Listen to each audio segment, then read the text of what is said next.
Assalamualaikum warahmatullahi wabarakatuh to everyone on a hybrid platform. We bid you welcome to the seminar on values-based leadership and value-based performance series 2, 2021. Ladies and gentlemen, you are now on the YouTube platform and also Zoom platform, organized by Iium Malaysia and Akept Malaysia. Assalamualaikum warahmatullahi wabarakatuh once again.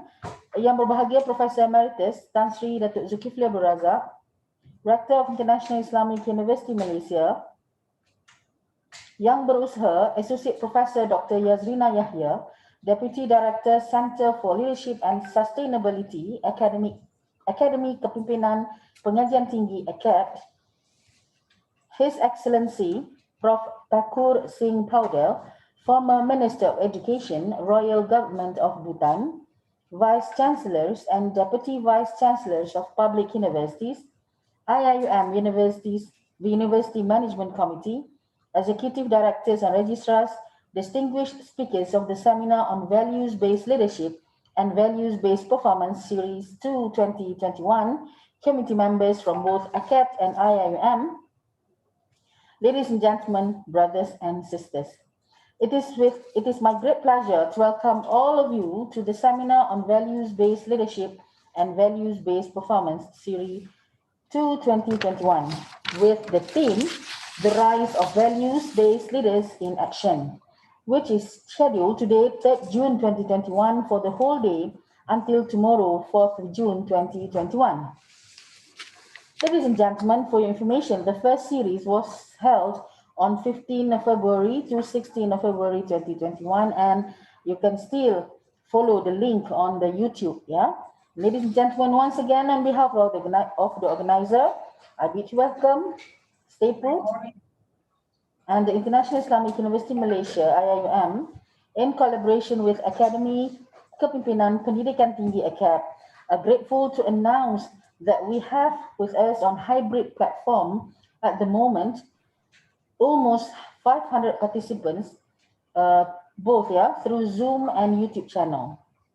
And together with us are the speakers for today and tomorrow's sessions. I can also see on the screen, some renowned faces from other higher institutions as well, not only in Malaysia, but abroad. And based on the registration database, we also have participants from neighboring countries. We thank you once again for your willingness to join us in the seminar on Values-Based Leadership and Values-Based Performance Series 2 2021. Once again, it is organized by IIUM in collaboration with Akept with the theme, The Rise of Values-Based Leaders in Action. Ladies and gentlemen, as mentioned earlier, we will be listening to the great leaders from the higher learning institution, and what is special about the second series of VBP webinar this time is the presence of His Excellency Prof. Thakur Singh Paudel, the former Minister of Education, Royal Government of Bhutan. And this 2 days webinar also will bring together the Vice Chancellors from UMS, UMK, and UUM. We also gather the Regional Centers of Expertise, RCE, Education for Sustainable Development representatives from Kuching, Pulau Pinang, and Gombak, Malaysia. And ladies and gentlemen, just sit back, make sure your internet connection is stable, and enjoy listening and watching. And without further ado, let us welcome Al-Fadil Ustaz Muhammad Ramadan Suki from the Sultan Haji Ahmad Shah Mosque, IIUM, to recite the dua. Tafaddal.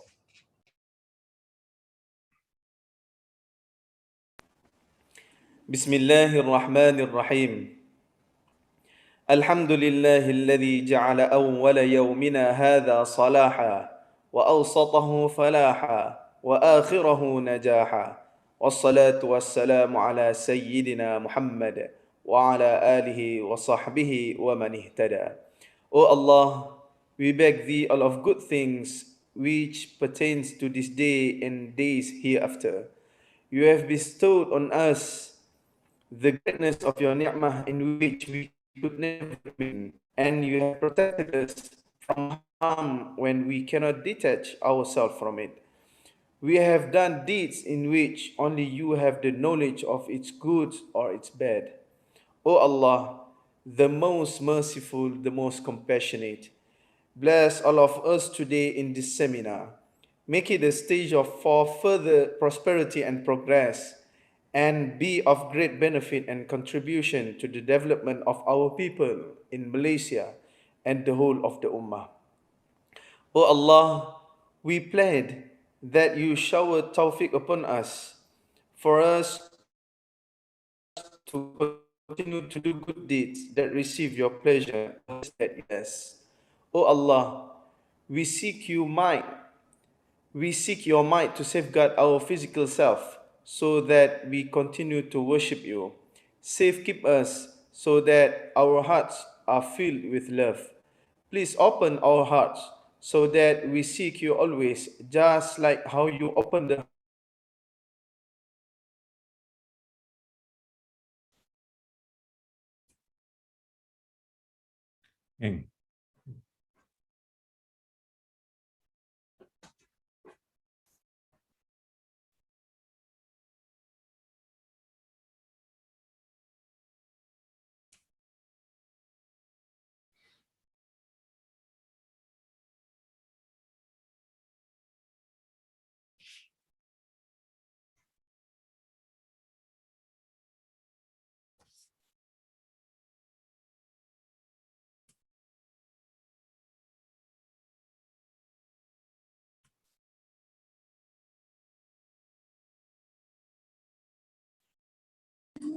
Amin, amin, ya rabbal alamin. Shukran jazilan, Ustaz. Ladies and gentlemen, our first day of the seminar will begin with the opening remark from Yang Berbahagia, Professor Emeritus Tan Sri Datuk Zulkifli Abdul Razak, Rector of Iium. Please welcome. Thank you, Sharizat. Bismillahirrahmanirrahim. Alhamdulillahirabbil alamin wassalatu wassalamu syafil anbiya mursalin wa ala alihi wa sahbihi ajmain la haula wala quwwata illa billah.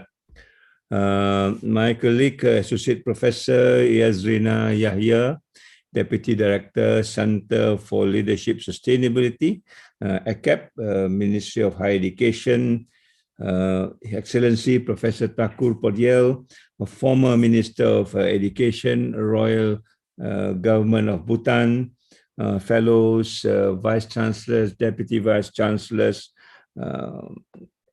Iium University Management Committee, Executive Directors, Registration Organizers of this seminar or webinar, honorable speakers, ladies and gentlemen, brothers and sisters. Praise to Allah Subhanahu wa Ta'ala that we have given this opportunity again to meet with one another to talk about the continuation of a topic that was very successfully held in February. If I'm not mistaken, the number of viewers to date is about 13,000, and that is a staggering figure, given the notion that this is a topic that is now very much talked about around the world. We have just finished the UNESCO consultation on the futures of education, and I'm glad to see in their report the question of values, the question of soul is also taken up as one of those issues that we need to address as we move forward post-pandemic. And therefore, your discussion today, or our discussion today, really add value to what people are thinking about around the world. It is not just about Malaysia, but around the world, people are trying to find out what is it that we can do for a change as far as the pandemic is concerned on the basis of education. How do you not only control this pandemic or the crisis of such, but more importantly, to be in tandem with what the future will bring to us as far as that is concerned. So there's a lot ongoing, and I hope this session will be as fruitful, if not more, than the previous one. And for that, I would like to thank Akept for giving IIUM the opportunity once again to organize this as part of a platform that all of us can share. Although IIUM organizes, but I think there is nothing personal to IIUM. It is something that we expect to share with everybody else in the country, around the region, and also internationally as such. I would like to singly thank my colleague, His Excellency Takur Poriel, for making time. I know he's a busy person, but indeed, when you talk about values, I think Bhutan is one of the countries that has demonstrated well in terms of how values being integrated into education system. And it is not just yesterday, they've been doing it more than a number of decades before this. So I think it is only befitting that we learn from them so that we can also get a greater understanding of how we need to approach these particular issues given our own context and our own institution as such. So on that note, let me thank Akept once again and also my colleague in IIUM for taking time and organizing. I know they've been putting a lot of effort to make sure that the number 13,000 is exceeded this time around. We are looking at 15,000, inshallah. Hopefully, and I hope this is something that is achievable, certainly with a number of participants, the speakers, the vice chancellors that are involved. I could imagine that we will do better this time around. So on that note, praise to Allah Subhanahu wa Ta'ala. Let us make prayers that this will be blessed and also be given the best of rewards in terms of trying to contribute to make not only education in Malaysia and around the world better, but more importantly, to create a better human being for the future, inshallah. So, wabillahi taufiq wa hidayah, wassalamualaikum warahmatullahi ta'ala wabarakatuh, and thank you. Thank you very much, Tan Sri. Yes, indeed, IIUM is very grateful to have tremendous support from Akept in making the seminar a reality for the second time. And where we are able to gather more than now is getting to reach 1,000 participants on hybrid platforms for better knowledge on leadership values and the act of it, especially in the higher learning institution. Ladies and gentlemen, we are indeed living a new norm. No more grand physical meetings, but hosting of the event. I mean, you know, we always want to greet everyone, yeah, especially the host. Now we'll be greeting everyone on the platforms, yeah, and for that, ladies and gentlemen, Associate Professor Dr. Yazrina Yahya, Deputy Director, Center for Leadership Sustainability, Akademi Kepimpinan Pengajian Tinggi Akept, will now deliver a welcoming remark. Please welcome Dr. Yazrina. Thank you very much, Ms. Sherizad. Honorable Professor Emeritus Tan Sri Datuk Zulkifli Abdul Razak, Rector of International Islamic University Malaysia, His Excellency Prof. Takur S. Paudiel, former Minister of Education, Royal Government of Bhutan, Vice Chancellors and Deputy Vice Chancellors of Public Universities, IIUM University Management Committee, Executive Directors and Registrars, Honorable Speakers, ladies and gentlemen, my colleague brothers and sisters across the globe. Bismillahirrahmanirrahim. Assalamualaikum warahmatullahi wabarakatuh. Peace be upon you and a very good morning to all. We are indeed blessed today to be able to be on this online platform despite the lockdown that the Malaysians are currently facing at the moment. Thank you to the technology that allows us to be here today. My fellow honorable speakers and participants, I wish to extend a very warm welcome to the Values-Based Leadership and Values-Based Performance Series 2 at the second time in 2021 with the theme, The Rise of Value-Based Leaders in Action. This webinar is indeed timely as we had received requests to further discuss on the matters pertaining to the value-based leadership during our review of the Value-Based Leadership and Value-Based Performance Series 1, which was held on the 15th and 16th February 2021. To those of you who had attended or who had missed the webinar in February, the first series had witnessed the discussion on the fundamental concept of value-based leadership and performance. The discussion then was very much on the philosophy, the fundamental of core values of a leader, the power of values in management, culture and beliefs of the leaders in leading an institution. It is indeed important for the value-based leadership to be adopted, and it is required particularly in facing disruptions, especially during these trying times. Therefore, ladies and gentlemen, the collaboration between Akept and Iium today sees the second series that is presented for the participants of this particular webinar. However, the collaboration, as Honorable Professor Emeritus Tan Sri Zul mentioned, it is not something new. Akept has been collaborating with Iium in many events, promoting not only on values-based leadership, but also on themes such as values-based education and cultural intelligence in leadership. Akept is indeed grateful to Iium for collaborating with us in order to ensure that the outreach to the higher education community on leadership matters is established and has an impact in order to create small ripples that will later become the waves for change. In addition, Akept, with the collaboration with the higher education institutions in Malaysia, have been providing the platform for leaders and emerging leaders to gain insights and knowledge in matters pertaining to leadership of higher education institutions. Topics discussed encompass of women leadership, developing resilient leaders, toward and sustainable leadership, and many more. It is indeed through the webinars conducted, we believe that the knowledge from the local and global experts can be imparted to the audience. Therefore, do take a look at the other events organized by Akept and its partner this year in 2021.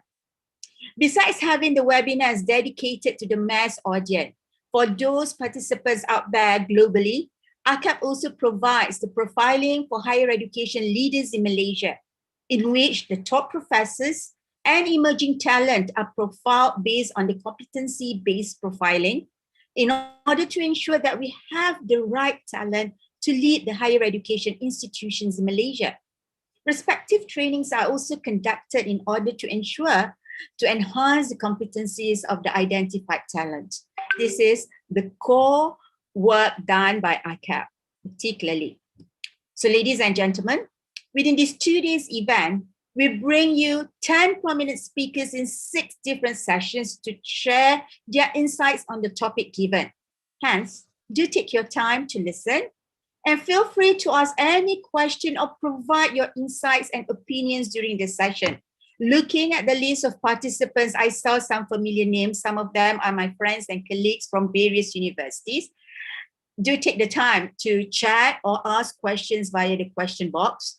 I can understand that most of us are probably having Zoom or online fatigue, but I believe with such good topics and speakers, the knowledge gained or imparted will keep the session alive. My fellow audience, in this challenging time, especially during the pandemic, values play an important role. Our personal values, as well as those of our institutions, are the most important as it helps us to move forward. So it's time to nurture the right culture and strive for positive engagement from the team, as well as the whole institution. So with that, I would like to wish all participants every success and hoping that the learning experience from this webinar will further enhance your value-based leadership, performance, and wisdom in leading your institutions. There's as much that we can do, the organizers, but at the end of the day, it is your take to use the knowledge that you've gained in this particular webinar for greater goods for yourself and also for the organization that you are in. Therefore, thank you once again to Iium and Professor Emeritus Tan Sri Dr. Zulkifli Abdul Razak and all members of the Iium Secretariat along with Akept for co-organizing this webinar. We certainly look forward for other collaborations in the future, particularly in ensuring that leadership matters are taken beyond training and development. Stay safe and be safe. Thank you very much. Assalamualaikum warahmatullahi wabarakatuh.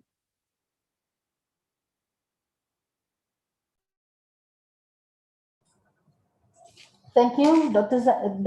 Yaz, and you too. Stay safe and happy quarantine.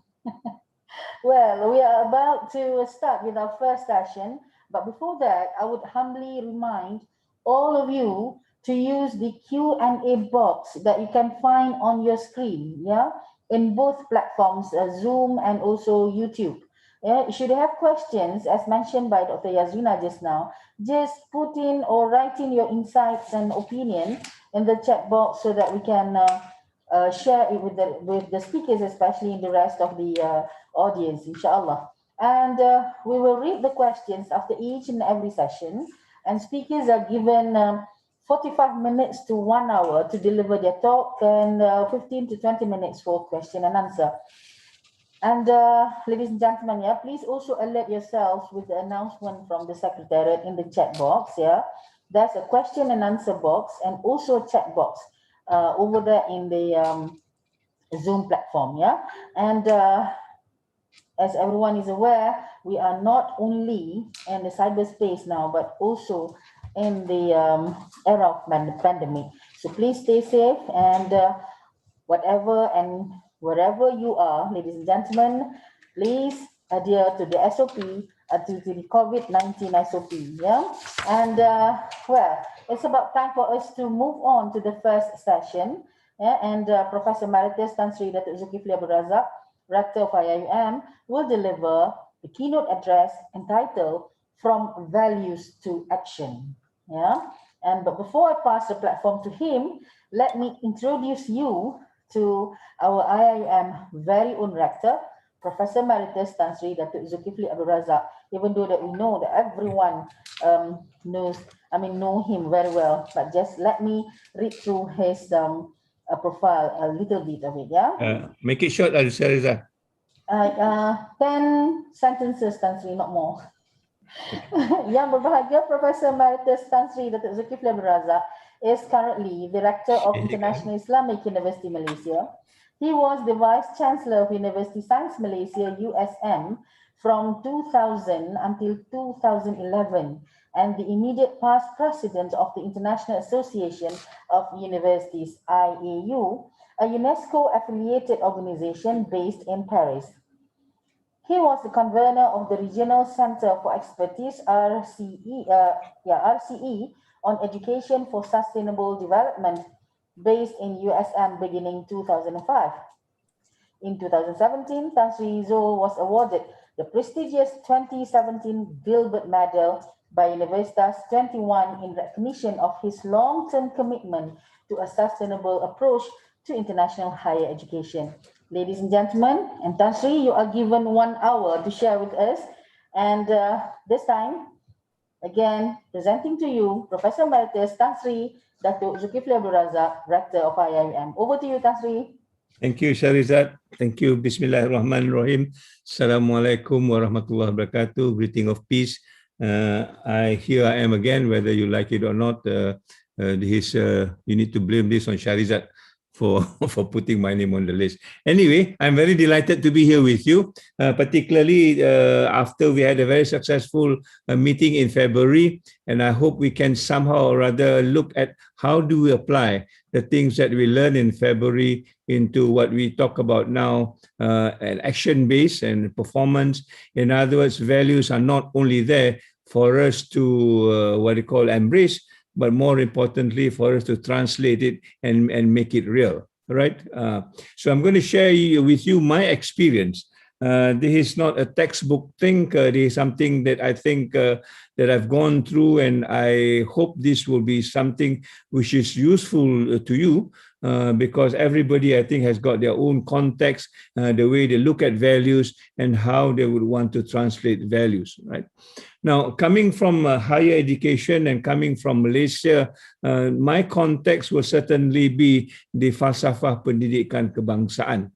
In other words, we have a philosophy that tells us what education is all about in Malaysia. And that education, although it is called a national education policy, but if you look at the values within those, they are not only Malaysian, they are, of course, global at the same time.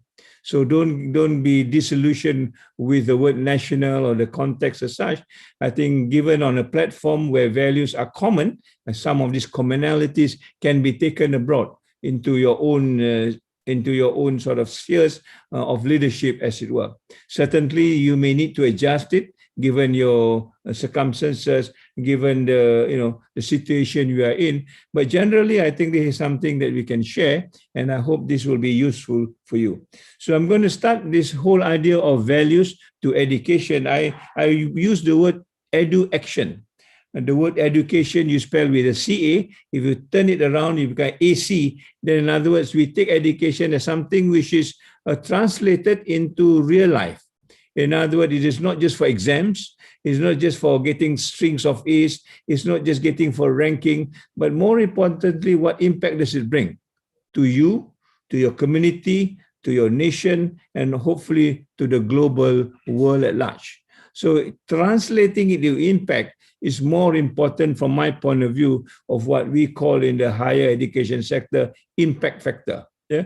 Everybody is counting impact factor, but what is the impact of the impact factor is a question that I will ultimately ask. You may have a high impact factor, but if you have a low impact, then I think you are still not doing the action things right. So how do you bridge these two gaps is something that I think we are all learning what to do, because all along we have been talking about just numbers rather than the impact, rather than how it reaches and touches the heart of people at the end of the day, where education is a thing that matters at the end of the day. How does it change people? How does it change the environment? How does it change the community? How does it lift the quality of life, especially when we talk about this pandemic today? I was just listening to the news last night. It's all over the world. Suicide rates are high. Mortgages are not paid. People are in debt, and these are the people who are in the millions. I think the number that was quoted last night was 108 million people who have gone back to poverty during this just 2 years pandemic. Now, how do you make those changes? If we just have impact factors without impact, then I think we are still not where we should be as far as education is concerned, right?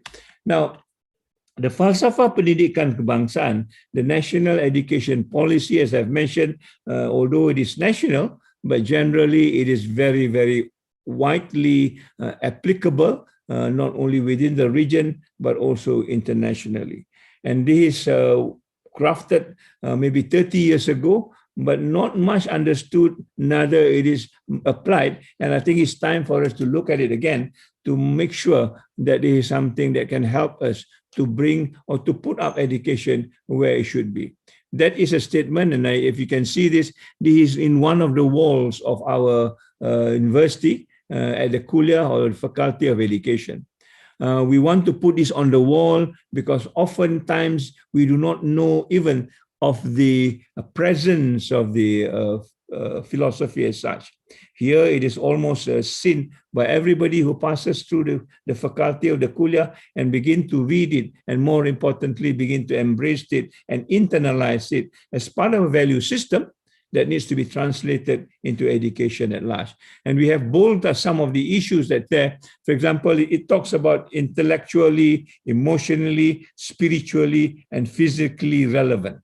All right. Now, if you just think about those, when you look at your curriculum now in university, maybe you are intellectually there, maybe you are physically there because of co-curriculum, but we begin to ask, are we spiritually there? And Iium, because in Islamic University, I think we are there, but other universities that has not talked about, this whole values of being spiritual is something that, again, we need to ask. If it is going to be a balance, then where is the spirituality being added in? And the post-COVID, or even the COVID now, will tell us whether we are ready in terms of emotions. Are we prepared, or are our students prepared to respond to crises like the pandemic? If they are prepared, then how do you explain the number of people undergoing mental health, the number of suicidal cases or suicidal thoughts? Why can't they respond or cope with the environment they are in if they're emotionally prepared for this? And I think these are big questions that wasn't asked before. Before, we just talk about the intellectual performance of our students, what is the KPIs, and whether they are marketable. Those are very, very market-oriented questions. Sometimes do not even touch the important dimension of what education of a person would be like. And therefore, we talk about being holistic and integrated, right? So is our education system now holistic and integrated in terms of its values, in terms of achievements, and that is again set in terms of it has to create a people who are balanced and harmonious, right? And in our context, it is about the firm belief and devotion in God. In other words, the value system that we subscribe are not just a secular value system, but it also has some implication as far as belief is concerned. And it talks about God, not any particular God, and therefore there is a dimension of spirituality that we can share across the world so that we can be knowledgeable, competent, and finally be responsible over what we can do. So in a nutshell, that is what the education system, the philosophy is all about. And there's a lot of things in the philosophy that we can harness to make education more relevant in the context of values. And in this particular round, I would want to take 3 value sets that we think it is important to be integrated for the leader to actually move on and make education what it is supposed to be, given the basic philosophy that I've talked to you about. Yeah. One set, the first set is about the very first statement that talks about education itself. In the definition, or at least in the description of the education philosophy, it talks about it is an ongoing, a lifelong effort. Yeah. In the original text, it talks about usaha berterusan. In other words, there is no pause in education. From the day you step into preschool, perhaps, and right down to the end of your life, it is an ongoing process. It is a continuum. And therefore, this continuum will take you from one level to another to educate you, to make you a better person. And therefore, the catchword we normally use is lifelong. In other words, 30 years ago, Malaysia has recognized education is a lifelong process. Only the word becomes fashionable maybe a few years ago when people talk about lifelong learning and so on and so forth, from womb to tomb kind of a thing. But that has always been the fundamental principle of our education system or philosophy, as it were. For what purpose? For the purpose of here's developing individual potential in a holistic way. Here you are, another word. Yeah, holistic, which is used now. Everything needs to be holistic. You look at our blueprint, it talks about holistic education. Is then there. Again, 30 years ago, we have talked about holistic education, and the word we use is menyeluruh. So it is not only continuous, but it's so holistic. In other words, whatever happens at the day one when you put in school, that the holistic view must be taken up until at the end of your life. In other words, developing something, again, another word which is also very common now, integrated, bersepadu. Yeah. So this 3 dimension is what we want to look at. If you talk about education in Malaysia, is it ongoing and lifelong? Is it holistic, or is it integrated? Yeah. It could be ongoing, lifelong, but it is siloed. Yeah, in other words, already you can see kita ada Kementerian Pendidikan, kita ada Kementerian Pendidikan Tinggi. To me, this is almost a 2 silos thing. I don't know whether they communicate well, whether they do not communicate well, but it gives a kind of a separation. It is not one. And this is something that has been happening in Malaysia. Yeah, one time there's 1 ministry, then 2 ministries, and then 1 ministry again. There's 2 ministry again. We do not know what is the reason behind this. When we talk about holistic, we want it to be together. I mean, if you look at the Japanese, yeah, called Max. It's their education, they have science there, they have technology there, they have culture, they have the sports there, and of course they have education there. They've got 5 elements in one ministry. And if the Japanese can do it, why can't the Malaysian do something similar to integrate the ministry, as it were, given the falsafah pendidikan kebangsaan, to make it integrated so that it is more wholesome, so that it is more holistic in this particular sense, right? So we in the university needs to organize our institution in a holistic way, in an integrated way. Although we have faculty, but how do these faculty relates to one another? How do they work with one another? Or are they siloed? Yeah, faculty A just talk about A, faculty B talk about B, and they are not even able to communicate with one another. Yeah, you take about the arts and the science. Can the science and the arts people communicate with one another? Do the language they use the same? Because after all, education is a one thing that we separated because of management, not because of the philosophy itself, right?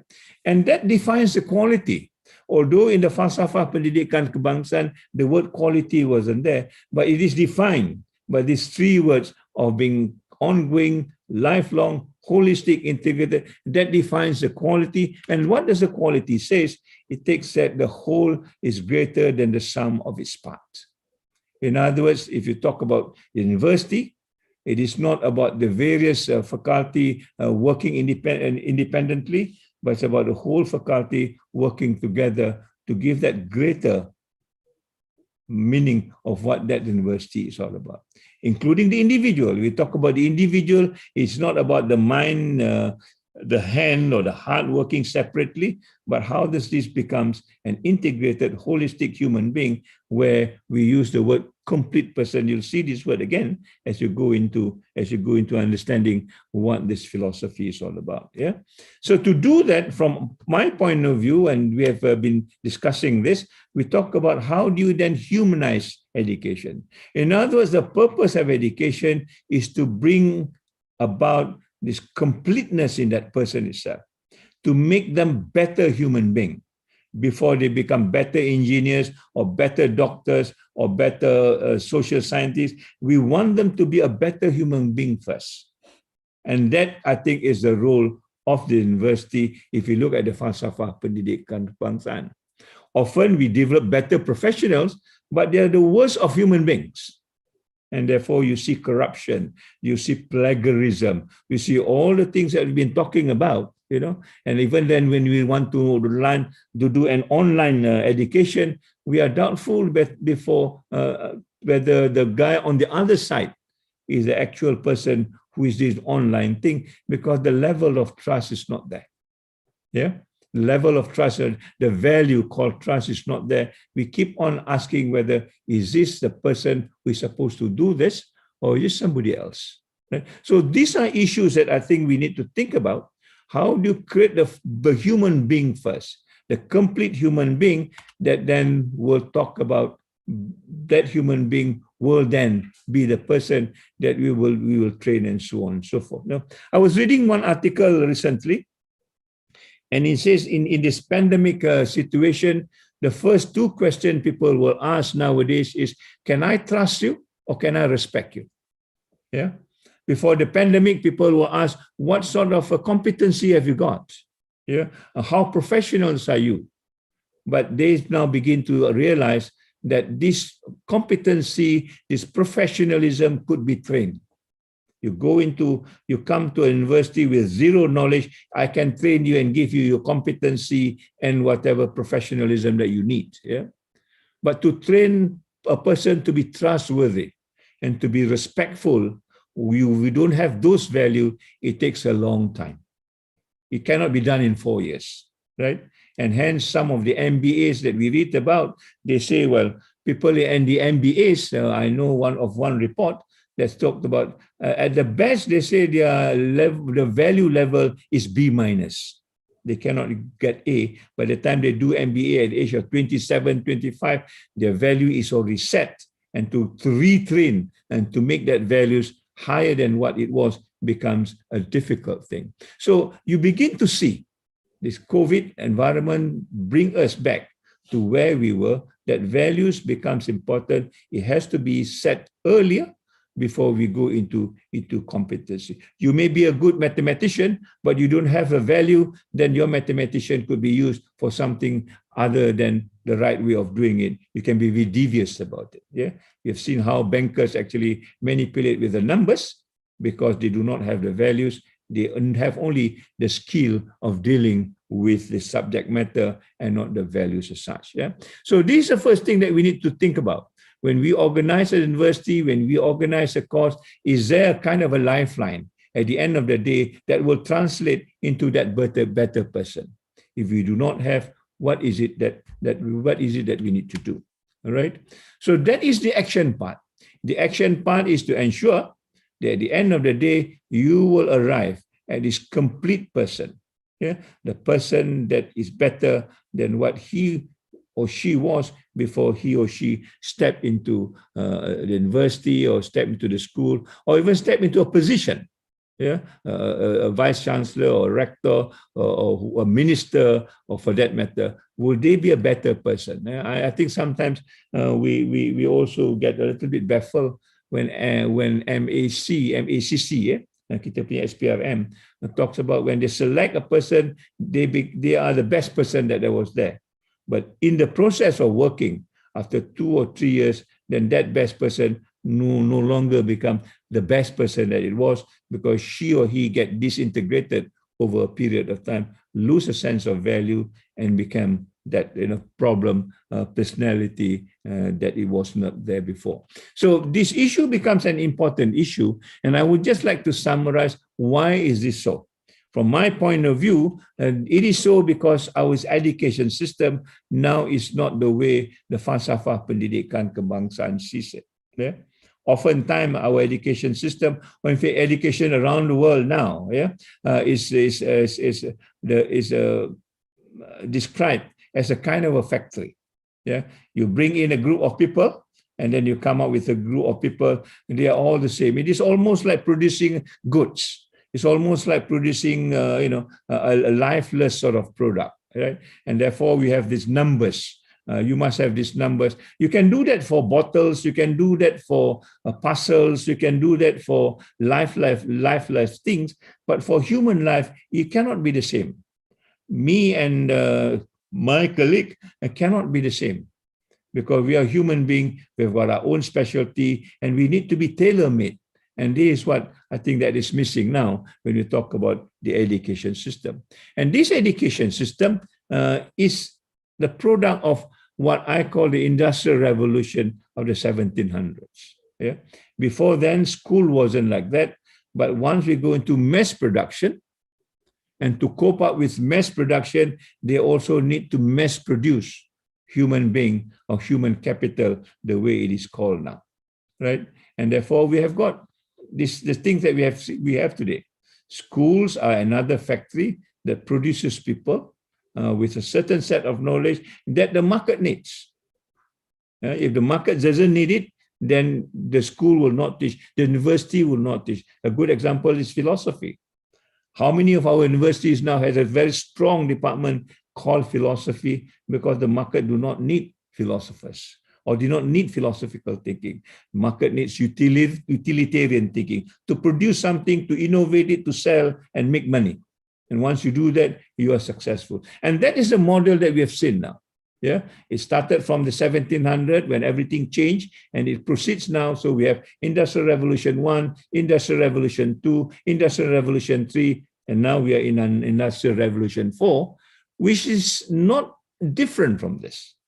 The technology may be different, the way it is done may be different, but the concept, the philosophy, everything else remain the same. We are, part and parcel of that factory that we talked about. We can go into this discussion a little bit later.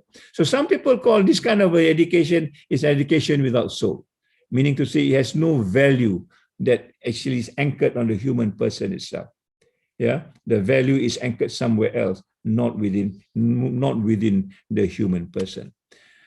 And when coronavirus comes in, then we begin to see the flaws of this. Yeah. Suddenly the factory closes, suddenly the industry closes, suddenly university are also whole at a ransom.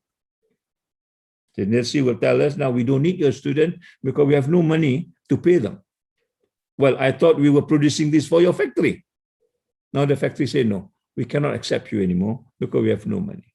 So in other words, what we are doing is basically a very, very ad hoc kind of an experience to train people, not to train a human being, right? So the engineers become unemployed and they are not able to manage themselves because their humanness is already gone and they are not being trained. And these, I think, where the issues is at the moment in time. How do we cope with a situation where we need to be on our own? There's no more people that you can depend on.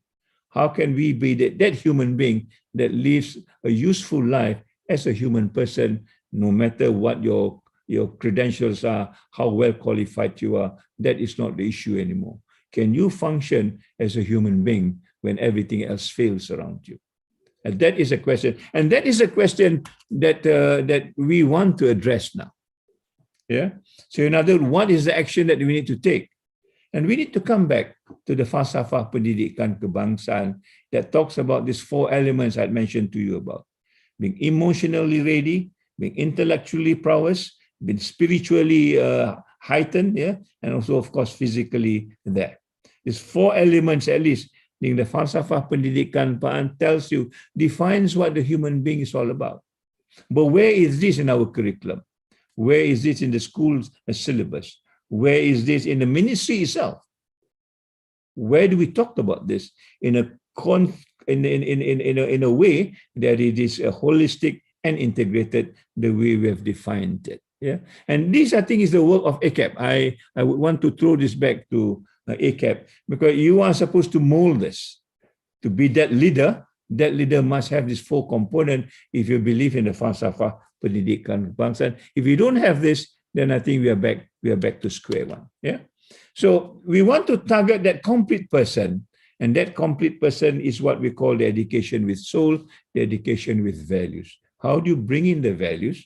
How do you act on it so that the values become part and parcel of that complete person? And this is where I think the question of values becomes important. Yeah, for the sake of simplicity, or for the sake of just making an illustration, I would at least list 3 values that I think is important. Learning from the COVID environment, the value to sympathize is very important, because there's a lot of people around us who are not making it. And for us who are lucky enough, yeah, for one reason or the other, can we sympathize with those problems? Can we actually, understand what they are going through? And it's not only in Malaysia, it is all over the world. It could be in other places where they are war-torn, It could be in India recently, there's not enough oxygen, there's not enough beds. Can we sympathize? We are not able to do much because they're so far away, perhaps, yeah. But can we sympathize? Can we try to understand that? Yeah, and try to make it a kind of a realization within ourselves. As a university, around the university, there are definitely villages, there are definitely kampong, there are urban poors. Can we sympathize with them? Or is the university say, oh, this is their problem, my problem is different? Right? And our students, when they stay in a hostel, they still complain there's not enough this, there's not enough that. Can they sympathize with the same situation outside, where people are living on the roadside, where food are not sure where they're coming from, and all those things? Those the knowledge of sympathy will make you a better human being, will also at the end of the day lead you to another action where you begin to empathize. In other words, you go down and help them. Not just understanding them or appreciating them, but you take the trouble to go out and serve them. If they have no home, how do you give them home? If they have no education, how do you provide education for them? If they have no food, how do you make them, to give them food? And that's the action part. How many of us, given our PhDs and professorship, actually go down to the ground and dirty our hand and work with them because we sympathize and empathize with them? Or do we just say, okay, that's their problem, my problem is my problem. I've known. So that is not education from my point of view. And that is where I thought where the impact is. That the education has made you realize of your responsibility of human being to another human being.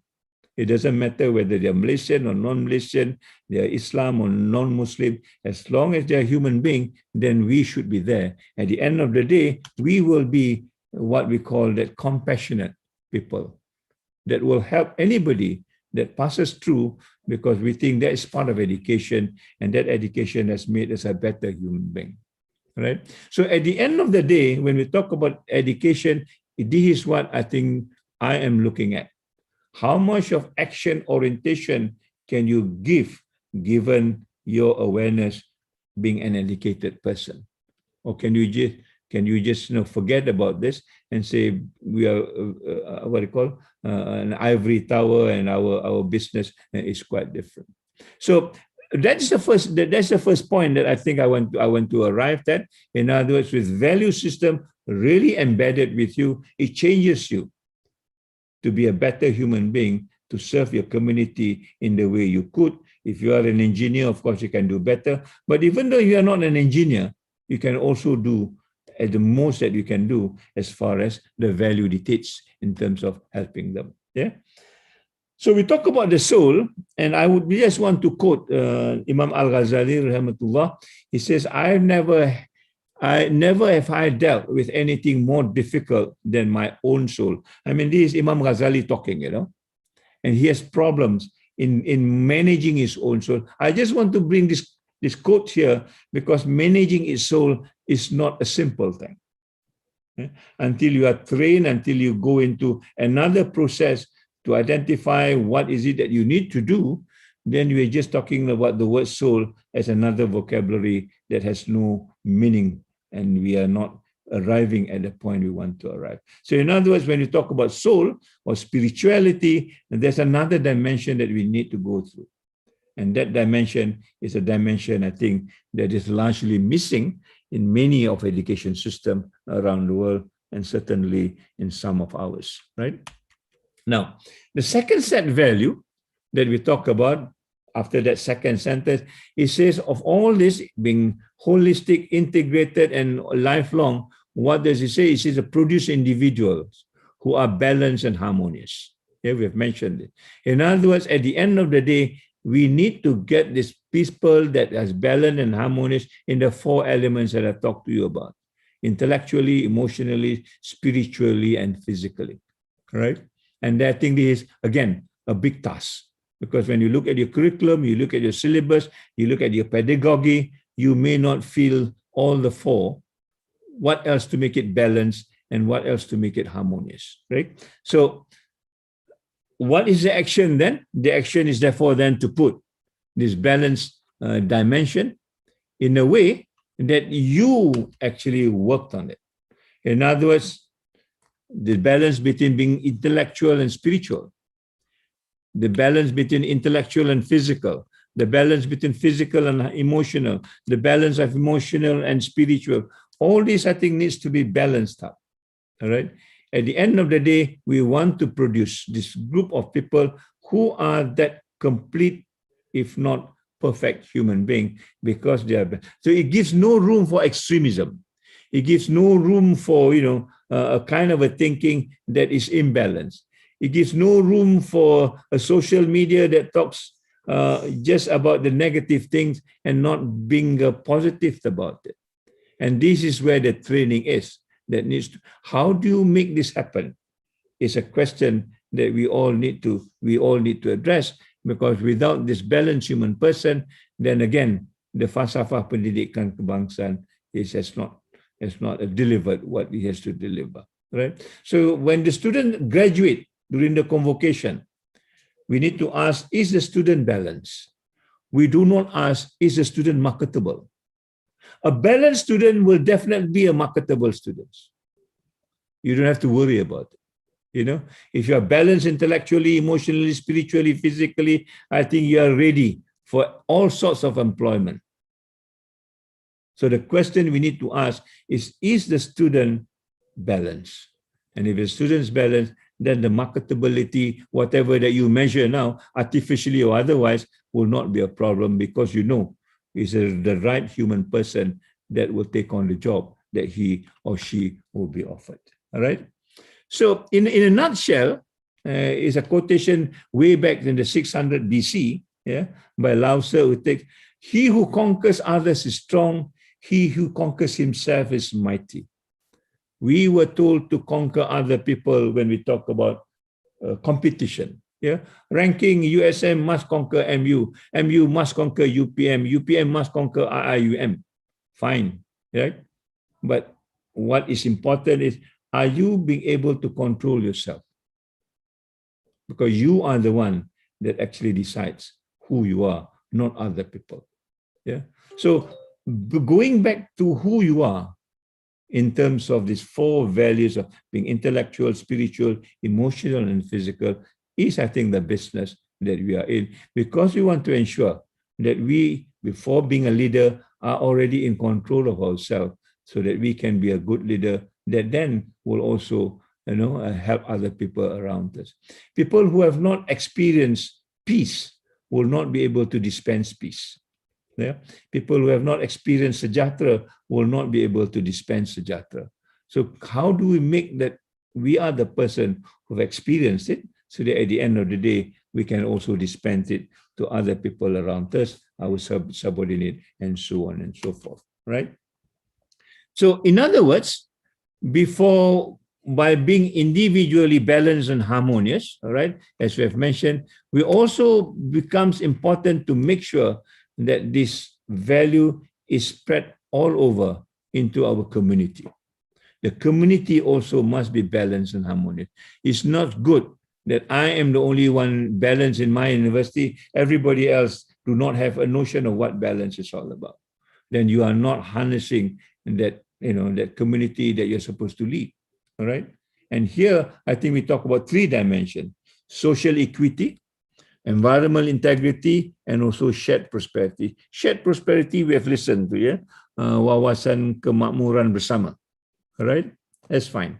The wawasan kemakmuran bersama will have implication on people. Yang dikatakan kemakmuran bersama itu siapa dia? Adalah rakyat, adalah orang. Yeah? How does that translate into social equity? In other words, the disparity between the have and the have-not are not too much. Yeah, between the rich and the poor are just, within the context that they have. We cannot have statistics, for example, when Oxfam say 8 billionaires in some part of the countries owe 50% of the world assets. The number is 8, not 80, not 8,000, not 8 million, only 8. How can 8 people own assets of 50% of the world? And the 50% of the world means 3.5 billion. That is not an equity that we want to actually strive for. We want to reduce this gap between one another, right? And certainly the planet itself, we talk about environment, degradation, and so on and so forth, and this prosperity. So this has been marked up in what we call the sustainable development. Right? We know because of this, the development is not sustainable. To sustain the development, we need these 3 P's of people, planet, and prosperity to be balanced again. Here, the word balance comes again. Not only the human person, but also the societal makeup must be balanced at the same time, right? And that is where I think this question of dignity comes in. Yeah, this word are not used anymore. Yeah, maruah ni orang tak pakai sangat dah.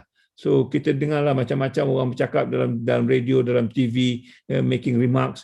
Some of the remarks are very undignified, right?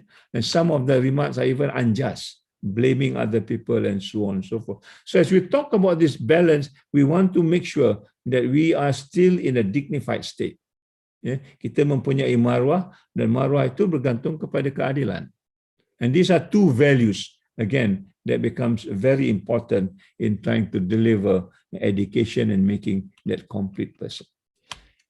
And finally, if you do this well, what do we get? We get peace, yeah, kesejahteraan ataupun kemakmuran ataupun keamanan, yeah, and that peace is a kind of a shared values. It's a partnership between people that you can feel the peacefulness with. And this is where I want to personally, yeah, in my short stay in Bhutan, less than a week, you can almost feel the ambient of peacefulness in Bhutan. I leave it to His Excellency to talk about it. But as a person who comes from outside, coming to this place called Bhutan, and suddenly you can feel the harmonious living in a state which is not big, to maybe less than a million population. Yeah, you find that there is this harmonious living. You can feel it. It's not something which is pretentious. It's not something that we make it up, but it's something that you can feel it. You know, I can talk about it a little bit more, but I will leave it to His Excellency to give you a better description.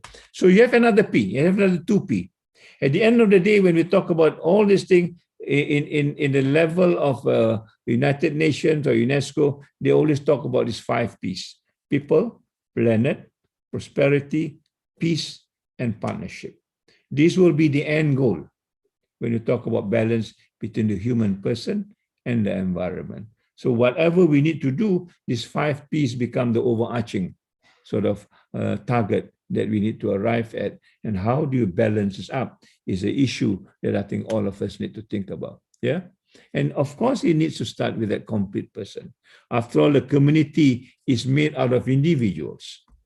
If the individuals are not balanced themselves, then you cannot expect the community to be well balanced. So back to the whole issue of how do you create this complete person that we talked to you about. So at the end of the day, we'll find that this balance between dignity and justice, yeah, and also peace and harmony or partnership becomes almost the actionable way that we need to do to arrive at what a community would be like if we do this well in terms of the values that we advocate to, right?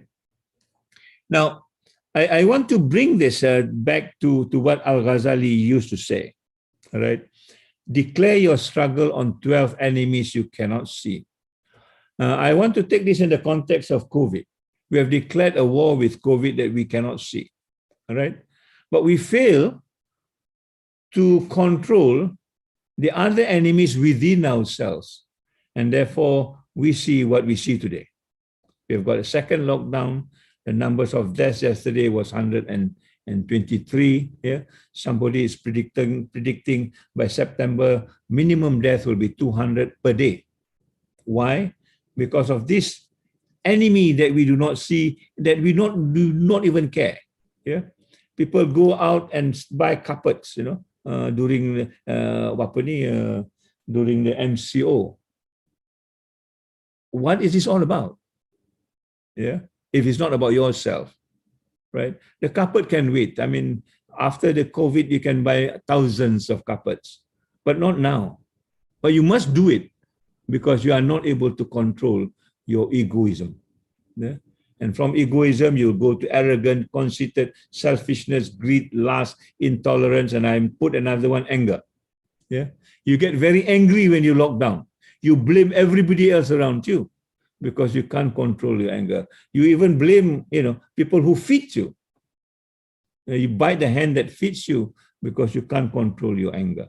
And that will be another enemy that you will lose to. The moment you are angry, you are no longer a good leader. Because once you are angry, you will lose your sense of balance. You will lose your sense of rationality. You will not be the leader that you expected to be. And certainly the last one is slandering, yeah, membawang. It could be electronically, it could be in many, many ways. Yeah. I just want to highlight these 3 rather than the 12 so that you can remember at least 3 if you're not 12, right?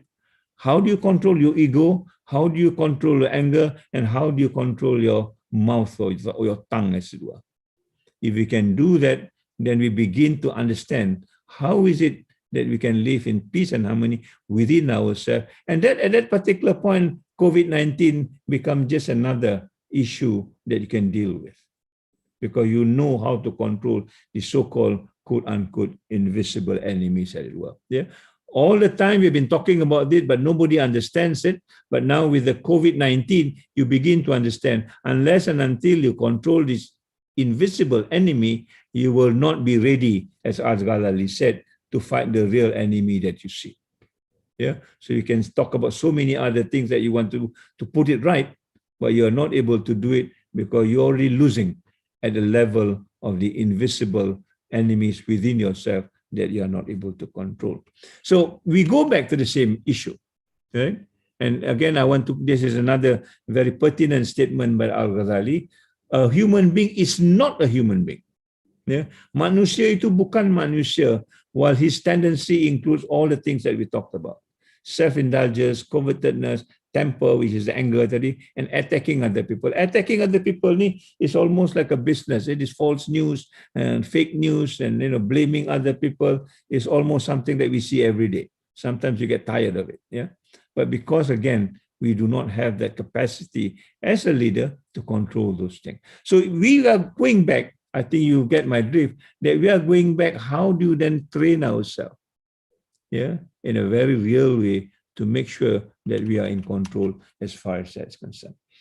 So we're going back to ourselves, and that ourselves in falsafah pendidikan kebangsaan talk about the word kesejahteraan diri. Right? We started with all the salam sejahtera and so on and so forth. And that kesejahteraan diri in the context of falsafah will enable you to contribute to the harmony and betterment of family, society, and nation. Maknanya kalau diri kita tidak sejahtera, we do not know how to contribute to the harmony and betterment because we do not know what to dispense. Yeah, like I've said, you don't know what harmony is all about. How do you dispense harmony to other people? If you've not eaten durian before, how can I tell you that durian tastes like this? Yeah, it's the same analogy. You must experience it. Once you experience it, then you know, oh, this is what actually it means. And this is how I can dispense to other people, how I can share to other people. And then I think that's what the word kesejahteraan diri to me becomes important, because at the end of the day, whether the education system is successful or otherwise, it depends on how you demonstrate it. Yeah. If you want to talk about the KPI, then you are the KPI. Yeah, you are the KPI that you are able to show that you are able to demonstrate this and contribute to the people around you. And that will be the kind of success that we want in the context of this falsafah pendidikan kebangsaan. It's a 360 degrees thing that is applicable everywhere and anywhere.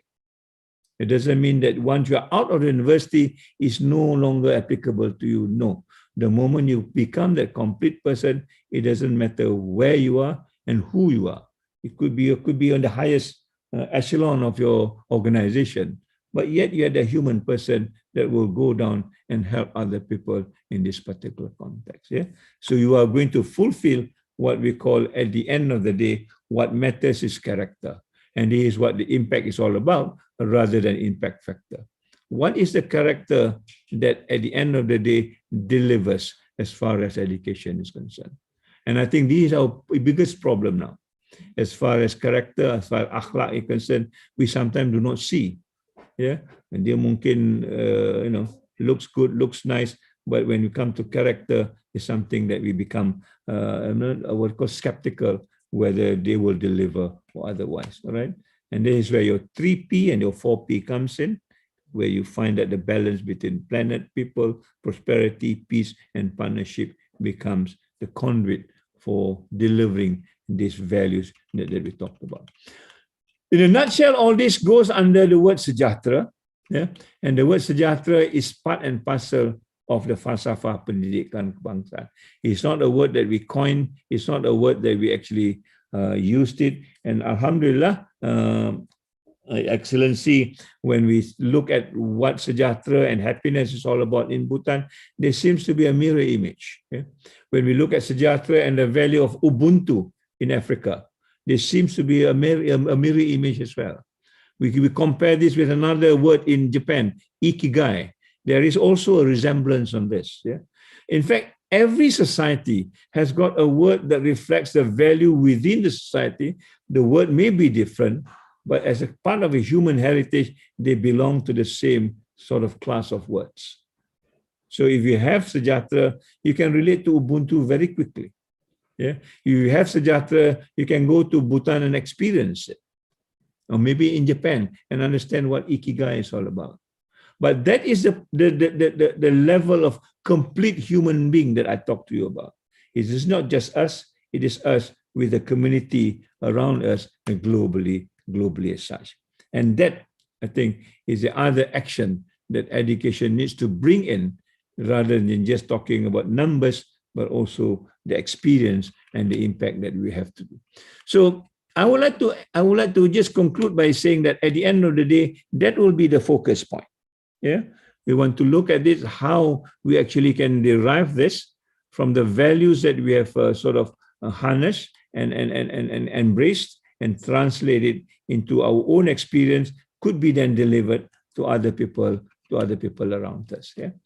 In IIUM, we have been trying to do this into our education system, and I think last month on the 22nd of August, April, the Minister of Higher Education has launched this, what we call the Sejahtera Academic Framework, that talks about what humanizing education is all about. Humanizing education for Rahmatan Lil Alamin. In other words, we are not just for a group of people, a group of university or institution, it is for mercy to all, right? And going on the post-COVID-19 disruption. How do you use this disruption to better education system, the way we understand it as far as falsafah pendidikan kebangsaan is about. So this university now is trying to put back the curriculum in such a way that we will, inshallah, produce that complete human being and that we talked about. But if you want to ask me what is the 4 elements of this, yeah, I will just describe to you in a very summary way that the 4 things that we want to enhance in the education system given the COVID environment and how do you move it. Yeah. When we talk about lockdown, people normally are more busy talking about physical lockdown. Tak boleh pergi shopping, tak boleh itu. Tapi shopping buat juga because they use this online shopping thing. Yeah, and the Grab will send stuff to you. I mean, it is not that difficult as you compare to the lockdown and the mental lockdown. Yeah, some people in the lockdown situation is almost paralyzed because they do not know what else to do. All right, they do not know what else to do. And this is where we see the mental health issue, the suicidal issue, because we are never, quote unquote, trained to deal with this situation in our formal education as such. Maybe informal education to a certain extent, but we are not well versed in this. Yeah. So in SAF, we talk about 4 elements that I think we need to tell and train our student on. Yeah. One is to get away from this thing called a very mechanistic thing, as though the technology can solve all the problems of the human being. And therefore, we want to bring back the human person.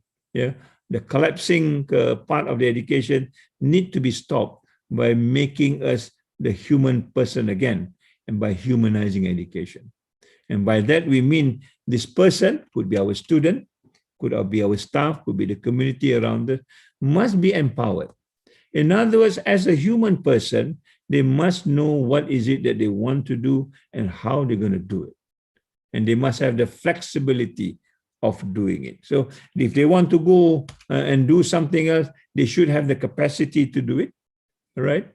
And they must also have the flexibility to do it. These are the 2 values that we think it is important to go into the post-COVID environment, to act on it. They are empowered and they are flexible in doing it. So the way we organize our education now, that everything must be bureaucratically done, you know, it has to be top down and not much bottom up, you know, it has to be done in a siloed way rather than a collaborative way. There must be competition all the time. There must be numbers. All this needs to change. All this needs to be relooked. And this is what, again, I am trying to do, that we don't just look at the KPI, we also look at what I call the KIP. The intangible performance is also important because that answers the issues of empowerment and flexibility at the same time, right? That flexibility then will allow us, yeah, to go into innovation in its design and context. Not innovation in the sense that it's just mechanical. Now innovation is defined as a mechanical thing that you need to sell something, and we sell something and make money, then it is considered innovation. It could be the simplest thing in your life that you can change so that you can adapt and adopt whatever environment you are in without being inhuman as such. That is the kind of innovation you talked about. And therefore, we talk about our own environment. Yeah, the environment that we have around us could be the trees, could be the plants, could be the animals. How can you make this part and parcel of your lifestyle so that at the end of the day, you become truly the human person? When we talk about life, it is not just the human life.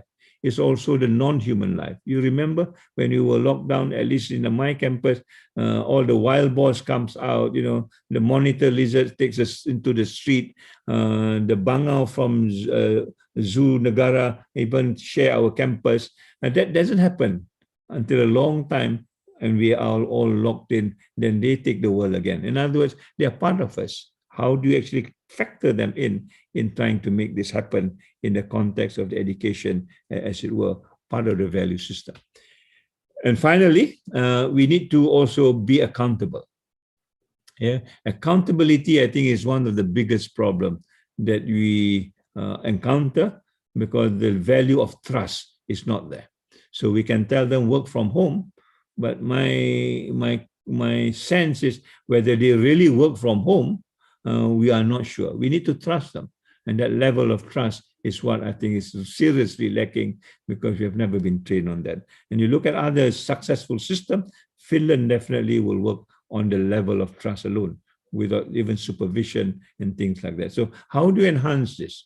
Person accountability, trustworthiness, and so on and so forth, to be part and parcel of SAF. So in a nutshell, that will be what we call the SAFIA, Sejahtera Academic Framework on empowerment, flexibility, innovation, and accountability. And indeed, some of the courses that we've done, I would happy to report that the first semester, many of the students are beginning to understand this, are beginning to work on this, are beginning to self-monitor themselves without us monitoring them, because the word accountability has now a new meaning for them.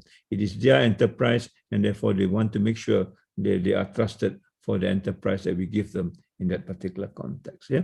So it could end in terms of values and action into a kind of a framework, into a kind of what you call basis for you to move on as far as translating value into action. Yeah.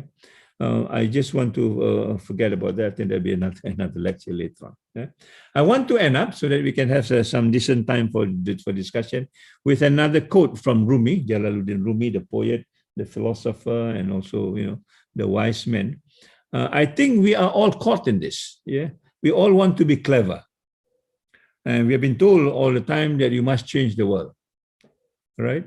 But Rumi said you need to be wise. First of all, to change yourself. Until and unless you change yourself, right, you will not be able to change the world. And I hope I've demonstrated that to you. Yeah. In the case that if you are internally not ready and not prepared, and then changing the world becomes just another rhetoric that you will talk about, but nothing actually changes. So changing ourselves in the language of Iium is about Islamization of the self.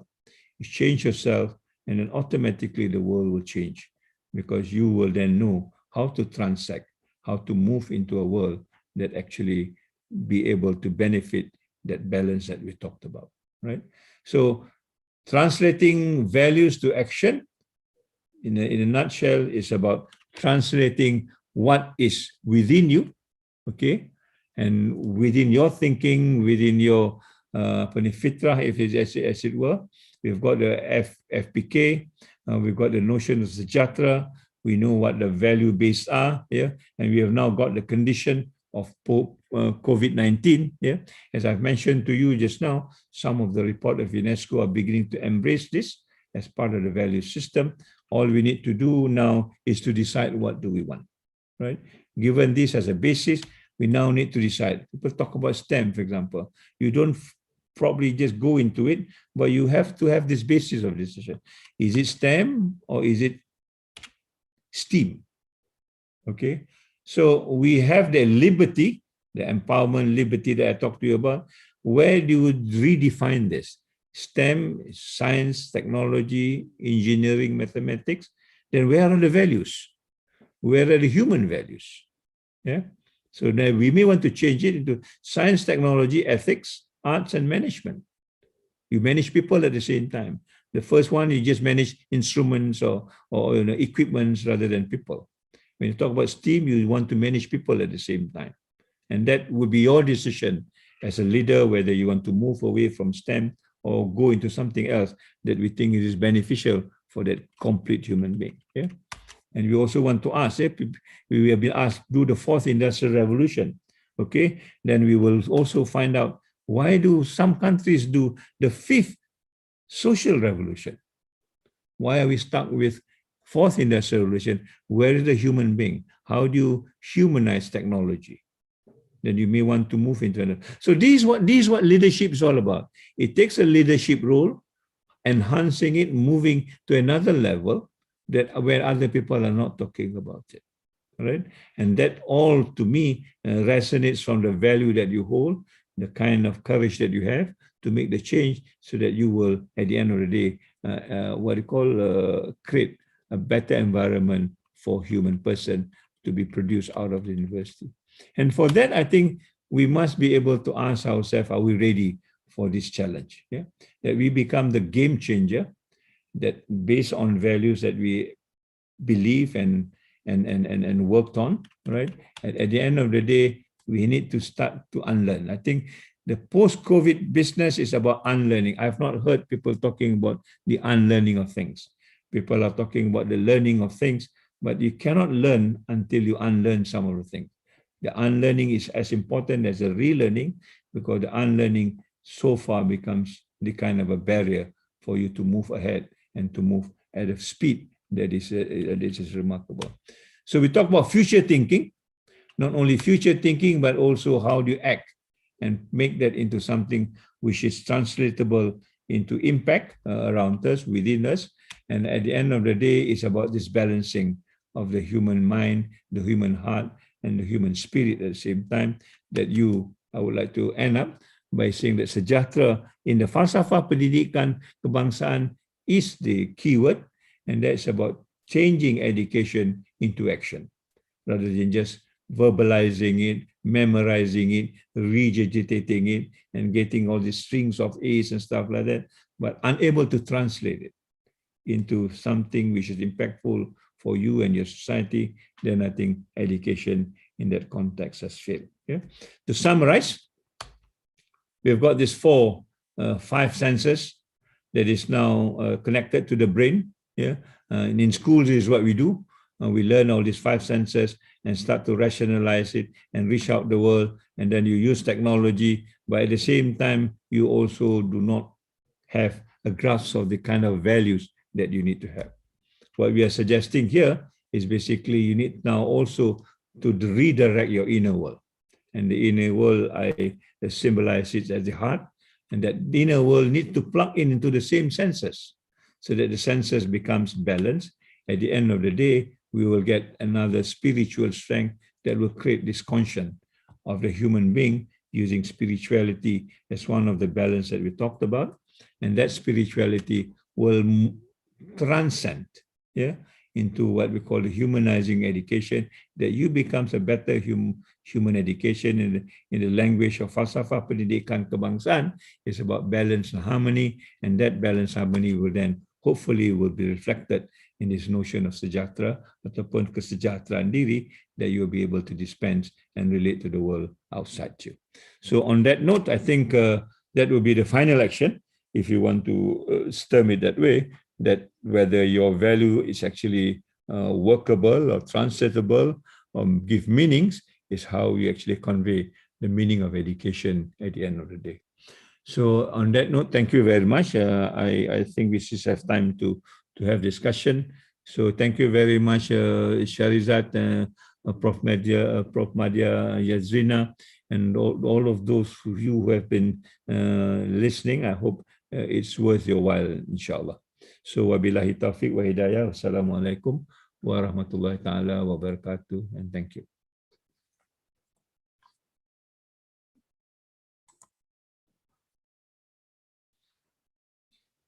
Thank you, Tan Sri. Thank you so very much. It seems that we have ample time now for question and answer, and the question is keep on coming. But just for the information, yeah, Tan Sri and the rest.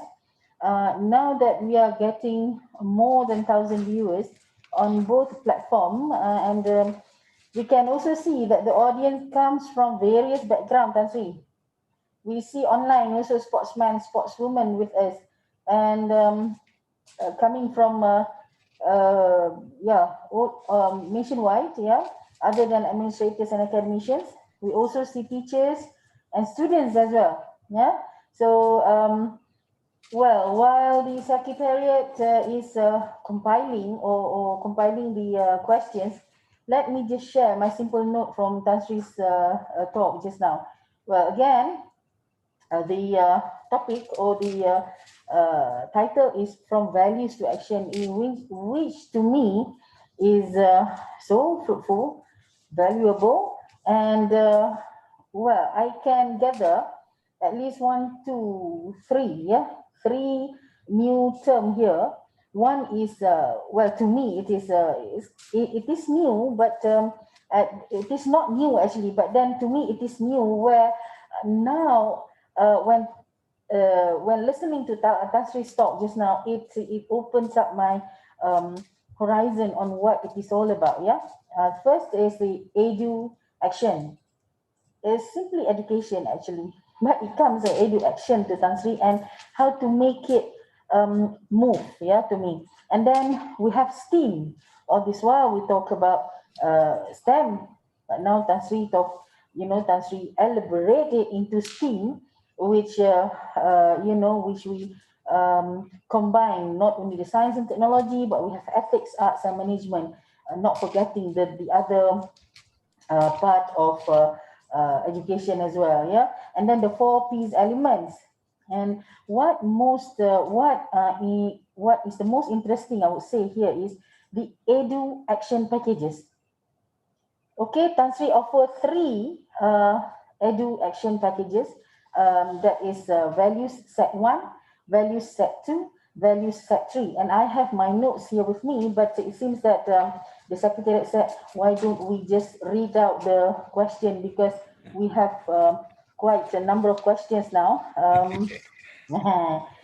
But it's okay, Tan Sri, if let's say we don't have enough time to answer it all, they will, they will email it to you and let you to answer it direct to the person who asks it. Yeah? Okay. Can we go to the question number 1, Tan Sri? So how do you want me to arrange this? You want me to read it all, or you want me to read it one by one? You can summarize it, and as long as I can get the gist of the question. I see the question are quite long-winded also. It seems that question number 1 and number 2 is quite different in a sense. Yeah? Or I just read it out, and you entertain it one by one. Okay. Question number 1. This is from USM, Tan Sri. It's from Puan Ainul Abdul Mohsin. Hopefully, I addressed her right. Yeah? Okay. The question is, how do we instill good values? That is education of the soul, that is holistic, when decision makers focus on ranking and income generation. When they focus on? On ranking and income generation. Yeah, but I think let me start off with a premise. If you are a university, there are a number of things that the university needs to have. To me, university is a thinking organization. And therefore, we should have a level of autonomy. And this is why in SAF, we talk about empowerment, flexibility, innovation, accountability. That is also the 4 values that I think minimally a university must have. University are not empowered. University are just another bureaucracy that takes everything that falls from the sky. Then I think we cease to be a university. And therefore, this whole notion of empowerment is not there. Because universities are able to see different things and in different lights. Because I probably would say most of the people in the university are qualified in terms of their education. I mean, I don't want to sound arrogant, but given all other ministries, I think Ministry of Education is probably the most lucky. We've got 20 universities, you know, and these are all thinking people that will help the ministry to fly. But if you're not treating them as a thinking person, then I think you are just wasting time for these people who are there. If you are there just to teach you what is, you know, what is handed down to you, and you are not allowed to interpret. For example, STEM. Everybody talks about STEM. But I have problem with STEM when I look at this whole falsafah pendidikan kebangsaan, because the values are not there. So if I'm not allowed to articulate vis-a-vis bahawa STEM is not relevant to falsafah pendidikan kebangsaan, and yet I still teach STEM, maknanya I am already not serving the falsafah pendidikan kebangsaan. I'm already going off tangent. So I'm misleading my institution, let alone misleading the whole rakyat Malaysia. Because if they believe in falsafah pendidikan kebangsaan, that's what it is, right? So the university must have that courage to make the change. You must have that voice to make this change. You know, university cannot be just nodding their head all the time. When they are supposed to do this, we do it. When there is no need to do it, then we need to do it. And of course, we can do this in a very intellectual way. Kita boleh buat teguran dengan cara yang beradab, yang, you know, and all this thing, because that is part of the decorum of making changes. And this has been happening many, many years. But the moment we do not recognize university as a thinking organization, then I think we lost it. And so pun juga university. If you think all these lecturers and the students are not thinking people, then they need just to listen to what the rector says, you know, then I think we also miss the point. So that discussion, that dialogue, that power, the empowerment, that flexibility, that innovation, I think needs to be. And I would want to give you a concrete example. Yeah, maybe you know. I think we have done this 2 years ago. That trying to get this student working on things like that. And the latest news, we have submitted some of the projects for kind of an evaluation. I will not call it competition at the United Nations level. And we submitted 5 projects, and 4 of them are listed as finalists. Meaning to say that we have got something to contribute if we do it right. And that will be again the kind of contribution for the university. Not only that, but I think we are now able to, quote unquote, tell the world outside that we can think differently and therefore be, you know, recognized to be a finalist or a winner or thing like that. We are not doing things run of the mill. Yeah, I remember masa kita buat COVID dulu, when somebody do kind of sanitation tunnel. Semua nak buat sanitation tunnel, you know, and suddenly ministry kata the sanitation tunnel does not work. You know, and we go down the alley blindfolded because everybody is doing it. We have no time to think, to pause and see what is the correct way of doing things. And then coming up with another solution that other people will not have. So that is a thing that is now, I think, given the short period that I'm in education, that is utterly missing. Yeah, that's utterly missing. Vice Chancellors pun kadang-kadang tak berani nak bercakap, you know, for some reason or the other, and therefore we lose that opportunity to demonstrate the skill that we have in the university. So if you ask me this question, then I think we need to come back to the brass tack. Before understanding the falsafah, we want to understand what is the organization that can work the falsafah. Kalau you give this falsafah kebangsaan to a factory, mungkin they find there's no need for this, because the factory is just about producing stuff. Yeah, and I also feel, you know, for example, when kita COVID-19, and suddenly the cluster comes from the industry, and these are making a lot of money. You know, some of them are producing rubber gloves, and they are making tons of money, and yet the people in the factory are having positive. So we're beginning to ask, where is the value in this particular place? And these are the industry they were supposed to serve. When they don't have the values that we promote, why should we serve them? And these are issues that the university must be clear about before we can even talk about values, and let alone implemented in the way we want it to be implemented. I don't know whether I've answered the question, Sharizad. Yeah, it's the question comes from Puan Ainul, and hopefully Puan Ainul is satisfied with the answer. But Tan Sri, I think we have more than now we have like 7 more questions. So I just read it out very fast, and you just make it short for Okay. the answer. Yeah, everyone wants to listen to you directly, Tan Sri. Okay, inshallah, we'll try, we'll try. Okay, now this is coming from UKM. Again, the name is Muhammad Fuad Abdul Rahman. I hope I address him well. Okay, leadership is ongoing process and will continually evolve outside university gates. Can society shape leaders through election, petition, or any other channels, yeah, from your opinion, including a case where a leader recently been removed due to public outcry? Okay. This one, I think this is a question of when you understand values and you understand leadership, you want leaders to embrace those values. And this is where yang saya katakan tadi bahawa you becomes the KPI.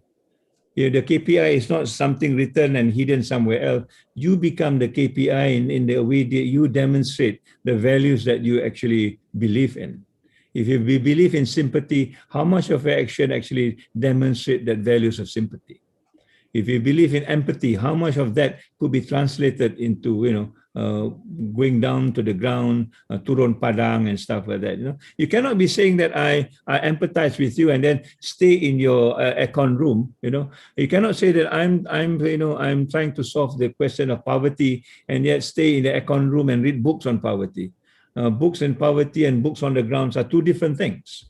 So it is up to you when we become that leader that profess that value, how much of that could be demonstrated in your behavior. One of my slides say, at the end of education is character. Yeah, maknanya how much of that could be then translated for other people, not to show off, but basically to tell that, yes, I do as what I said. Not just rhetoric. At the end of the day, what's the evidence? No evidence. So this is a thing, I think, what leadership is to me when we talk about values, because people at the end of the day want to see how the values get translated, because that value is the thing that at the end of the day defines your leadership. So your leaders may say something else, but then kita tengok dia buat something else pula. Doesn't matter whether this guy or that guy, then you find there is something, a disconnect in the leadership, right? And then you need to come back to the whole question of governance. Where is the transparency? Where is the integrity? Where is the truthfulness? Where is the consultation? And this becomes part and parcel of the discussion. They may overlook. We being human being, we overlook certain things, but it is not something that you repeat lah. Yeah, we can see this. Dia dah buat sekali, dah kena hukum, dah buat lagi. Then I think there's something wrong with the selection of leadership, or maybe the criteria of selection of leadership, and so on and so forth. So that I think is not a new thing for us. But again, the university must make it known that they are not happy with this kind of a thing. Kalau kita diam je, maknanya kita pun tolerate, And the Prophet has said, I don't like to quote hadith because I'm not very religious. But kalau dia kata boleh kita ubah dengan tangan, kita ubah dengan tangan. Kalau tidak, sekurang-kurangnya ubah dengan lidah. Yeah, at the end of the day, the worst of iman is basically just keep it and not appreciating it. So are we doing that? Or are we doing the worst of the iman and sometimes not even ignoring it or ignoring it as such? Thank you for that. Hopefully,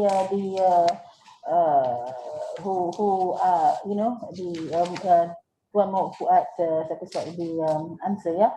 And again, there's another question from UKM, Tan Sri. This is from Muhammad Azim.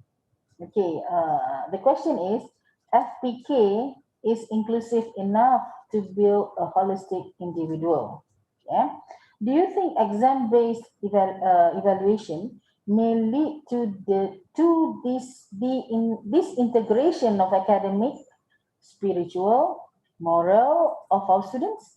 Yeah, I think that's a very good question. And I was just reading, I think, that macamnya UPSR has been abolished misalnya. I think that's a fantastic thing, you know, because at the level of umur 12 tahun to sit for exam. I remember when I was the Jannam, we don't have UPSR. We've got an intelligent test. I kind of enjoy that intelligence, just to tell you, to see you where you are. It is not an exam per se. I think exams is overrated, or competition in that sense is overrated. Yeah.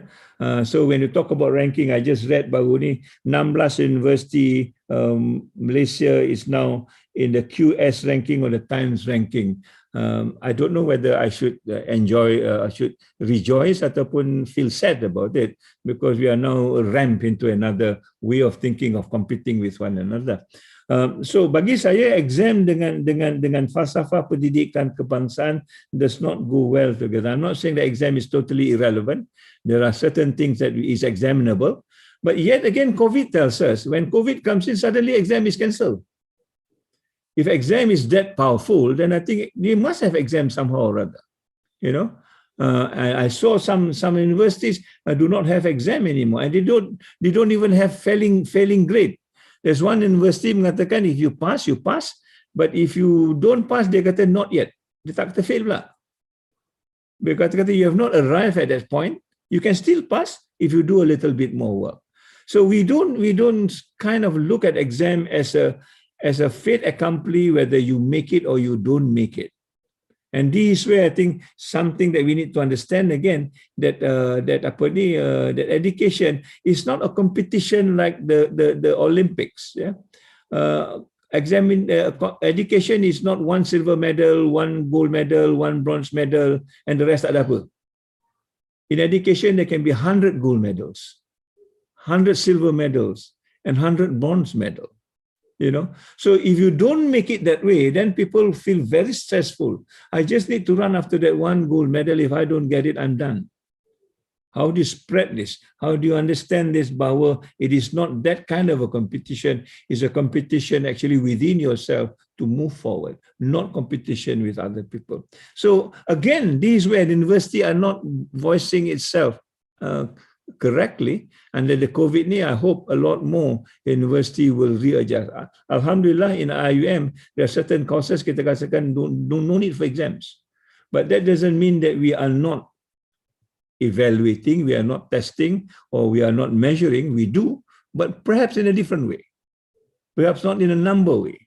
Yeah, my own experience in one of the other universities that I had been through, when we talk about social engagement, misalnya, yeah, where we organize students in a group of 10 to work with, to solve a problem in the community. All right, and there is no exams, but the students do evaluate one another. First thing we have, every student evaluate each other, so there is no passenger. Yeah, there's no people who take in easy ride. I will evaluate everybody, and the students are also evaluating the lecturer, because the lecturer needs to be around. Kadang-kadang lecturer not around juga. And then the lecturer will evaluate the students. Okay, but the final evaluator will be the people in the kampung who they work with. In other words, if you come here to solve my problem, is my problem solved? You may read so many articles, you may write so many things, but is my problem solved? If my problem solved, then maybe I've said that you have completed, and there's no A, there's no B there, but you have done something successfully. So we need to think quite creatively before. And I would like also to mention that this whole idea of examination, the way we understand it, is taken again from the industry. Yeah, the industry can do this because I say they are dealing with something which is lifeless. If you produce what do you call mineral water, it's all of standard size. You know, all of standard weight, same color. You can nampak, ini hijau, suddenly this one blue. We throw this out, right? But a human being, you cannot do that. You cannot standardize. Everybody must look like this fella, and he must behave like this fella and talk like that fella, and then they will pass. I think that's not it. So the challenge for us is basically how to be able to be flexible on this and think like. Give you one simple example, Sharizad. When I took over USM, I wasn't trained for this, but suddenly I found that two very different things. As a science student, I will evaluate research in terms of mainly journals. Scientists like to write journals. And the more authors, sometimes the better, because it's collaboration and so on and so forth, you know.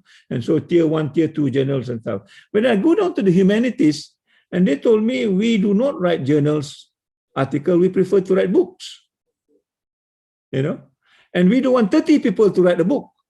We want at the most 2 people to write a book. And one book will take probably 6 months or a year or to write, you know, unlike a journal paper after the experiment. So different people needs to be evaluated differently.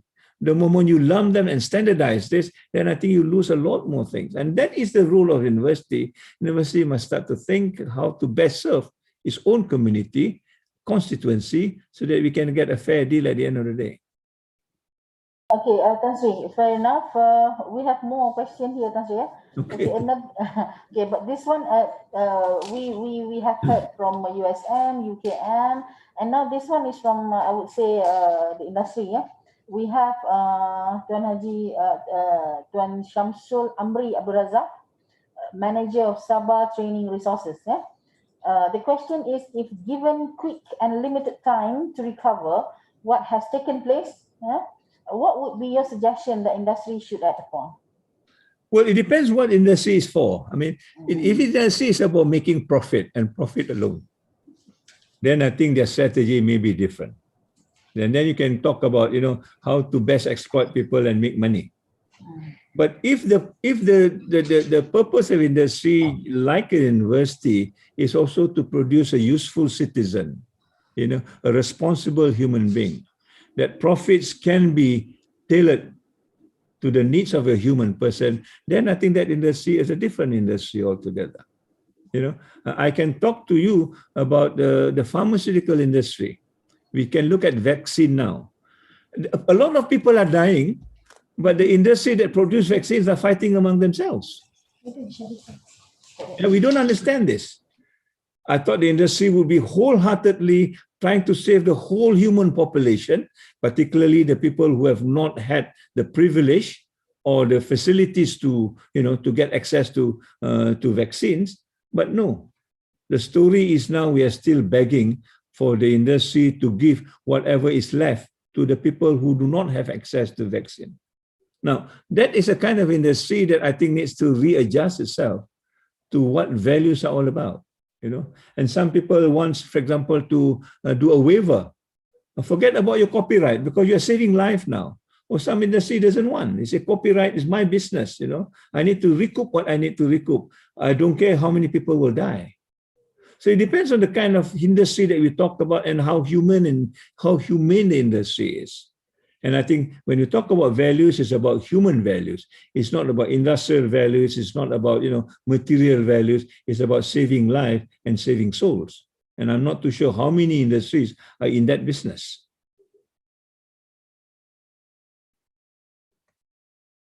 Maybe you can talk more to Encik Shamsul, because since that you know him well. Anyway, so yeah, some of these people are just going to test me anyway. So Right. I think with the time limit here that we can entertain online, 3 more questions. Boleh, Tan Sri? Boleh. Okay. Alright. This just 3 more. The rest will be email or channel to you online. Yeah. Yep. Okay.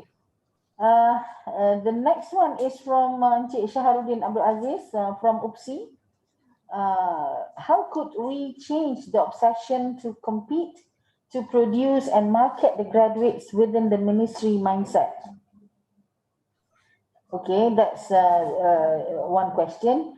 And another is from, this one is from YouTube, Dr. Shardi Abdullah from UMK. His question is, how does appreciation of value can take place despite the bureaucratic obstacles in our organization? Yeah. This is quite similar. And then the next one, again from USM, hopefully I addressed her well, Puan Sharifah Darwina, our managing changes, changes, especially at a new role and team, what is the best practices and how do you decide what are the best values embedded in making sure your team embrace the change you want? Okay. Okay, so all these three, Tan Sri, before, I mean, hopefully Okay. you can just, you know. I can answer all three questions by going back to, are you subscribing to falsafah pendidikan kebangsaan? If you're asking me whether how do we bridge the gap between us and Kementerian, I would want to ask the Kementerian, is the Kementerian subscribing to falsafah pendidikan kebangsaan in the real terms of the word, not just quoting falsafah pendidikan kebangsaan as we do in the blueprint? Yeah, in understanding, I give you 3 set values. There are other 5 set values that you can derive from the falsafah if you really want it. All right. So, are you subscribing the actual meaning of the falsafah pendidikan kebangsaan? And in the moment you do that, then you find that the bureaucracy is not functional anymore. Because, as I've mentioned, we need to have this empowerment, this flexibility, and stuff like that. If the bureaucracy does not allow it, then you are just using, bagi saya, what you call a lip service lah. You are not able to translate it into real terms. Yeah, and I think this is something that we need to think very, very hard. When I make my judgment whether something that I need to follow ataupun tidak, I go back to the falsafah pendidikan kebangsaan. I don't want to renegade the falsafah pendidikan kebangsaan because I wholeheartedly believe in it. You know, and if I need to make my comments against whatever it is said based on the falsafah, I will do it. And that's my rule, my duty as an academic to do it. And that's where the value comes in. You are true to the value that you hold. You don't actually change your position just because you talk to a different people of a different color, who sometimes have a different power, then you just change your notion. Then you're not worth the academic you are. Yeah, the principle needs to be whole. At the end of the day, if they say, please leave the office because you do not subscribe to my belief, then I think you leave the office. And there's no two ways about that.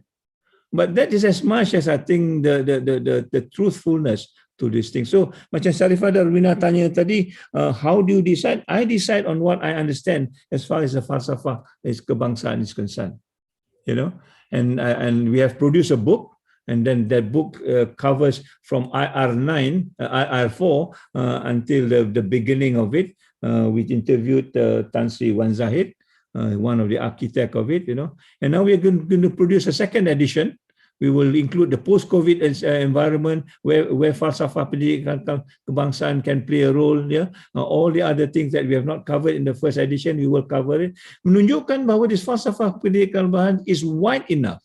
As somebody have said, it's inclusive enough to do what we need to do. Only thing whether we want to do it ataupun tidak.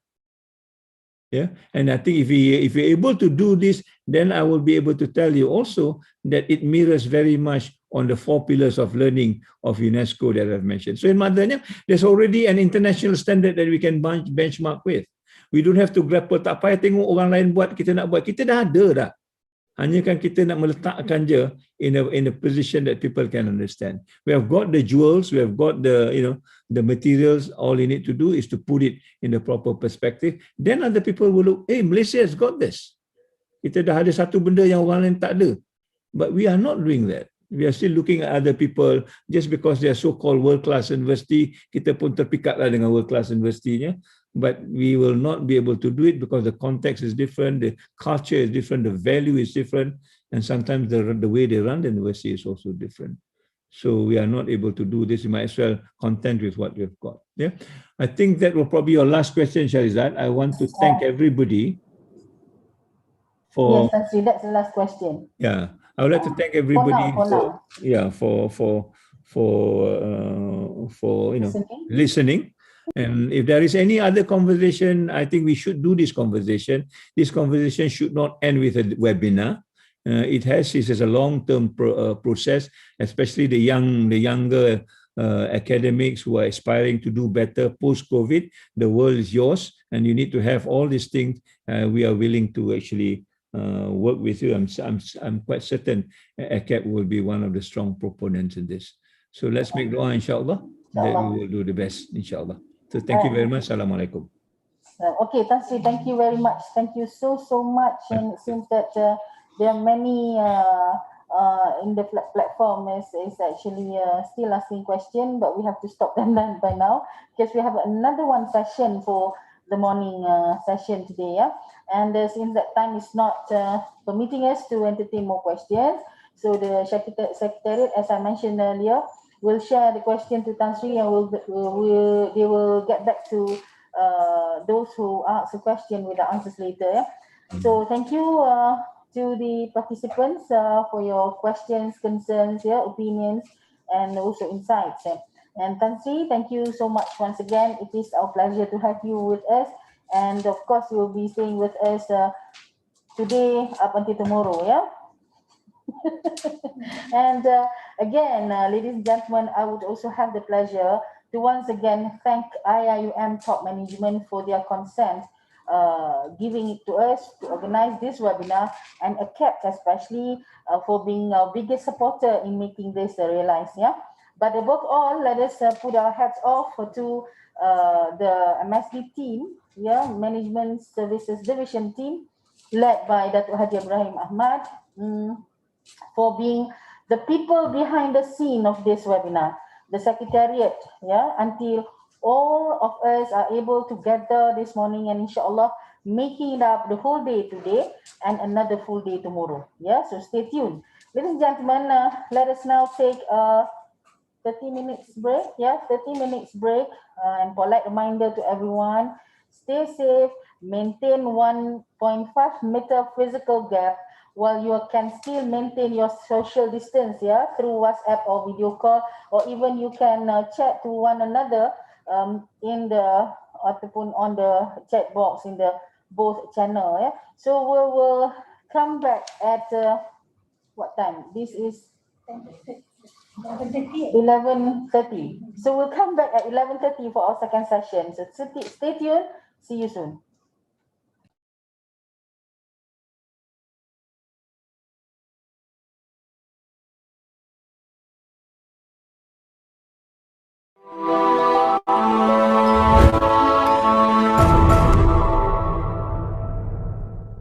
And I would like to contextualize this meeting today is what we call celebrating IIM 2020.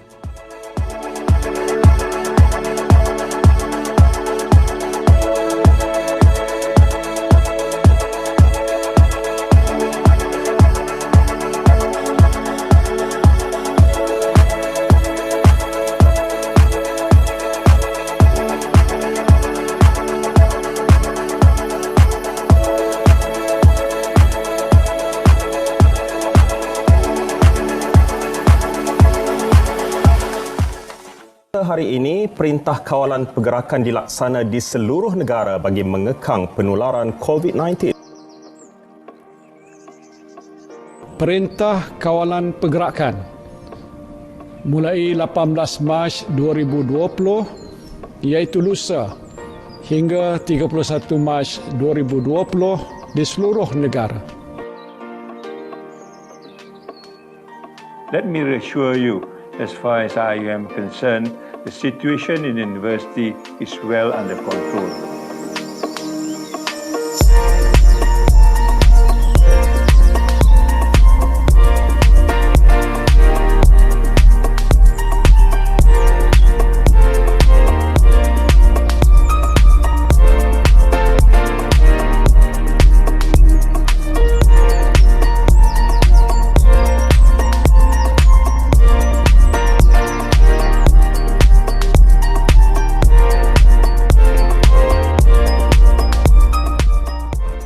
Universiti Islam Antarabangsa Malaysia (Iium) menghasilkan prototipe robot yang boleh membantu doktor berdepan dengan pesakit dengan membuat saringan dari jarak jauh. Robot yang diberi nama Medibot dibangunkan pakar robotik kuliah kejuruteraan dan kuliah teknologi maklumat komunikasi. Dilengkapi alat kawalan jauh bervisual, doktor berinteraksi dengan pesakit tanpa perlu bersemuka. Pasukan khas ini terdiri daripada pencarah, pentadbir dan pelajar yang tinggal dan menginap di kampus Gombak. PPE yang dihasilkan akan dihantar ke pusat perubatan Iium di Kuantan Pahang dan lain-lain hospital yang akan dikenalpasti oleh Malaysian Relief Agency (MRA).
Sementara itu, Universiti Islam Antarabangsa Malaysia (Iium) mencatat sejarah sebagai institusi pengajian tinggi pertama di negara ini tersenarai sebagai finalis untuk 2 penganugerahan lestari antarabangsa.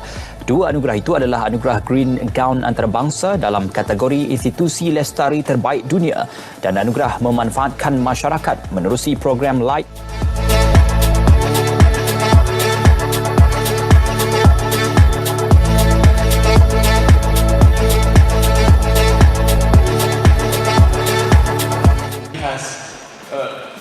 Change the stereotype image of Islam and Muslims in the world.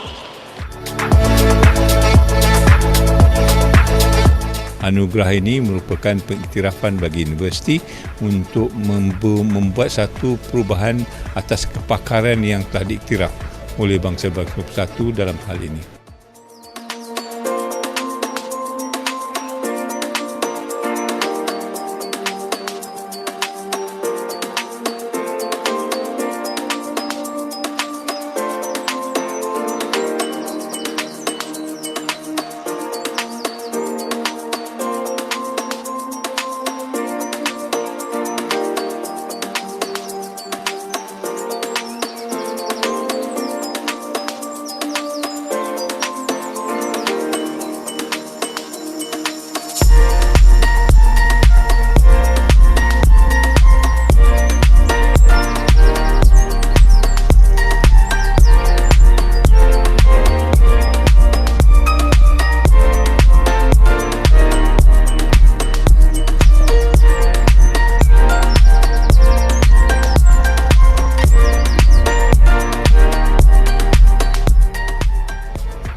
Kit yang kami hasilkan atau kit kami ialah satu kit pantas atau dipanggil rapid test kit menggunakan teknologi iaitu nanoteknologi.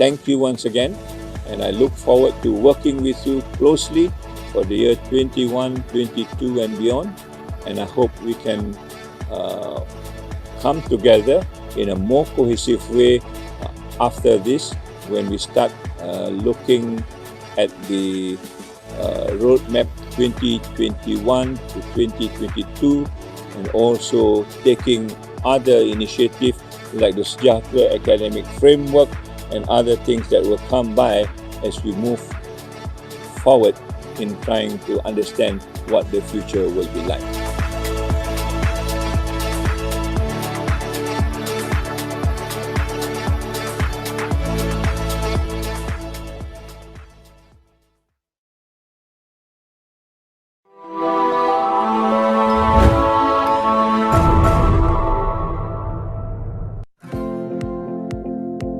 In the last 2 years, we have been trying to manage to change the university into a university that is truly international and sustainable. In this way, we are able to move as much as possible nature of education for the future by changing not only the structure of the university but also the knowledge base as far as the university is concerned. In other words, Iium is moving into a whole institutional transformation, taking with it the national education philosophy, sustainable development goals, United Nations 4 pillars of learning, and other very important foundation as far as the university is concerned. Among the things we do to transform Iium as a sustainability institution was to rename some of the offices and centers to suit their functions to promote sustainability agendas such as responsible research, student development, community engagement, and knowledge for change. We also introduced holacratic leadership and management, where everyone in the campus is empowered and entrusted to carry out their sustainability initiatives. Within a year, the impact of 29 flagship projects created could clearly be seen in 5 areas. First, the breaking down of academic administrative silos in a transformational way. 2, the building of voluntary teams and teamwork across the academic structure based on shared aspirations. 3, allowing for greater creativity and social innovation in translating SDGs into local context. 4, enhancing community engagement in co-problem solving based on SDG. And lastly, capturing data and information to be transformed into knowledge and wisdom. The formal classroom education is now linked to our co-curricular activities, which give more meanings to our community engagement projects through learning to know, learning to do, learning to be, learning to live together, and learning to become. I hope you have been able to see the gist of transformation that we are trying to do for the last 24 months using the whole institutional transformation and also carving a new idea of what a human university is all about as a kind of novelty for the future.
We are a place of accomplishment.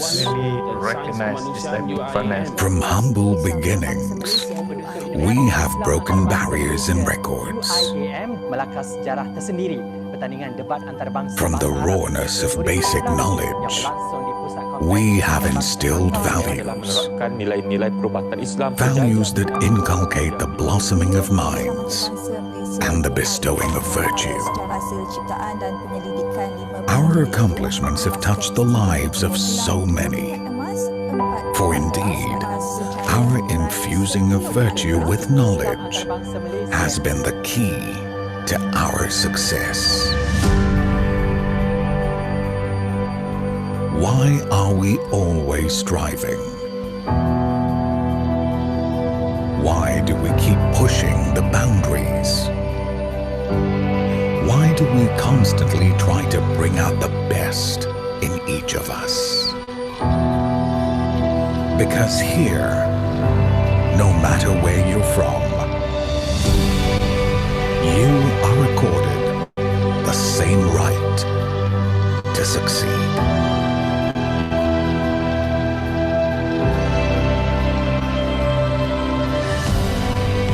We want them to build a better future, where good is not just created, but sustained. We stand for excellence in our students, shaping their values and developing the world. We strive for inspiration in our graduates, inspiring their dreams into reality. We want to go beyond the imaginable and bring out virtue beyond any barriers. To improve the quality of life everywhere, physically and spiritually.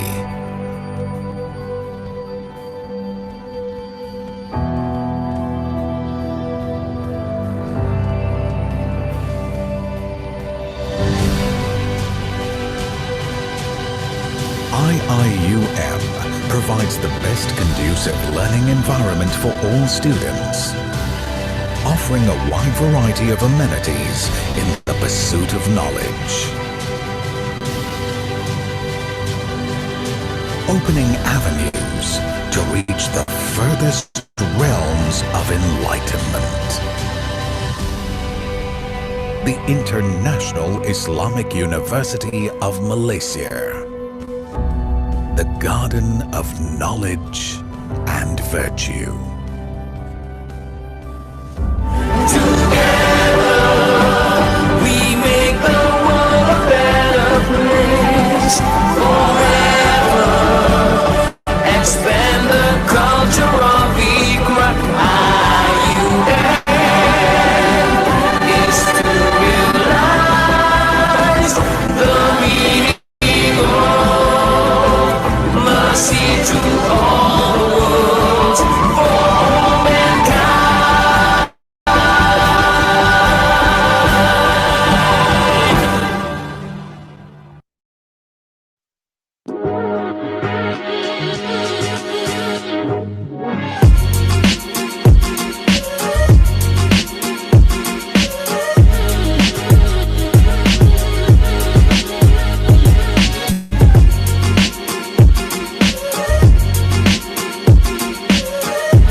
And I would like to contextualize this meeting today is what we call celebrating Iium 2020.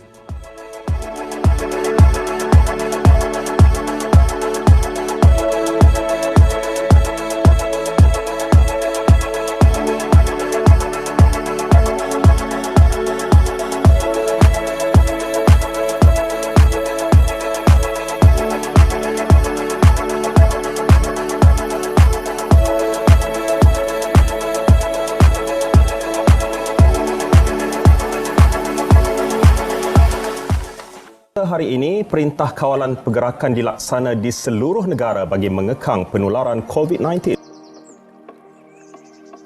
Perintah Kawalan Pergerakan mulai 18 Mac 2020 iaitu lusa hingga 31 Mac 2020 di seluruh negara. Let me reassure you, as far as I am concerned, the situation in the university is well under control.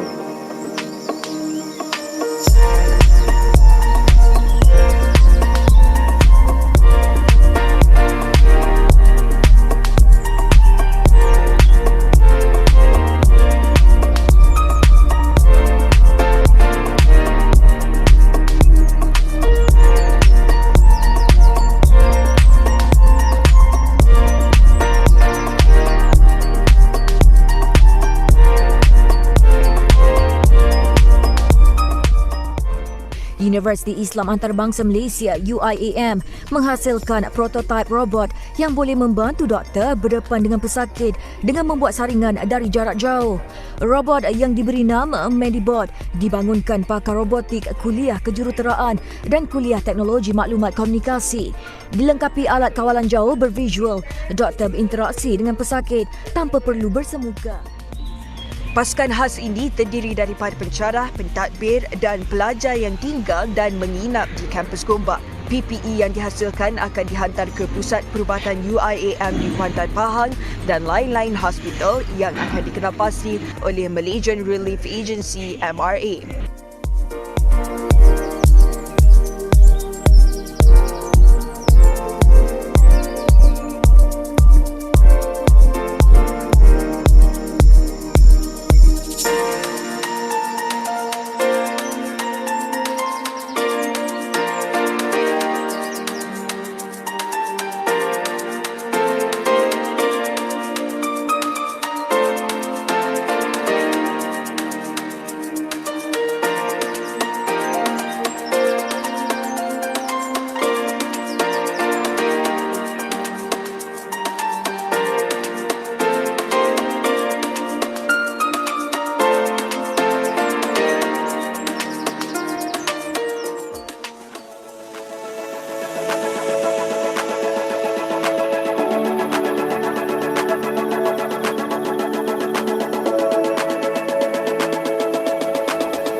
Sementara itu, Universiti Islam Antarabangsa Malaysia (Iium) mencatat sejarah sebagai institusi pengajian tinggi pertama di negara ini tersenarai sebagai finalis untuk 2 penganugerahan lestari antarabangsa.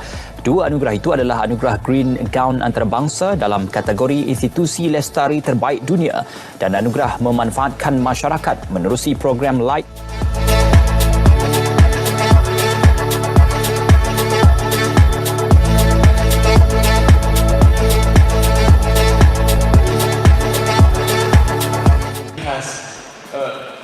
Change the stereotype image of Islam and Muslims in the world. Anugerah ini merupakan pengiktirafan bagi universiti untuk membuat satu perubahan atas kepakaran yang telah diiktiraf oleh bangsa-bangsa bersatu dalam hal ini.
Kit yang kami hasilkan atau kit kami ialah kit pantas atau dipanggil rapid test kit menggunakan teknologi iaitu nanoteknologi.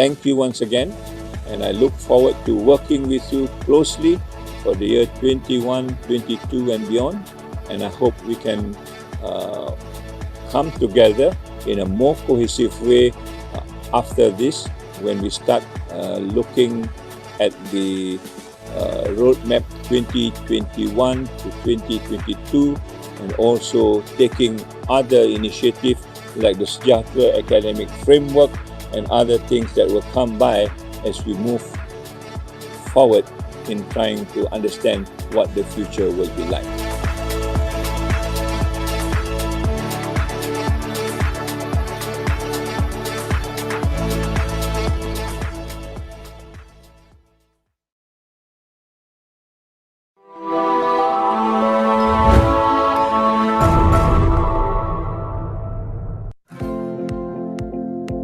In the last 2 years, we have been trying to manage to change the university into a university that is truly international and sustainable. In this way, we are able to move as much as possible nature of education for the future by changing not only the structure of the university, but also the knowledge base as far as the university is concerned. In other words, Iium is moving into a whole institutional transformation, taking with it the national education philosophy, sustainable development goals, United Nations 4 pillars of learning, and other very important foundation as far as the university is concerned. Among the things we do to transform Iium as a sustainability institution was to rename some of the offices and centers to suit their functions to promote sustainability agenda such as responsible research, student development, community engagement, and knowledge for change. We also introduced holacratic leadership and management, where everyone in the campus is empowered and entrusted to carry out their sustainability initiatives. Within a year, the impact of 29 flagship projects created could clearly be seen in 5 areas. First, the breaking down of academic administrative silos in a transformational way. 2, the building of voluntary teams and teamwork across the academic structure based on shared aspirations. 3, allowing for greater creativity and social innovation in translating SDGs into local context. 4, enhancing community engagement in co-problem solving based on SDG. And lastly, capturing data and information to be transformed into knowledge and wisdom. The formal classroom education is now linked to our co-curricular activities, which give more meanings to our community engagement projects through learning to know, learning to do, learning to be, learning to live together, and learning to become. I hope you have been able to see the gist of transformation that we are trying to do for the last 24 months using the whole institutional transformation and also carving a new idea of what a human university is all about as a kind of novelty for the future.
Assalamualaikum warahmatullahi wabarakatuh. Welcome back, ladies and gentlemen. Thank you for still staying with us, and Secretariat also has pinned the link to the registration of the seminar for those who did not able to register earlier. We shall now continue our session with a talk from Associate Professor Dr. Nora Mat Zain, the Head of Department Secretary, Kuliah of Medicine, Iium. And ladies and gentlemen, let me remind you once again, that just share what you have in mind and what do you think you need Dr. Nora to respond to you, through the Q&A box on the screen that you can find below, at the below part of your screen. And please write your name and where you are from. If possible, to write your title or address. How do you want me to address you? Just to make sure, first thing first is just to make sure that you are not a robot. Okay, and we will read it. We will read your whatever opinion, comments, question, whatnot after the talk, should the time permits, because it seems that we are behind time about 30 minutes. But anyway, ladies and gentlemen, Dr. Nora is online now, and before I proceed with the before she proceeds with the talk, let me introduce who Dr. Nora is. So the topic that Dr. Nora will be delivering is becoming best partner and accountable team partner. And Dr. Nora, Associate Professor Dr. Nora Mat Zain, is currently Head of Department Secretary, Kuliah of Medicine, Iium, and an experienced senior lecturer with a demonstrated history of working in the higher education industry as consultant psychiatrist and educator on psychiatry and mental health. She was graduated from UKM and University of Liverpool. And Dr. Nora's subspecialty is on the psychotherapy area, while also actively giving talk and lectures related to mental health. So ladies and gentlemen, without further ado, let us now welcome our next speaker for the second session in our webinar today, Associate Professor Dr. Nora Mat Zain, the Head Department of Secretary, Kuliah of Medicine, Iium, with the topic, Becoming Best Partner and Accountable Team Partner. Dr. Nora, over to you. Bismillahirrahmanirrahim. Assalamualaikum warahmatullahi wabarakatuh, and a very good morning to everyone here, Excellency, Minister, Professors, Dato, Tan Sris, and Honorable Head of Department, and also the ladies and gentlemen. Thank you very much for the organizing committee for inviting me to share some of my thought, my experience and skills, and as being introduced by our Madam Chairperson just now, that I am a clinician as well as the academy administrator, and still has to do some teaching, research, and partly also can like to contribute to the to achievement of the philosophy and Iium mission and vision. Thank you for the kind introduction. And this morning, we are very fortunate to listen to our Honorable Tan Sri Rector for the insightful talk about values and how we can take all these values to become a harmonious and balanced human in this world. Okay, I have a few slides to share, and bear with me for the next maybe about 40 minutes because I'm going through some of the old stuff about what is leadership, some values, but inshallah, I'll try to integrate all these theories and practices and some examples, perhaps in my clinical experience as well as probably the as academic administrator, has to play a leader to a small department in Kuliah Medicine. Why do I say small department? Because I only have, right now, I only have 10 people working under me. And inshallah, we are still value driven to give what is the utmost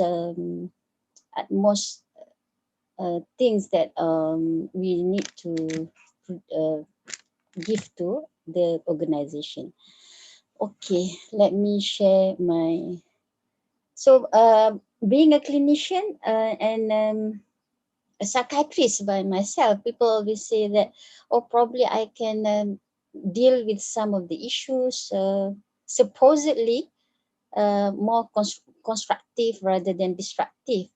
However, I do sometimes walk the talk and try my best to do this, and inshallah, we're still learning. And every day is about learning process and to become a harmonious human being at the end of the day. And inshallah, as a Muslim by myself, we always believe that one day we're going to go back to the eternal world, yeah, the other world.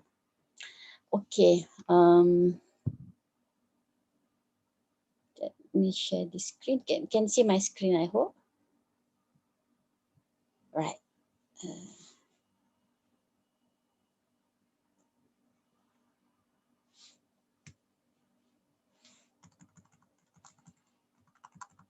Okay, so this is me, and I'm going to talk about becoming best partner and accountable team partner. And as you can see, that all of us actually a partner in our family, in our department, in our community. So we are a partner of something. And what makes us different probably from the other creation is we have the akal, we have the knowledge, we have the cognitive function, we have the thinking, and we have the emotional part as well. And all the creation is actually has this cognitive, emotion, behavior, but perhaps what is the make the difference between human being and other creation is the akal, our cognitive function probably, and is governed by the understanding of what we have to do in terms of taking into consideration some of the things that not to harm others. If we compare to ourselves and the other creation, let's say the animals, these are the life. They are lively. They're gonna die one day. But what makes it different because of we are the highly civilized creation, right? So I'm gonna bring you to some of the maybe a broad topic for some of you all, and what is leadership and everything. Everyone knows that it is making things happen and in the togetherness and to transform visions to reality. So this is a leader who lead an organization and make things happen. The organization have the vision and mission, and they are the leadership can transform the visions to reality through their leadership. And there are many types of leadership, as you all know. And it was been stated in psychology theory of leadership. You can have collaborative leadership. You can have many types of leadership. And I think the social sciences people are very well versed on this. And having in the psychiatry, we are science, and also we have the art. So it is sort of like suitable for me who can just try to see things from the science perspective and understanding in terms of how to humanizing some of the sciences, some of the technology, and to use this in our daily practice. So sometimes my friends make jokes that so you are the person who expert in a gray area. I said, yeah, so we are the expert in the gray area. But sometimes our life is also gray. but I'm not saying that. It's just a joke from my friend. Yeah. So leadership, making things happen. So we are here to make things happen. If we are belong to any organization, this is the the things that we need to understand from the beginning. We want make sure that to make things happen, togetherness with other part of with other family, with other people in the organization, and to transform whatever the missions and visions of each of the organization to a reality. We heard so much about university's mission, the education mission in this when we want to integrate between the rohani, jasmani, the emotion, the cognition, the behavior, and the spiritual. So can we do this? Yes, it actually can. But how we're going to do that is certainly it is a process. Okay, so what are the core behaviors of effective leaders? Everybody also knows about this. It's a social, people may not know about this. They are the ones who modeling the way. This is a model, by example, by exemplary, inspiring a shared vision of each of the organization. So I have a small department, but our vision probably big. We wanted to be a mental health advocates. We wanted to have we want to give the best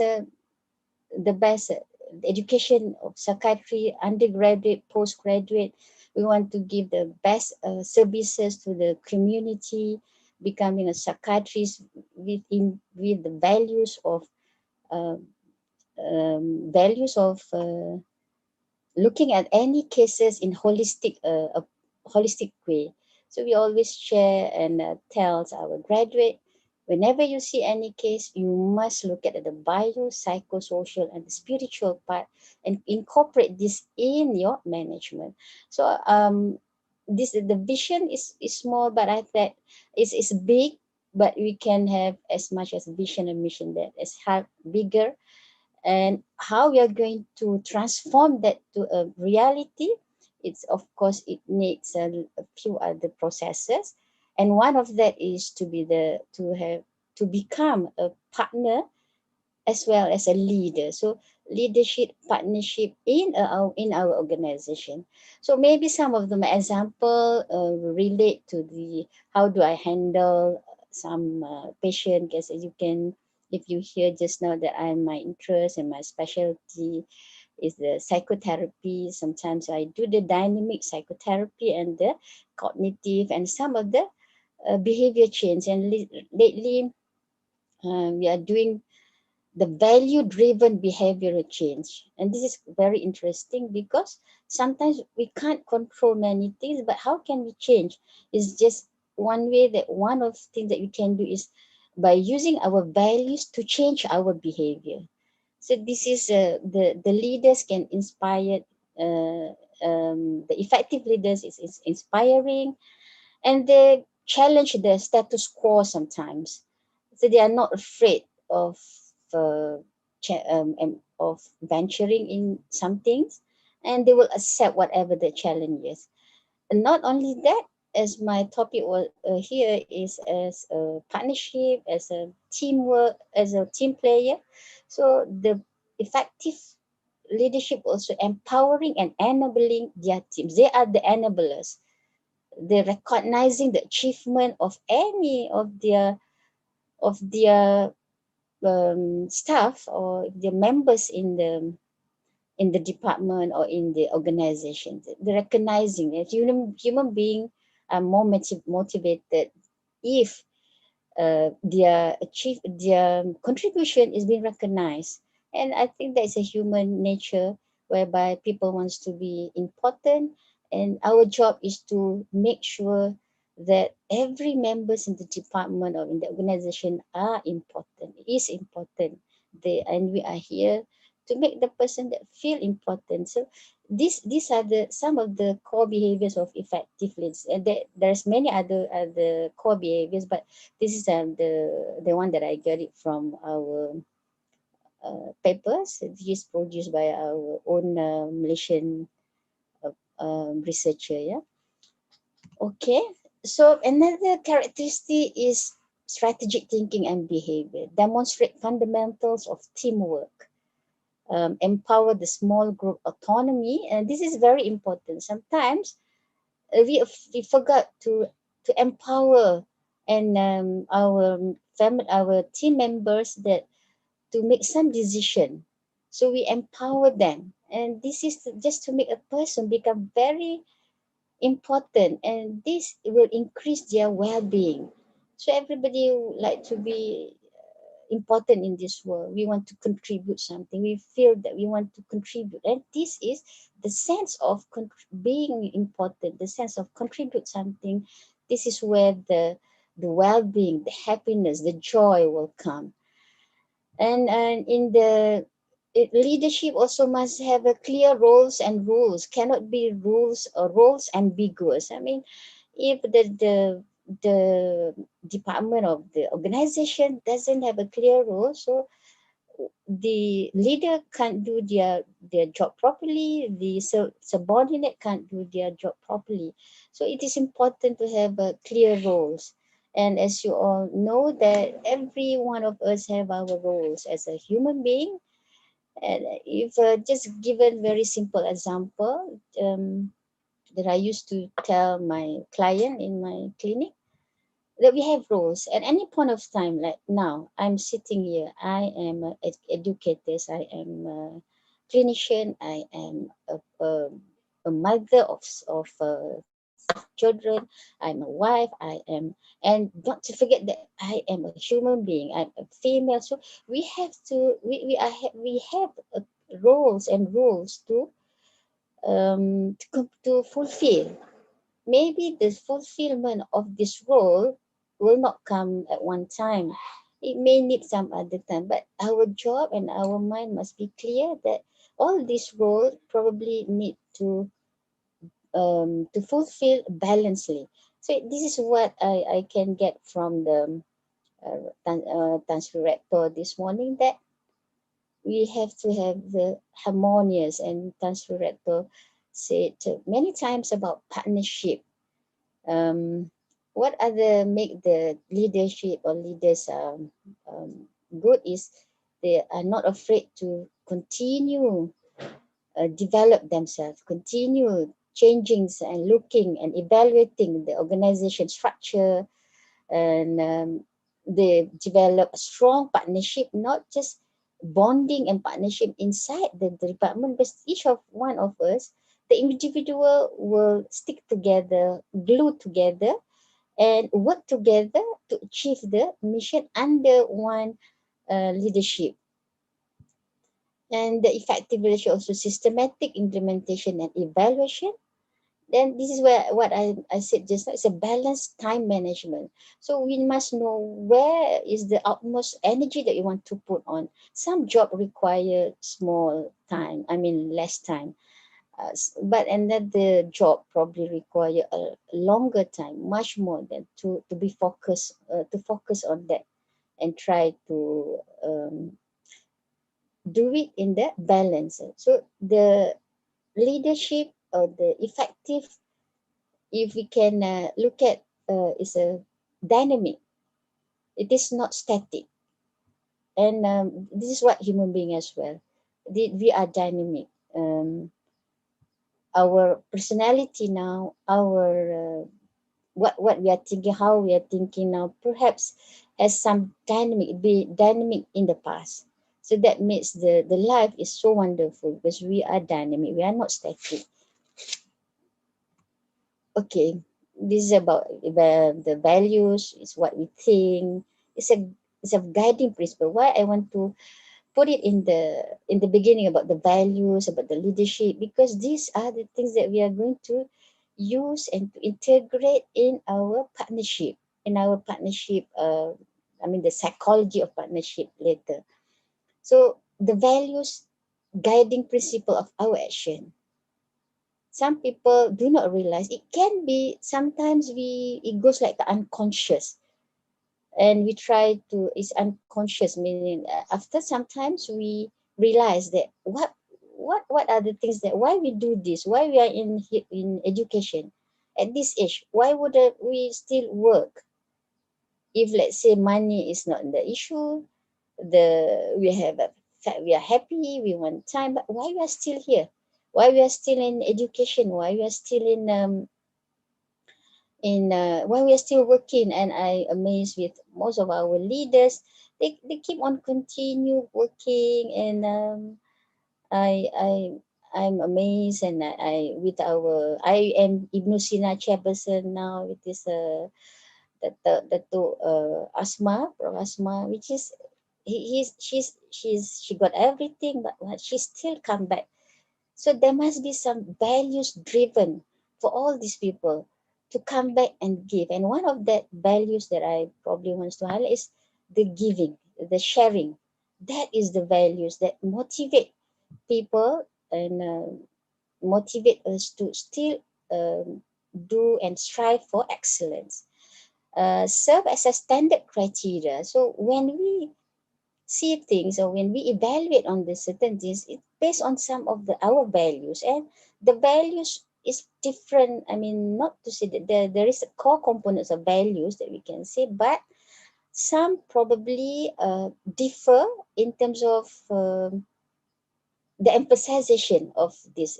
Sometimes my patient, when they do psychotherapy, they don't, I give example, they don't know why they are staying in that marriage. When I do the therapy, why I'm still here, why I'm still in this marriage, if my husband's my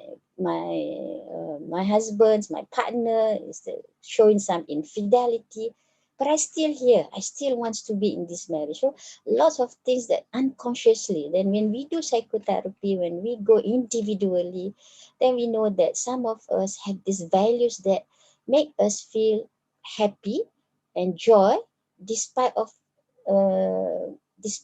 many unhappy circumstances. So how do we see things? And that's based on some values as well. This is the according to Schwartz, and everybody knows about this, some of the common values that we'll see in the literature. Benevolence, universalism, conformity, security, tradition, power, achievement, hedonism, stimulation, and self-direction. All of these values really can also be combined and come and makes them to form another value, not to say another values, but the subset. And the values here have different goals. So for instance, I will take out, so what is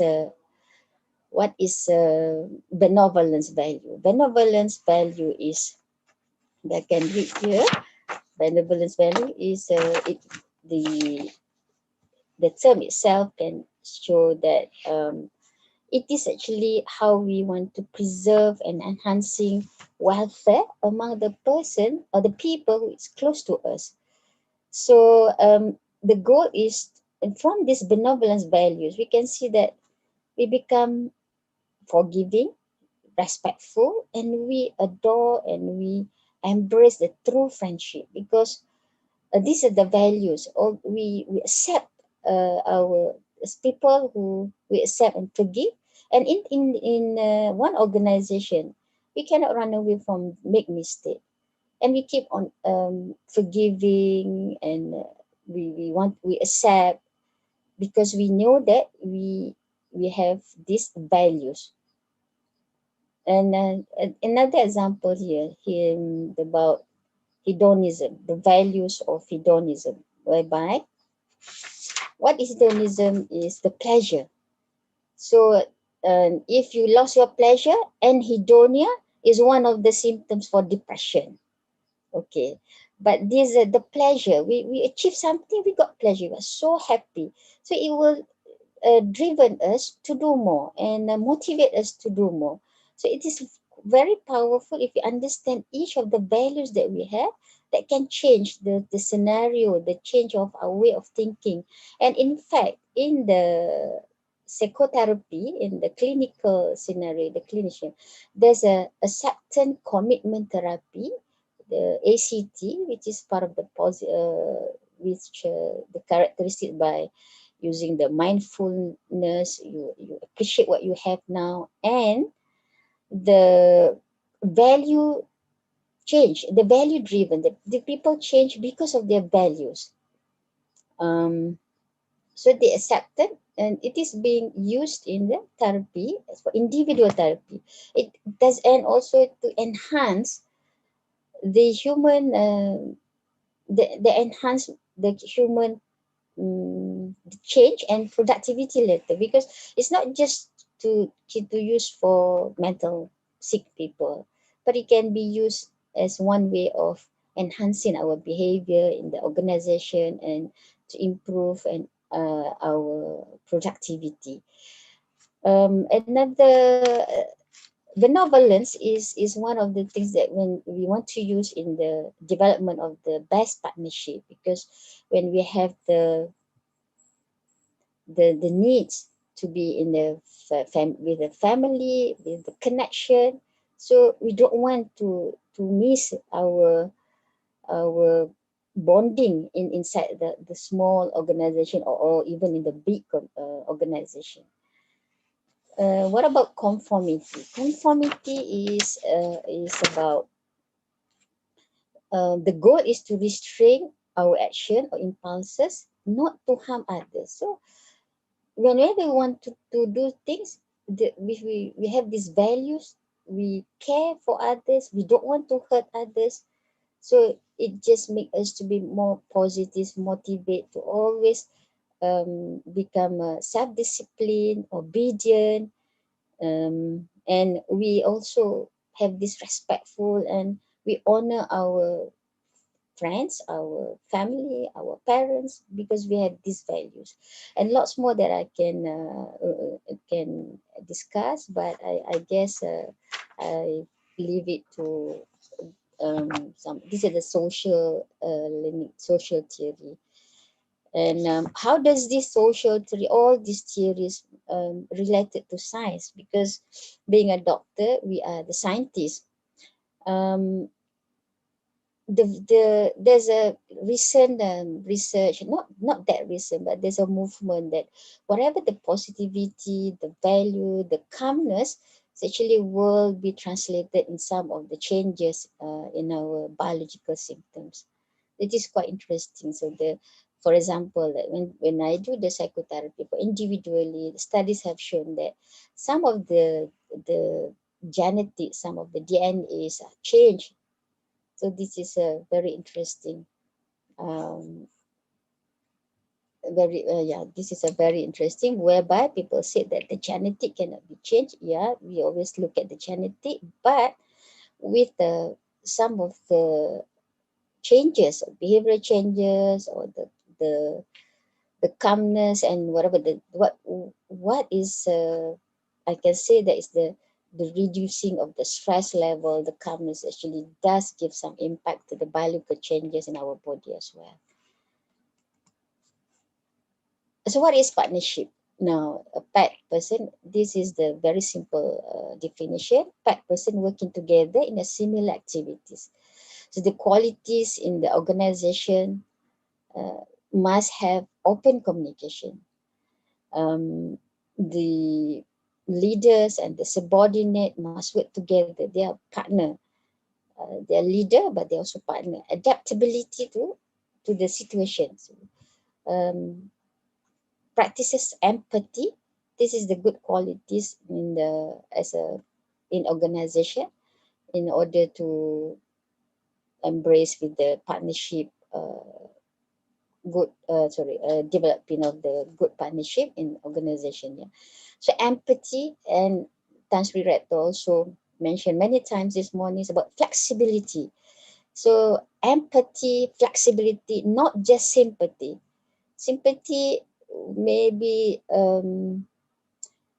not enough, because we have to be empathy. We sit in their shoes, and the COVID-19, the pandemic, and you can see that many mental health issues also arise, and And in our clinic, although we have to cut down because of the reduced distancing, however, people keep on coming because of this is the consequences of pandemic. Lots of mental health issues arise, and we need more people to help us in dealing with what is happening in our country now. So empathy, flexibility, we are flexible and resilient. Yeah, the qualities that need to be in partnerships is resilient. So we can bounce back in this pandemic situation. We have to make use whatever resources that we have, working together and mutual understanding of the purpose. Our purpose now is to flatten the COVID-19 cases, and we are hoping with when the people play their individual responsibility. How do we want to make sure? How do we can do that? Is we can't send KKM, we can't send police to monitor for every single person, but with the value that we have, probably we can change our attitude. The value, you can choose any of the values. Okay, love, care. We don't want people that we love, so we have this benevolence values to change our behavior. So how many of us have not been seeing our parents because we wanted to really follow the SOP so that we can at least make a change. One individual change, change in the partners, change in the team, and the whole community will change. But it always need to give to start with individual as well. The other qualities that in the best partnership is shared resources. So now with the solidarity, most of the kaki tangan awam public service encourage, or we have to cut down, some of us have to cut down their allowances, and this is shared resources, and this is the skill, our skill leadership that you can see come up with this the idea. So if we have these values of sharing is one of the values. Care to share, caring is sharing.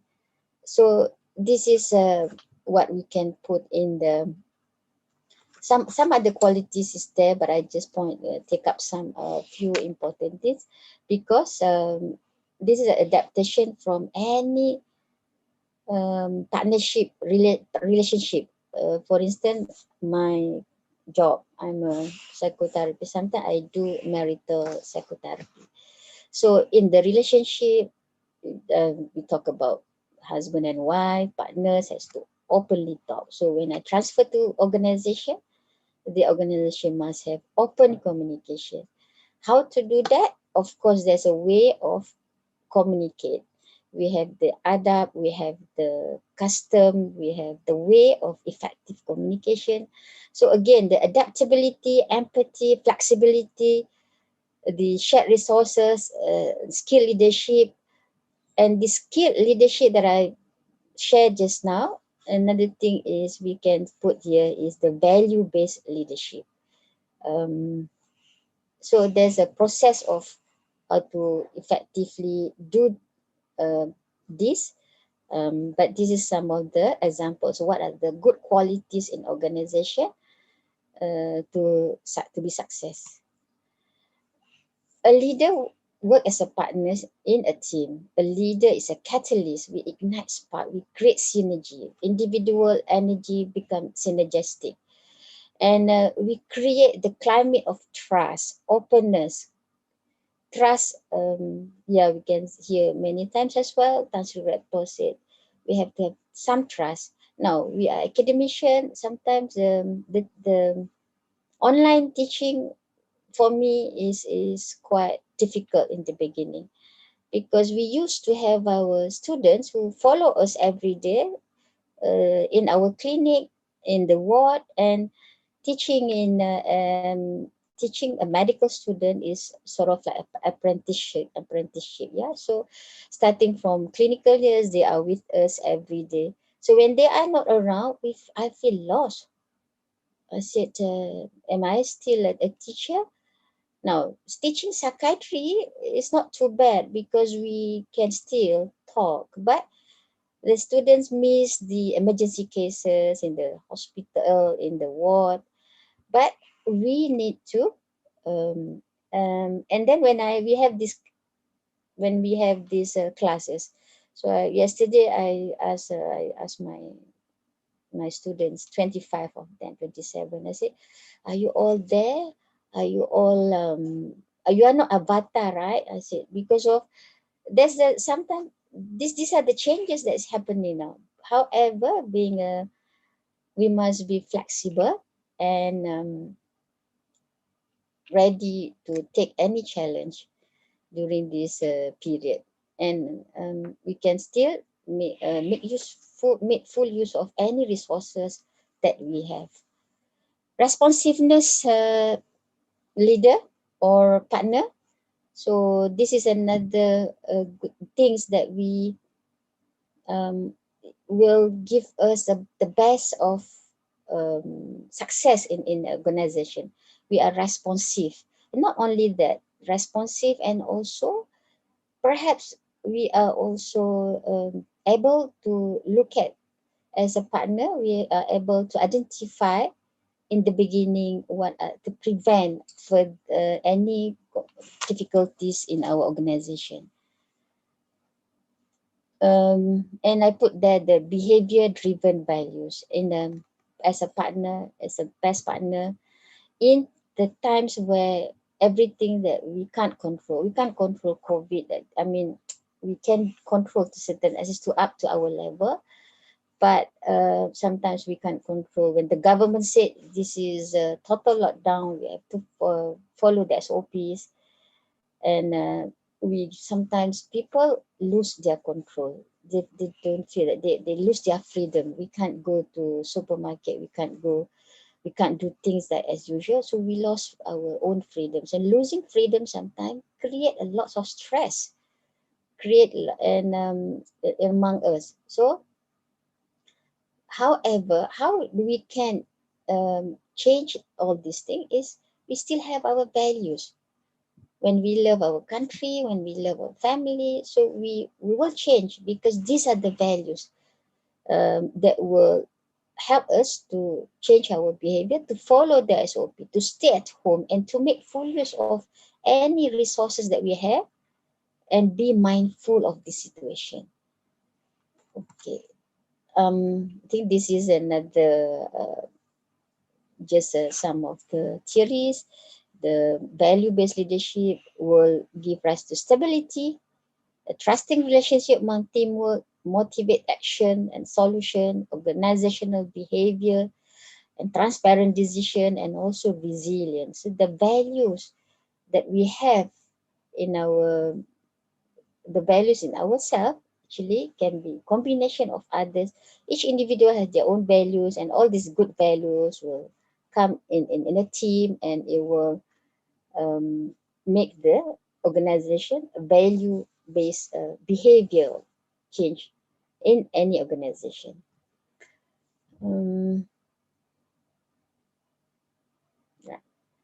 Okay, what are the challenges in development of partnership in organization?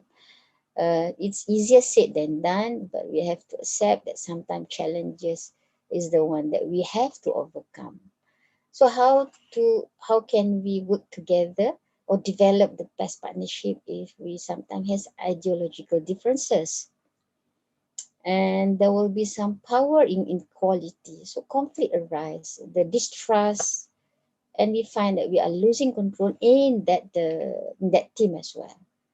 So I give you an example that in the beginning, I say when in the partner, in the marriage, because sometimes we make jokes that in the department also, when we say about partnerships, about marriage, yeah, it's a marriage.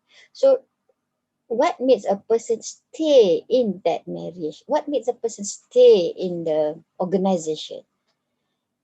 If they found out that they can't distrust, they can there's a conflict between them. Sometimes this conflict can be resolved, sometimes cannot be resolved. But what made they stay? Because they have the values, and the values actually can gear to the happiness. Example, if you're happy to see people happy, so you do things just to make sure that you are happy because of you see people happy. So maybe we don't want to be in that particular organization, but what have we contribute? We have contributed something, and you can see people are happy. So for those people who have to value themselves, that I am happy to see people happy, as long as it doesn't cause harm to me, it doesn't cause harm to others, which is the clear conscience that we are doing this because we are happy to do that and we wanted to do that.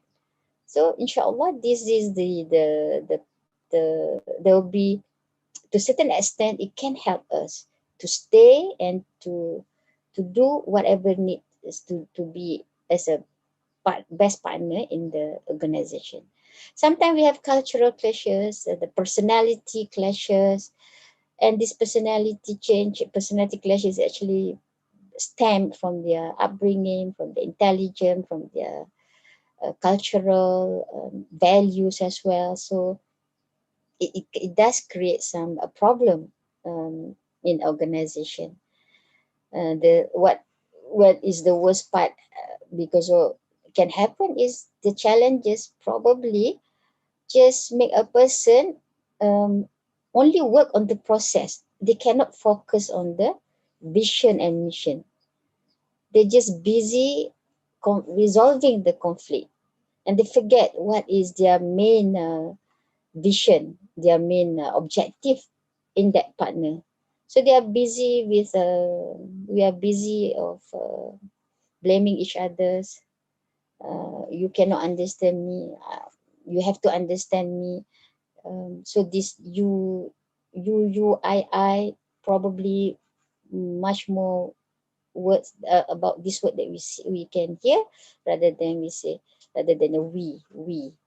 Okay, so previous history of antagonism, yeah, people brought up, so and they have been probably the past history also can actually give a challenge, because this is the different ways.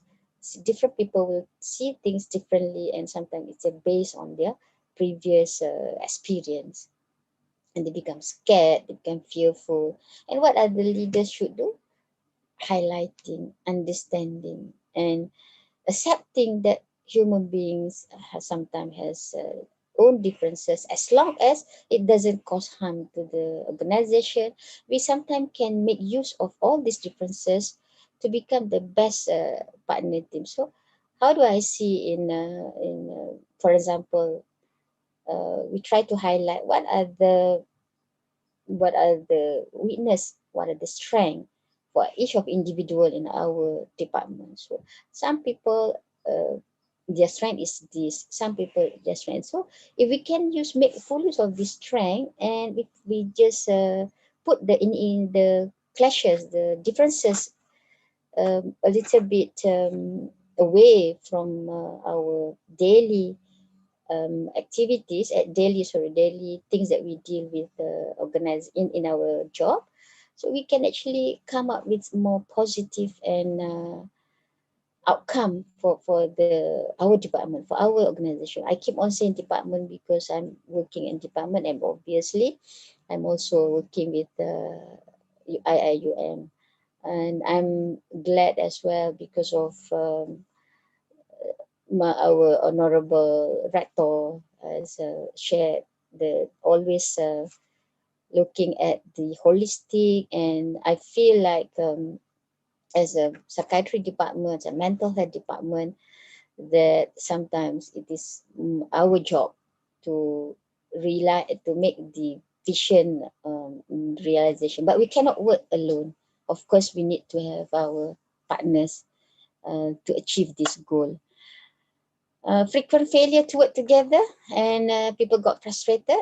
And then again, the lack of role ambiguity. This is some of the challenges. Sometimes what we can do is, based on these challenges, we draw some of the ways of tackling. As simple as how do we see in our family, between the role of husband, role of children, role, because we have many roles, and these need to balance. So if the simple, we have problem with our children. So what we do, you don't understand, you don't this, we try to we judge them, we say them. But if we can say that, okay, I think at this stage your role is 1, 2, 3, 4. So that's about clear role, and later as the cognitive development increase, we can start to put some flexibility in their daily activities. And from here, so we can emulate the simple things we bring back to our department. From the department we bring to the organization, and the organization we bring to the community. So inshallah we can come with our vision to become the balanced and harmonious human, governed by what is okay. Now I have few more minutes, I guess. So accountability, as a partner, in the organization, we have to be accountable. Accountability is not a responsibility; it's the accepting responsibility of own action. This is the simple way of definition. And accountability governed by internal locus of control. We have internal locus, and this is the psychology part, internal locus and external locus. So the accountability mainly governed by locus of control. So the accountability is a character of success leader. And the accountability, the accountable person, they perceive personal responsibility for their success and also their failure. So how does the accountability affect our life, our mental well-being? So it's increased well-being because we have a sense of control. So people are scared about losing control. When people take certain control, so we become stressed, we become depressed, because we still want to be in control. And it is increased moral and increased commitment to work. So the accountability, the theory said, is governed by internal locus of control. The external locus, I think, the environmental factors, and how do we see people or human that we can say that they have accountable. So they take responsibility. They simply not give excuses. Unless it's really important to mention about excuses. They are punctual because they value the timeline of any work. They value they respect other people's time, so they're punctual. Control their own behavior, so they doesn't require regular monitoring. So people can trust, can depend on them. They are reliable. And what is how to see that they are accountable? They can own their emotion. So they realize, I am angry, I am happy, I am sad. So the most important thing is they can own their emotion, and they can validate their own emotion. Do they need external validation? Yes, sometimes it does help, but they can do that. They validate their own self. Then later the external validation can come. So they use the environment to they are not depending so much on the environmental, but the environment, the external control will be used constructively. They can manage expectation, although the managers or the bosses expect something, but they can manage in their own ways because they are in control. And the expectation, we are hoping that expectation, realistic expectation. So not just saying that I will do this in one day, but the actual things that the job has to be done in 3-4 days. So manage expectation realistically. They can collaborate with others. They can see the differences and work on these differences, collaborate, discussion, can values internal motivation as well. So the internal motivation is much more rewarding for them. That we want to have some financial motivation, some recognition, some praises. If we do get, alhamdulillah, it just give us another booster to increase our esteem and then to increase our productivity. But those people who is accountable, they value them the internal incentive, the incentive, they feel rewarding. This is much more rewarding. I can give, I make people happy. So they are accountable. This is some of the sign that the people are accountable. Okay, this is my last slide. So what is the way forward? So let us do the behavioral change, value-driven change to engage in the best partnership and be accountable in our action to achieve the harmonious and balanced human being. Oh, by the way, I talked about ACT just now, acceptance commitment therapy. So in situation like this now, if we can't change many things, we just accept that and we are committed to change. And how do we committed to change? One of the things that they said is the value. So you change based on your value. So I have given an example just now. So if you're happy to see your friends happy, so then you always want to give. And the spirituality is one of the values that fall under the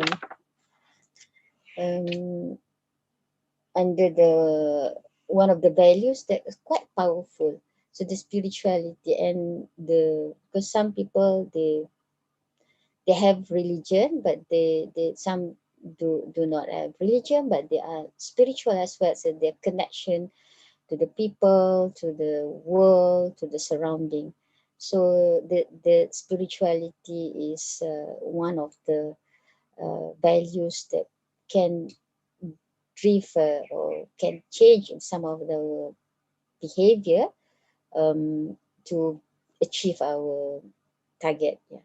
So I think that's about all that I want to share, and I'm sorry. I hope that my simple and short, not sure whether it's short or not, but can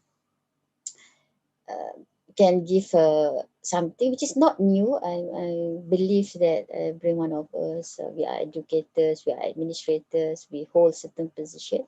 This is just about reminding and looking the way forward. So thank you very much. I pass back to Madam Chairperson.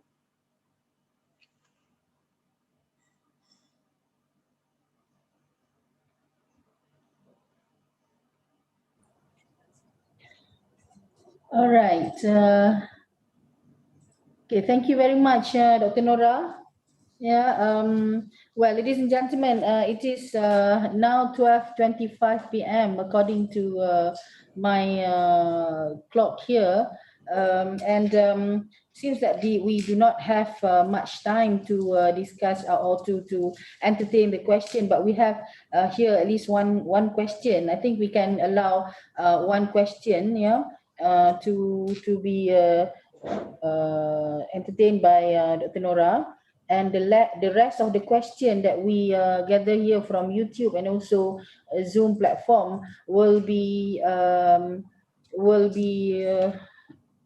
submitted or emailed to Dr. Nora via online, and but at the same time we also gather two other notes that I think it is worth sharing with the rest of the speakers, the rest of the participants, and Dr. Nora herself before I come up with the question from one of our participants. Okay, this one is from Miss Anis Shafinas. Yeah, Miss Anis Shafinas wrote here, values-based leadership is actually a mutual respect. Yeah, so that's number one. And then there's another one, Dr. Nora. This is from Cloud9. So Cloud9, he or she, yeah, wrote here that we create our own happiness and become best partner in our organization. Lead by example, yeah, not only rhetoric, theory talk, but no action. IIM shows good leadership with values. Thank you very much, Cloud9, and congrats, organizer and secretariat. Thank you once again, and thank you to Dr. Nora too. Okay, Doctor, we shall now go to the question. Yeah, we take one question here, and the question is in Bahasa Melayu. Okay, this is from Kamal Talib. Yeah, Encik Kamal Talib from UMT. He writes here, apakah cara untuk mengatasi cabaran dalam membangunkan partnership dalam organisasi secara agresif? Silakan, Doktor. Okay, kalau saya, terima kasih ya Cik Talib sebab tadi saya ada bincang yang, so I shall speak in English as well. The question is about how to aggressively develop partnership, good partnership, yeah. And macam mana nak mengatasi cabaran. So if you can see that the aggressive here needs to be interpret in certain ways. So because of the organization has their own values as well. So the some, as I mentioned in UIA, we said we are value-based education. So how do we want to develop the partnership? If we go back to the qualities and of the best partnership, aggressive means how long we have to put our target. And we have to study and sometimes the root cause analysis of what is happening inside the department or organization. Sometimes it mean just not like a theory, but it is in action. So perhaps the aggressive or not must come. Last time we always say that it must come from top to bottom, but now actually we are the change agent. Everyone of us is change agent, but do it in a proper way based on the values of the organization. So aggressive or not, it depends on the understanding of the problem itself. If let's say it involves different personalities, different understanding, it's just a lot. So perhaps this is not the best partner that we can have. So aggressive here I believe that probably the time or the ways. So it will involve many parts. So some of the problems in that to develop partnership tu based on what? Apa masalah besar dia. So because issues is there, either issue yang besar or issue yang kecil. And how do we see the issues besar and kecil? Small or big, it also depends on the organization itself. So some people think that not talking to each other is not a problem, and as long as you deliver. So I don't care about the process, but I just want to see the outcome. So that's why I think I can't answer that in the straightforward, but we must look at what is the issues. If you go to my slide about the challenges just now, so each of the issues may be tangible, maybe intangible. So we focus on what we can do at that time. And this is the concept that you make do at that time. What is the most difficult things or challenge? Then we work from there. So I hope that the answer is actually what is the most important at that time. How aggressive? If involve productivity, we must do it fast. If involve safety, harm, so we have to do it fast. But if let's say we want to improve our other areas, maybe we don't need to do it fast. So that's probably my answer, because there's no straight A or B ways of doing that. Yeah. All right. Okay. Thank you, Dr. Nora. It seems that we are quite, behind time. As I mentioned this morning, we are behind time. We are 30 minutes behind time, and now this is 12:30. But there are more questions. Actually, the secretariat will email you for the question, and you can just write to them and answer that questions. And I would like to also convey. I would like to also thank the participants for the questions and concerns. Yeah, and how we can conclude, or the note that I can, I can take from your talk just now, Doctor, that the COVID-19 pandemic, has created quite significant effect on mental health crisis. Yeah? And studies alone, this one I got from my readings. Yeah, studies have found that 53% of adults in the US, believe worry and stress related to COVID-19 has had a negative impact on their mental health and affect their job performance. So that's why, ladies and gentlemen, why we have Dr. Nora this morning, just to talk to us and expose and give us some insights on the importance of mental health, especially in performing our task in the organization.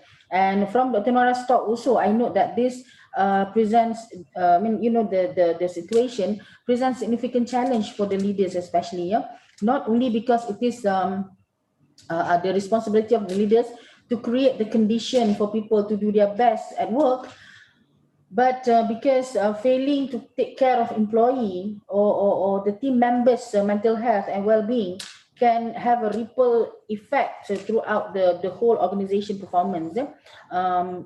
It can create undermining trust, engagement, and psychological safety. The strongest attribute of high-performing teams also can drop or go down then.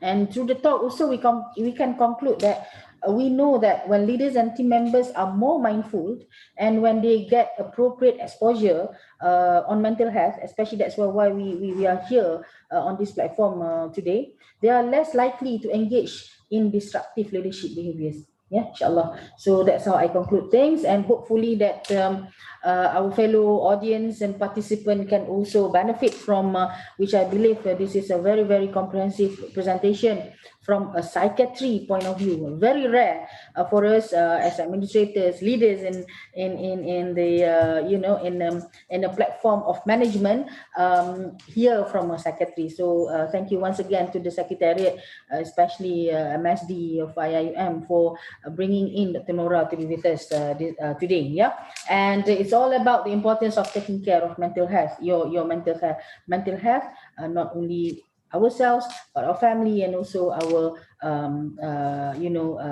members in the group. Yeah, so I think we have more questions, Doctor, but we can see it in our Zoom question and answer box as well, and also in the through secretariat inbox as well. But we cannot go further then, because we are going to take a break now, for our next session at 2:00, 2:30, is it? 2:30 this afternoon, where we are going to have a forum, the first forum in our webinar today. So thank you once again, Dr. Nora. We are pleased to have you with us today. Thank you. And you take care, stay safe, inshallah. Inshallah. All right, so ladies and gentlemen, we have done with 2 sessions altogether, and we shall stop right here for the lunch break. You are all invited to enjoy your meal at your own workstation. Don't go anywhere, just stay put, and we'll come back on our webinar platform at 2 p.m. Yeah, so stay safe, and inshallah we'll meet again. Thank you.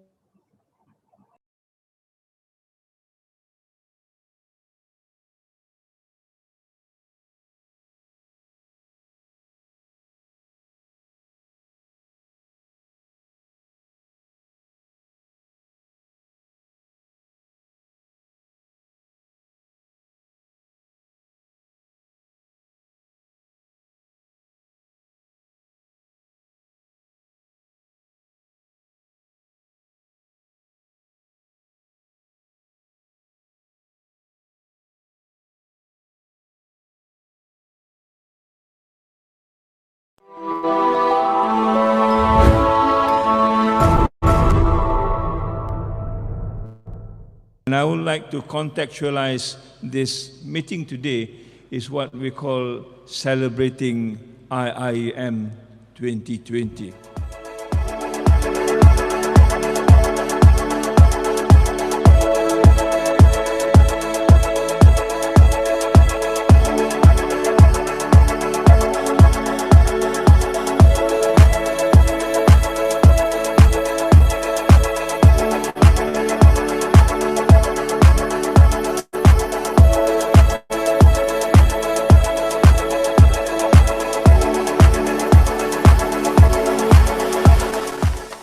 Hari ini, Perintah Kawalan Pergerakan dilaksana di seluruh negara bagi mengekang penularan COVID-19. Perintah Kawalan Pergerakan mulai 18 Mac 2020 iaitu lusa hingga 31 Mac 2020 di seluruh negara. Let me reassure you, as far as I am concerned, the situation in the university is well under control.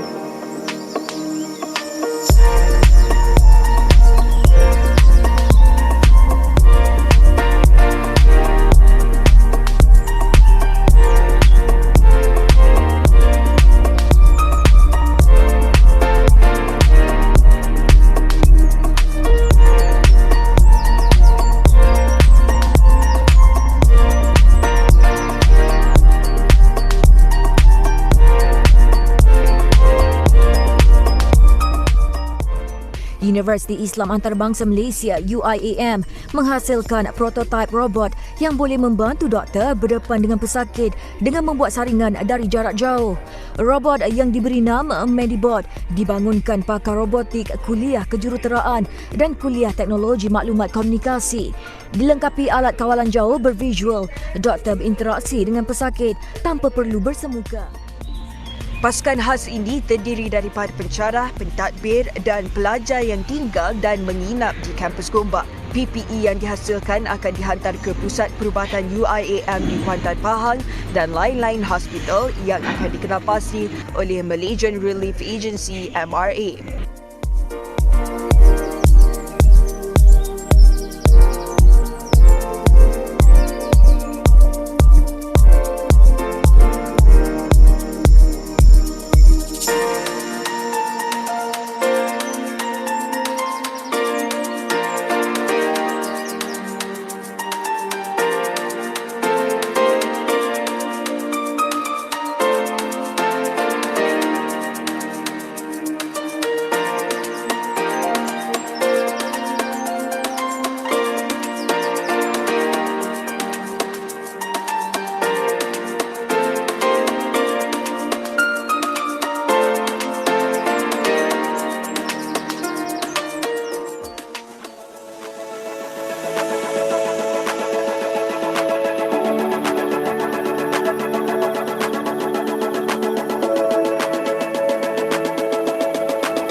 Sementara itu, Universiti Islam Antarabangsa Malaysia (Iium) mencatat sejarah sebagai institusi pengajian tinggi pertama di negara ini tersenarai sebagai finalis untuk 2 penganugerahan lestari antarabangsa.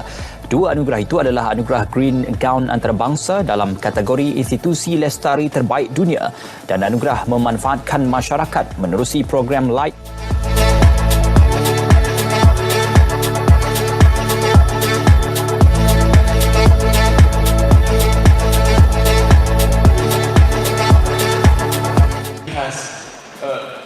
Change the stereotype image of Islam and Muslims in the world.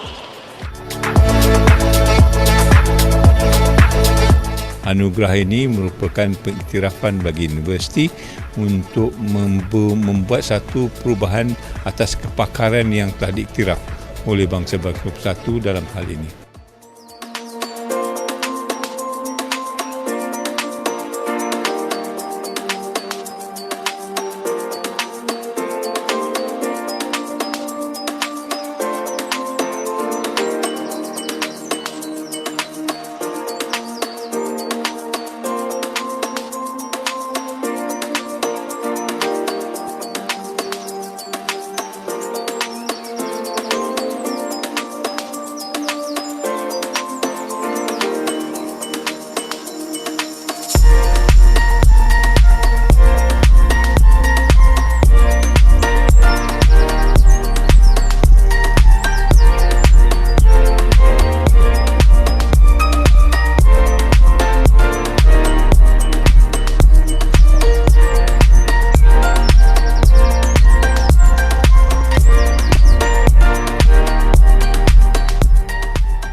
kit yang kami hasilkan atau kit kami ialah satu kit kit pantas atau kita panggil rapid test kit menggunakan teknologi iaitu nanoteknologi.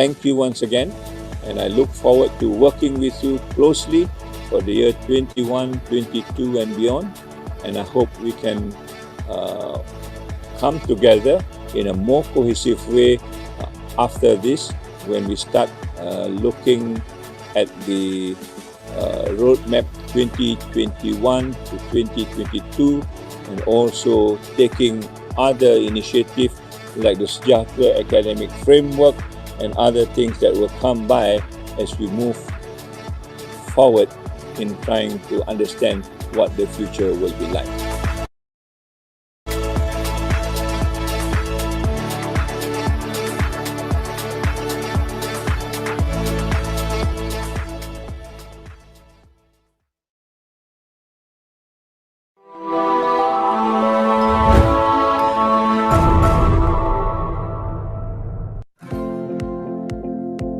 In the last 2 years, we have been trying to manage to change the university into a university that is truly international and sustainable. In this way, we are able to move as much as possible nature of education for the future by changing not only the structure of the university, but also the knowledge base as far as the university is concerned. In other words, Iium is moving into a whole institutional transformation, taking with it the national education philosophy, sustainable development goals, United Nations 4 pillars of learning, and other very important foundation as far as the university is concerned. Among the things we do to transform Iium as a sustainability institution was to rename some of the offices and centers to suit their functions to promote sustainability agenda such as responsible research, student development, community engagement, and knowledge for change. We also introduced holacratic leadership and management, where everyone in the campus is empowered and entrusted to carry out their sustainability initiatives. Within a year, the impact of 29 flagship projects created could clearly be seen in 5 areas. First, the breaking down of academic administrative silos in a transformational way. 2, the building of voluntary teams and teamwork across the academic structure based on shared aspirations. 3, allowing for greater creativity and social innovation in translating SDGs into local context. 4, enhancing community engagement in co-problem solving based on SDG. And lastly, capturing data and information to be transformed into knowledge and wisdom. The formal classroom education is now linked to our co-curricular activities, which give more meanings to our community engagement projects. Through learning to know, learning to do, learning to be, learning to live together, and learning to become. I hope you have been able to see the G's of transformation that we are trying to do for the last 24 months using the whole institutional transformation and also carving a new idea of what a human university is all about as a kind of novelty for the future.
We are a place of accomplishments. From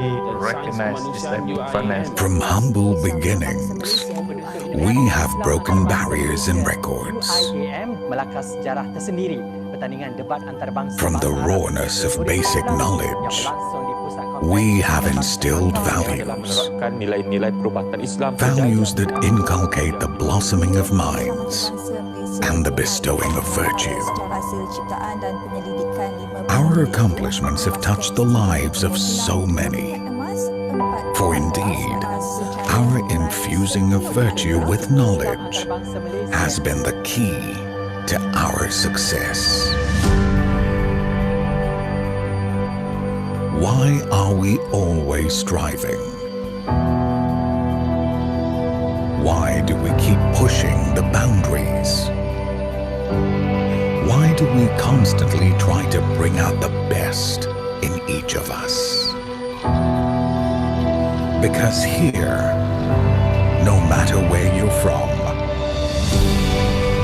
you are accorded the same right to succeed.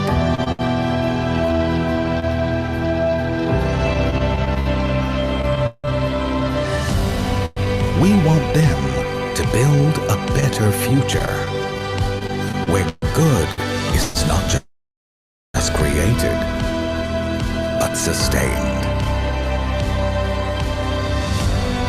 We stand for excellence in our students, shaping their values and developing the world. We strive for inspiration in our graduates, inspiring their dreams into reality. We want to go beyond the imaginable and bring out virtue beyond any barriers. To improve the quality of life everywhere, physically and spiritually.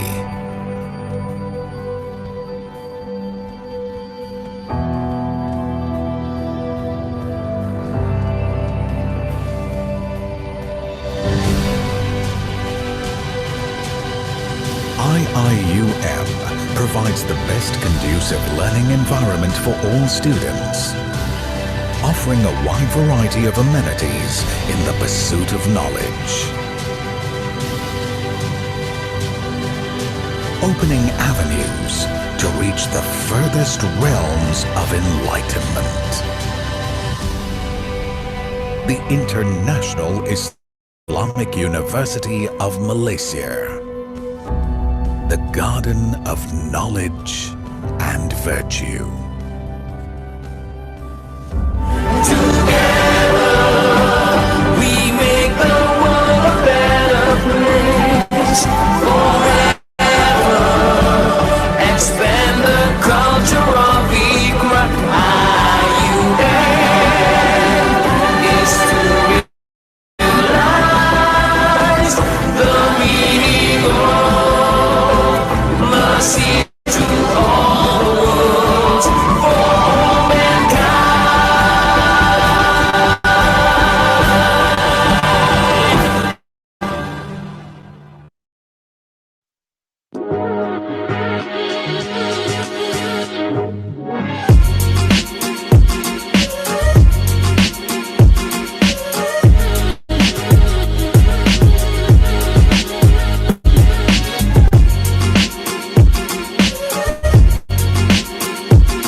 And I would like to contextualize this meeting today is what we call celebrating Iium 2020.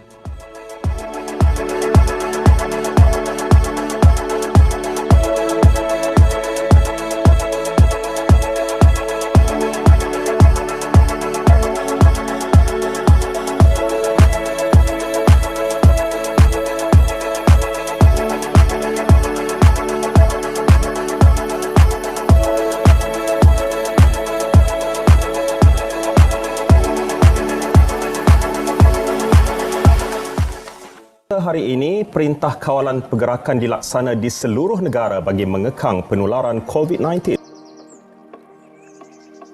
Perintah Kawalan Pergerakan mulai 18 Mac 2020 iaitu lusa hingga 31 Mac 2020 di seluruh negara.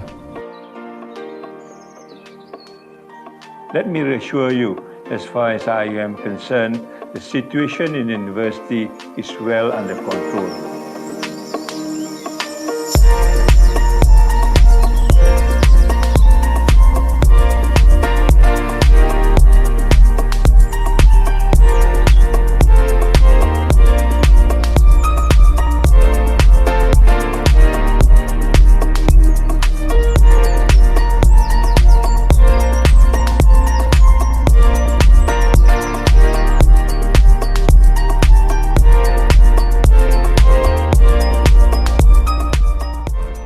Universiti Islam Antarabangsa Malaysia (Iium) menghasilkan prototipe robot yang boleh membantu doktor berdepan dengan pesakit dengan membuat saringan dari jarak jauh.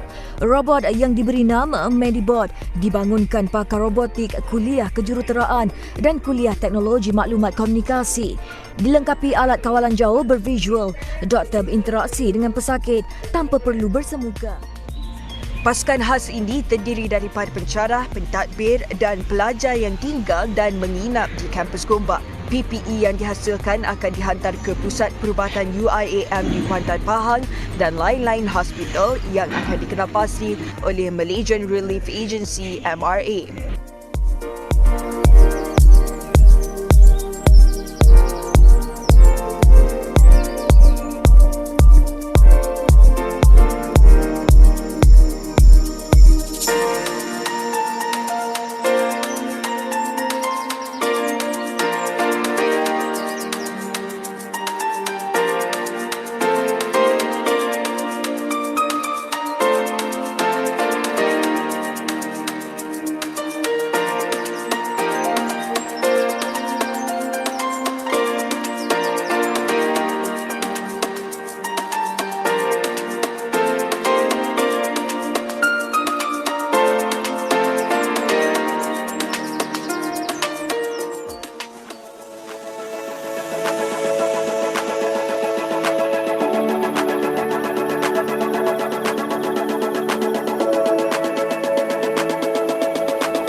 Sementara itu, Universiti Islam Antarabangsa Malaysia (Iium) mencatat sejarah sebagai institusi pengajian tinggi pertama di negara ini tersenarai sebagai finalis untuk 2 penganugerahan lestari antarabangsa.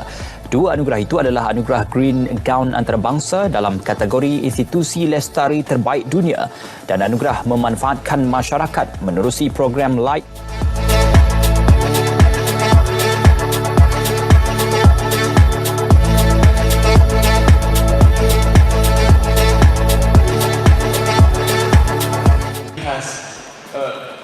change the stereotype image of Islam and Muslims in the world. Anugerah ini merupakan pengiktirafan bagi universiti untuk membuat satu perubahan atas kepakaran yang telah diiktiraf oleh bangsa-bangsa bersatu dalam hal ini.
Kit yang kami hasilkan atau kit kami ialah satu kit pantas atau dipanggil rapid test kit menggunakan teknologi iaitu nanoteknologi.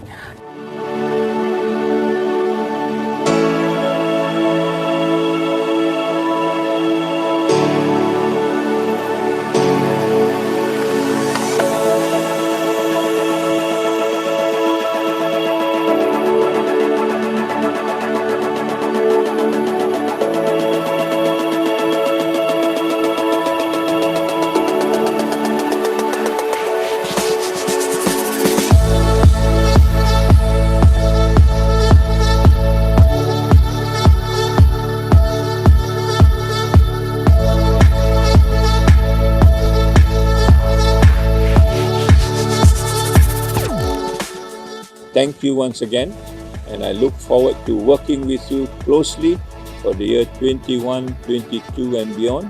And I hope we can come together in a more cohesive way after this, when we start looking at the roadmap 2021 to 2022, and also taking other initiatives like the Sejahtera Academic Framework and other things that will come by as we move forward in trying to understand what the future will be like.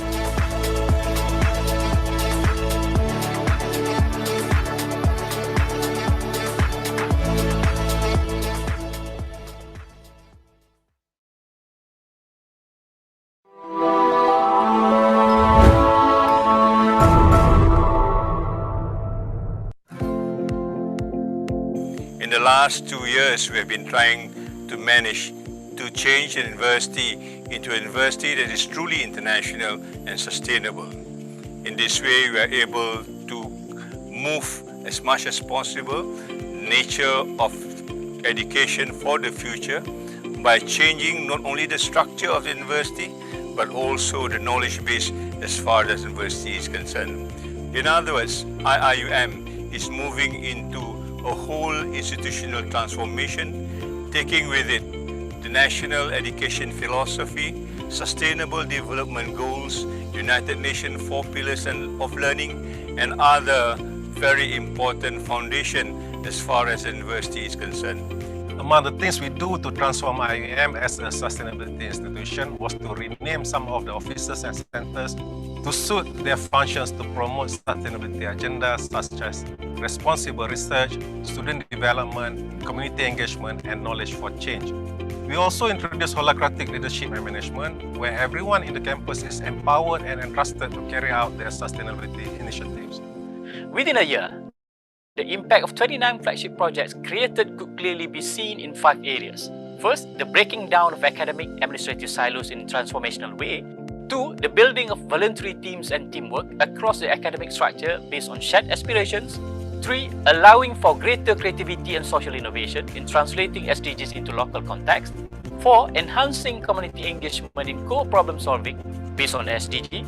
And lastly, capturing data and information to be transformed into knowledge and wisdom. The formal classroom education is now linked to our co-curricular activities, which give more meanings to our community engagement projects through learning to know, learning to do, learning to be, learning to live together, and learning to become.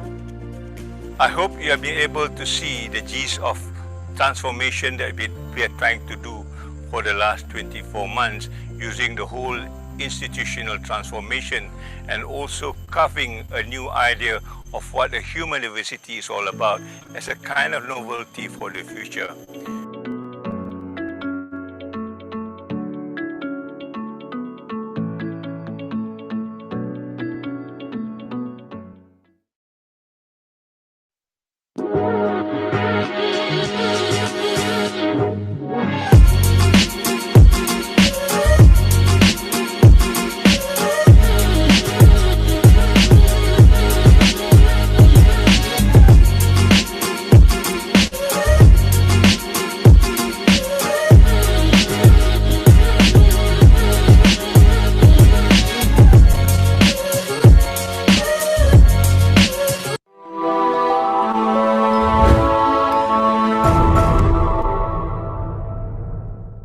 And I would like to contextualize this meeting today is what we call celebrating Iium 2020.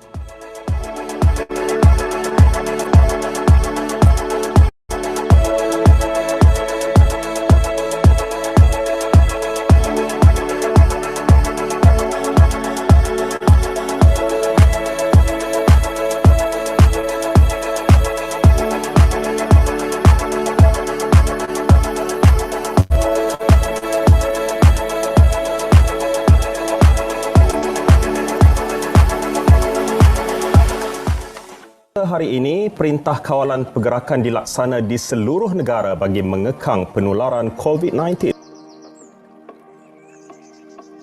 Perintah Kawalan Pergerakan mulai 18 Mac 2020 iaitu lusa hingga 31 Mac 2020 di seluruh negara. Let me reassure you, as far as I am concerned, the situation in the university is well under control.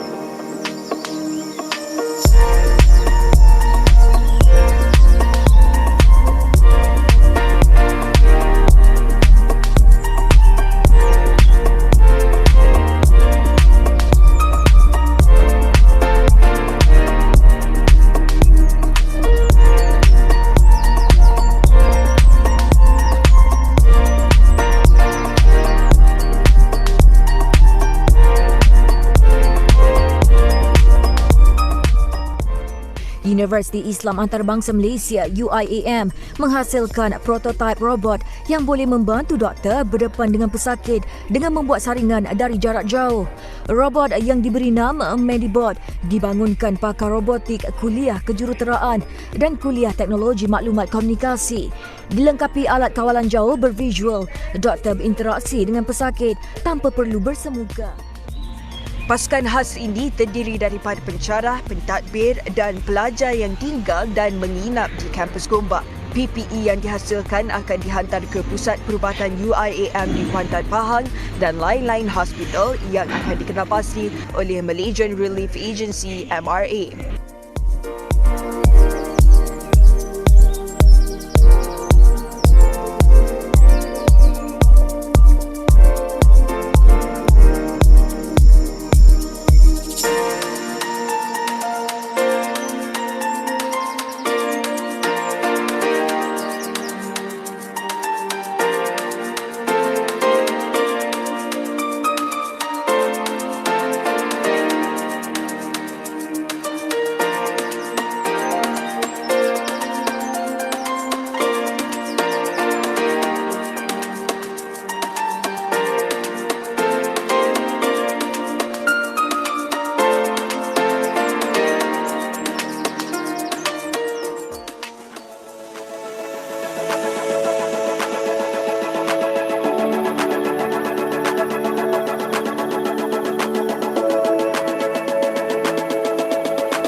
Sementara itu, Universiti Islam Antarabangsa Malaysia (Iium) mencatat sejarah sebagai institusi pengajian tinggi pertama di negara ini tersenarai sebagai finalis untuk 2 penganugerahan lestari antarabangsa. 2 anugerah itu adalah anugerah Green Gown antarabangsa dalam kategori institusi lestari terbaik dunia dan anugerah memanfaatkan masyarakat menerusi program Light.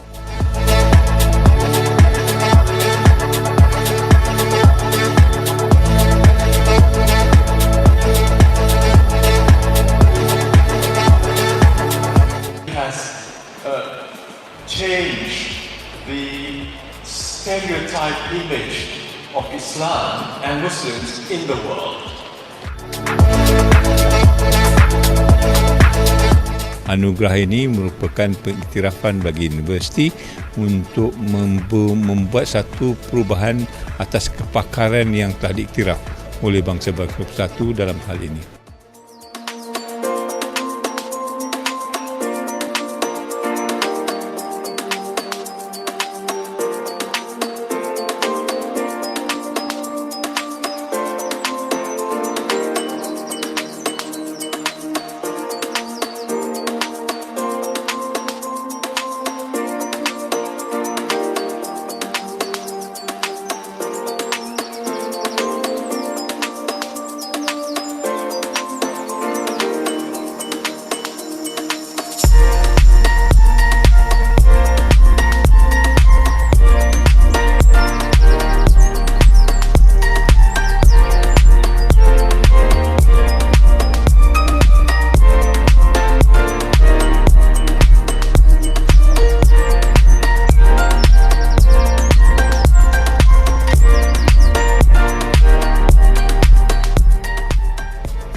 kit yang kami hasilkan atau kit kami ialah iaitu kit pantas atau dipanggil rapid test kit menggunakan teknologi iaitu nanoteknologi.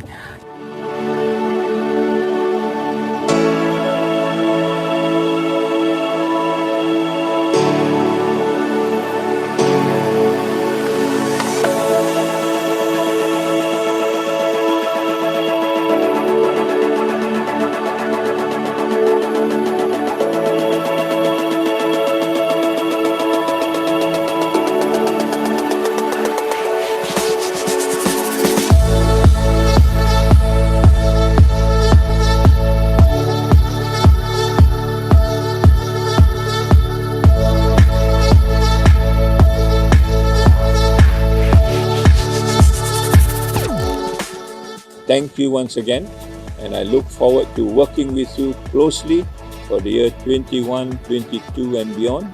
And I hope we can come together in a more cohesive way after this when we start looking at the roadmap 2021 to 2022 and also taking other initiatives like the Sejahtera Academic Framework and other things that will come by as we move forward in trying to understand what the future will be like.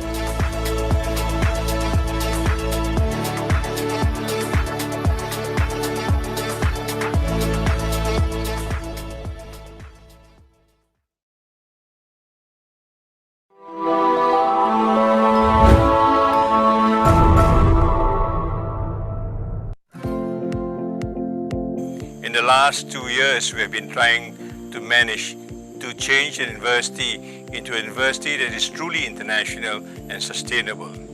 In this way, we are able to move as much as possible nature of education for the future by changing not only the structure of the university, but also the knowledge base as far as the university is concerned. In other words, Iium is moving into a whole institutional transformation, taking with it the national education philosophy, sustainable development goals, United Nations 4 pillars of learning, and other very important foundation as far as the university is concerned. Among the things we do to transform Iium as a sustainability institution was to rename some of the offices and centers to suit their functions to promote sustainability agenda such as responsible research, student development, community engagement, and knowledge for change. We also introduced holacratic leadership and management, where everyone in the campus is empowered and entrusted to carry out their sustainability initiatives. Within a year, the impact of 29 flagship projects created could clearly be seen in 5 areas. First, the breaking down of academic administrative silos in a transformational way.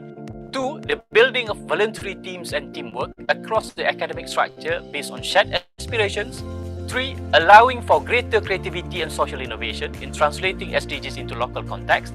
4, enhancing community engagement in co-problem solving based on SDG. And lastly, capturing data and information to be transformed into knowledge and wisdom.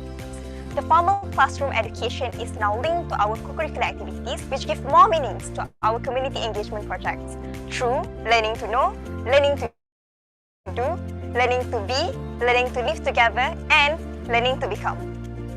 I hope you have been able to see the G's of transformation that we are trying to do for the last 24 months using the whole institutional transformation and also carving a new idea of what a human university is all about as a kind of novelty for the future.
are a place of accomplishments. Recognize Islamic finance. From humble beginnings, we have broken barriers and records. From the rawness of basic knowledge, we have instilled values. Values that inculcate the blossoming of minds and the bestowing of virtue. Our accomplishments have touched the lives of so many. For indeed, our infusing of virtue with knowledge has been the key to our success. Why are we always striving? Why do we keep pushing the boundaries? Why do we constantly try to bring out the best in each of us? Because here, no matter where you're from, you are accorded the same right to succeed.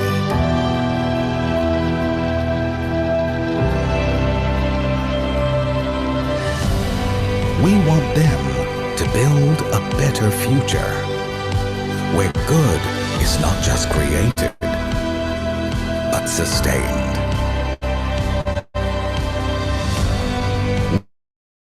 We stand for excellence in our students, shaping their values and developing the world. We strive for inspiration in our graduates, inspiring their dreams into reality. We want to go beyond the imaginable and bring out virtue beyond any barriers. To improve the quality of life everywhere, physically and spiritually.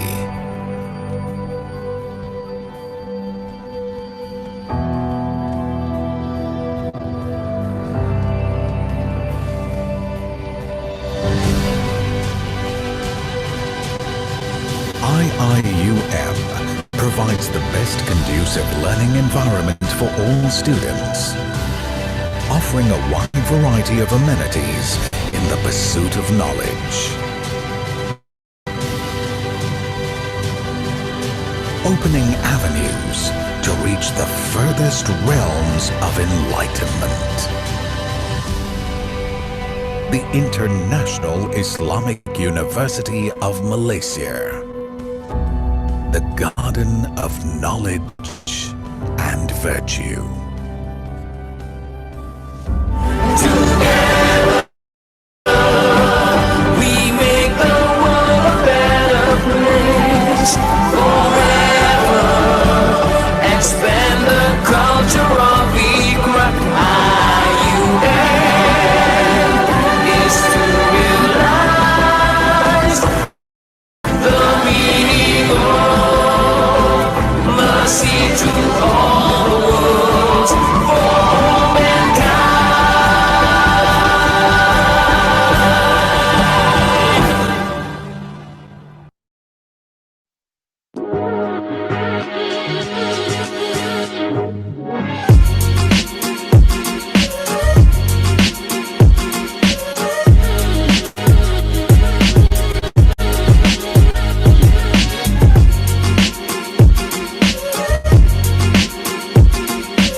And I would like to contextualize this meeting today is what we call celebrating Iium 2020.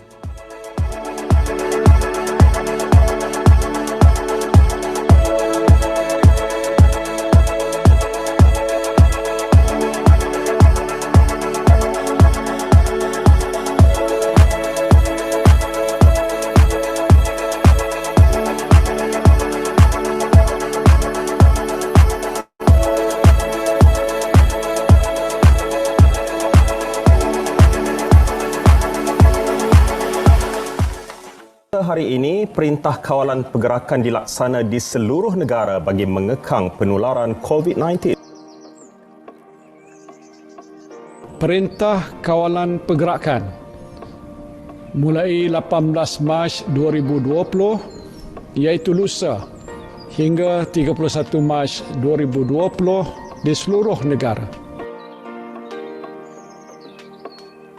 Let me reassure you, as far as I am concerned, the situation in the university is well under control.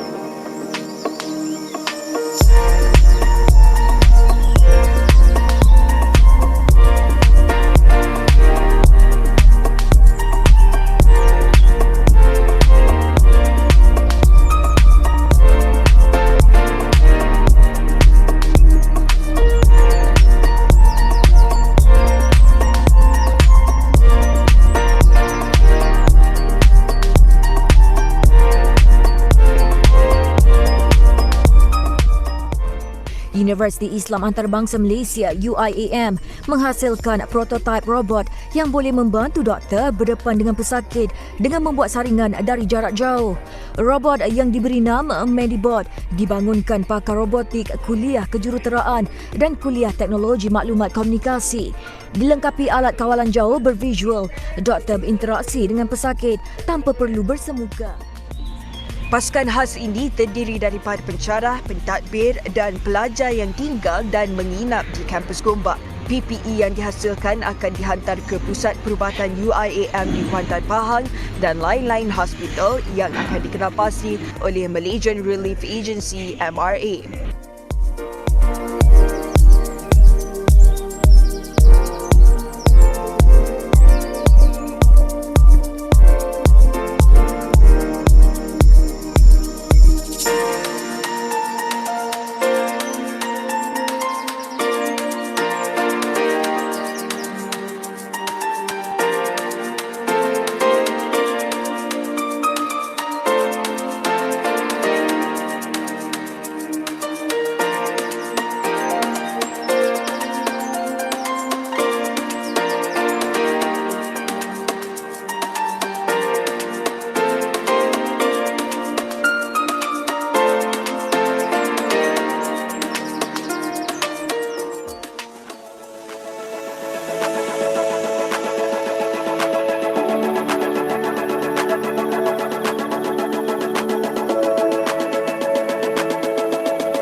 Sementara itu, Universiti Islam Antarabangsa Malaysia (Iium) mencatat sejarah sebagai institusi pengajian tinggi pertama di negara ini tersenarai sebagai finalis untuk 2 penganugerahan lestari antarabangsa. 2 anugerah itu adalah anugerah Green Gown Antarabangsa dalam kategori institusi lestari terbaik dunia dan anugerah memanfaatkan masyarakat menerusi program Light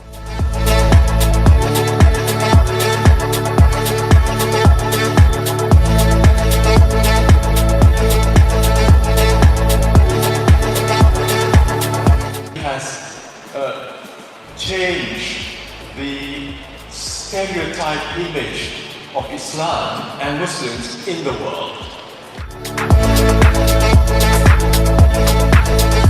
Anugerah ini merupakan pengiktirafan bagi universiti untuk membuat satu perubahan atas kepakaran yang telah diiktiraf oleh bangsa-bangsa bersatu dalam hal ini.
kit yang kami hasilkan atau kit kami ialah kit pantas atau dipanggil rapid test kit menggunakan teknologi itu nanoteknologi.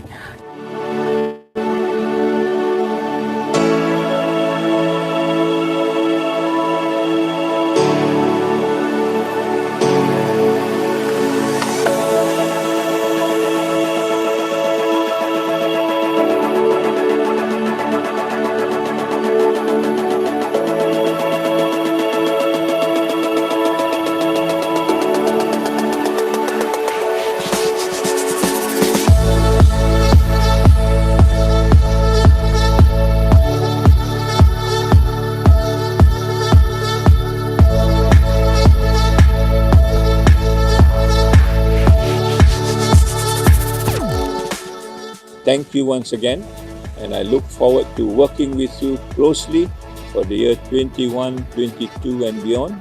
And I hope we can come together in a more cohesive way after this when we start looking at the roadmap 2021 to 2022 and also taking other initiatives like the Sejahtera Academic Framework and other things that will come by as we move forward in trying to understand what the future will be like.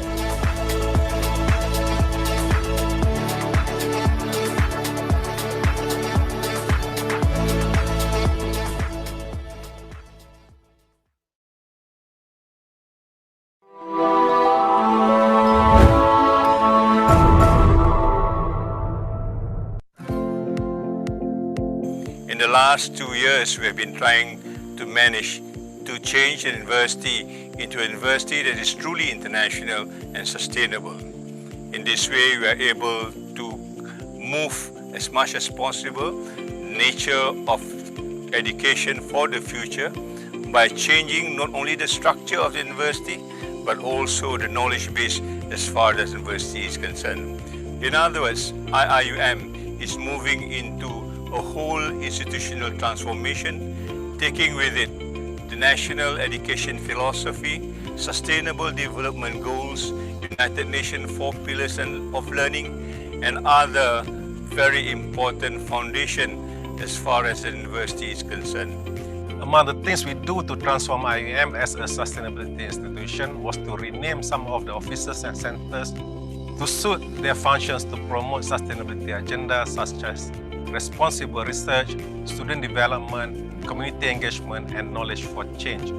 We also introduced holacratic leadership and management, where everyone in the campus is empowered and entrusted to carry out their sustainability initiatives. Within a year, the impact of 29 flagship projects created could clearly be seen in 5 areas. First, the breaking down of academic administrative silos in a transformational way. 2, the building of voluntary teams and teamwork across the academic structure based on shared aspirations. 3, allowing for greater creativity and social innovation in translating SDGs into local context. 4, enhancing community engagement in co-problem solving based on SDG. And lastly, capturing data and information to be transformed into knowledge and wisdom. The formal classroom education is now linked to our co-curricular activities, which give more meanings to our community engagement projects. Through learning to know, learning to do, learning to be, learning to live together, and learning to become. I hope you have been able to see the gist of transformation that we are trying to do for the last 24 months using the whole institutional transformation and also carving a new idea of what a human university is all about as a kind of novelty for the future.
We are a place of accomplishments. Recognize Islamic finance. From humble beginnings, we have broken barriers and records.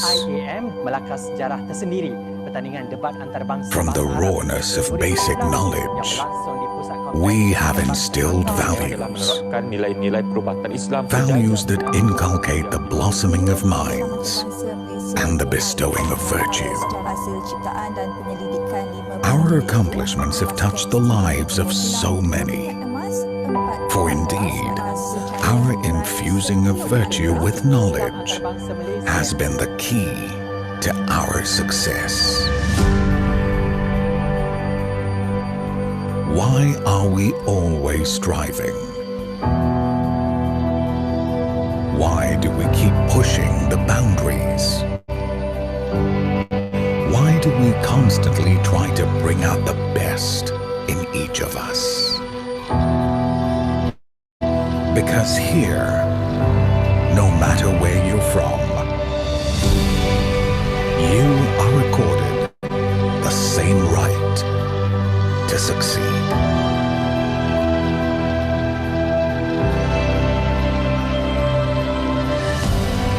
We want them to build a better future, where good is not just created, but sustained.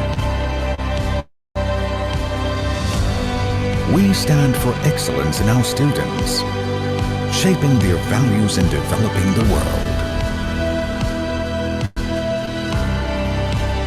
We strive for inspiration in our graduates, inspiring their dreams into reality. We want to go beyond the imaginable and bring out virtue beyond any barriers. To improve the quality of life everywhere, physically and spiritually.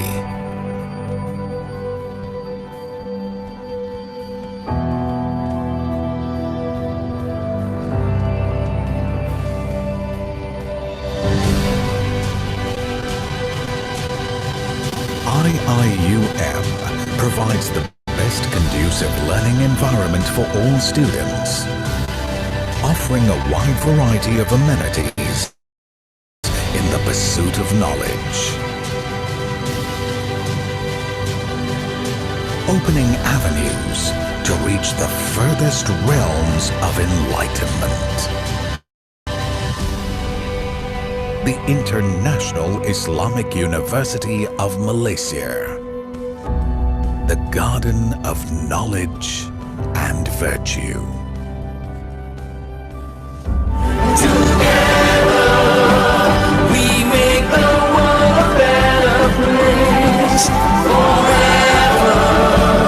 Expand the culture of Iium-Akept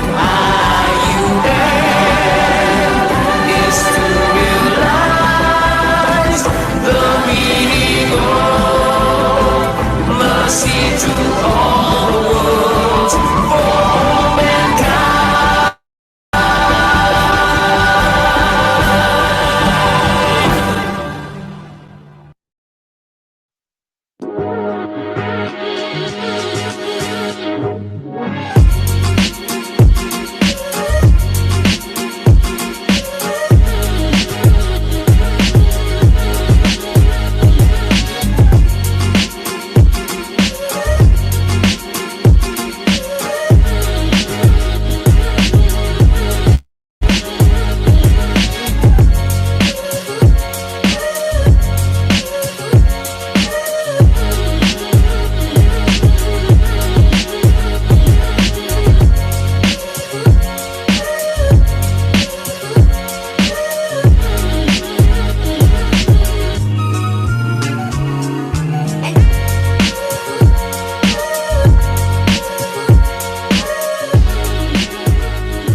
And I would like to contextualize this meeting today is what we call celebrating Iium 2020.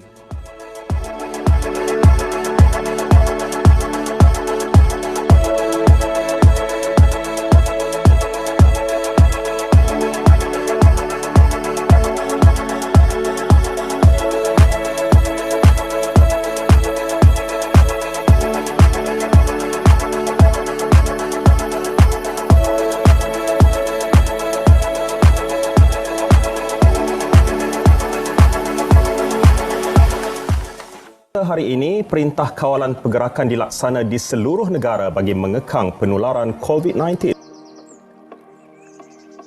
Perintah Kawalan Pergerakan mulai 18 Mac 2020 iaitu lusa hingga 31 Mac 2020 di seluruh negara. Let me reassure you, as far as I am concerned, the situation in the university is well under control.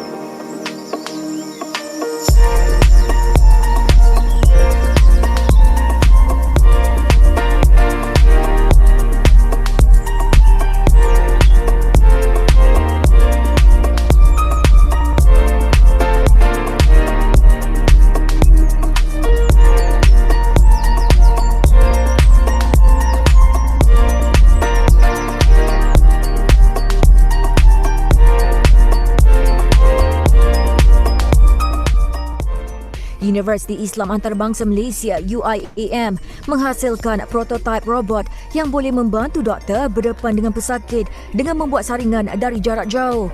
Robot yang diberi nama Medibot dibangunkan pakar robotik kuliah kejuruteraan dan kuliah teknologi maklumat komunikasi. Dilengkapi alat kawalan jauh bervisual, doktor berinteraksi dengan pesakit tanpa perlu bersemuka. Pasukan khas ini terdiri daripada pencarah, pentadbir dan pelajar yang tinggal dan menginap di kampus Gombak. PPE yang dihasilkan akan dihantar ke Pusat Perubatan Iium di Kuantan Pahang dan lain-lain hospital yang akan dikenalpasti oleh Malaysian Relief Agency MRA.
Sementara itu, Universiti Islam Antarabangsa Malaysia (Iium) mencatat sejarah sebagai institusi pengajian tinggi pertama di negara ini tersenarai sebagai finalis untuk dua penganugerahan lestari antarabangsa.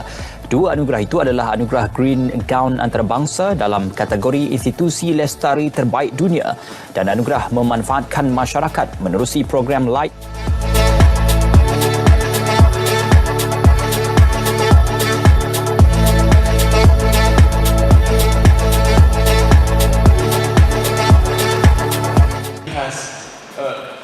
Change the stereotype image of Islam and Muslims in the world. Anugerah ini merupakan pengiktirafan bagi universiti untuk membuat satu perubahan atas kepakaran yang telah diiktiraf oleh bangsa-bangsa bersatu dalam hal ini.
kit yang kami hasilkan atau kit kami ialah kit pantas atau dipanggil rapid test kit menggunakan teknologi iaitu nanoteknologi.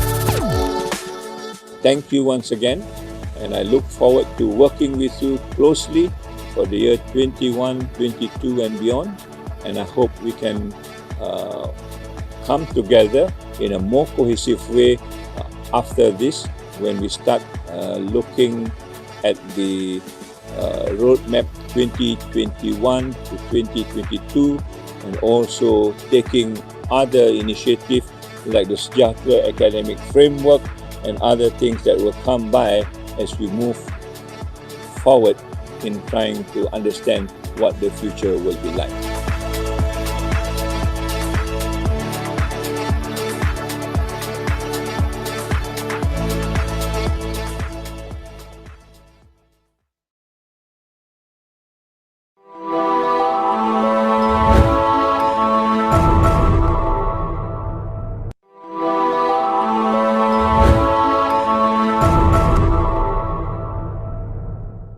And I would like to contextualize this meeting today is what we call celebrating Iium 2020.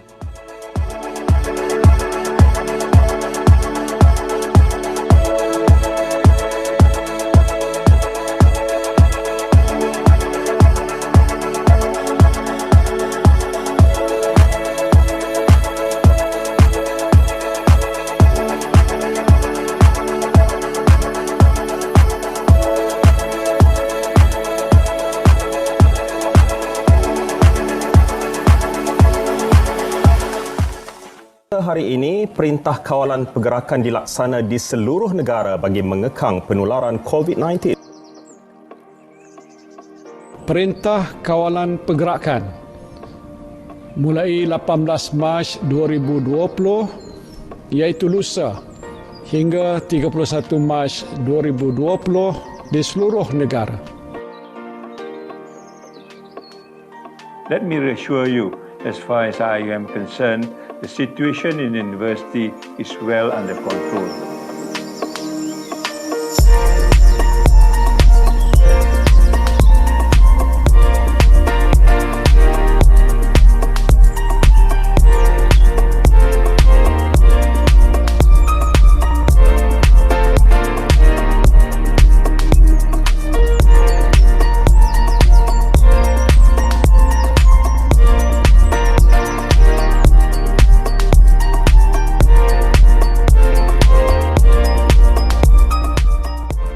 Universiti Islam Antarabangsa Malaysia (Iium) menghasilkan prototipe robot yang boleh membantu doktor berdepan dengan pesakit dengan membuat saringan dari jarak jauh.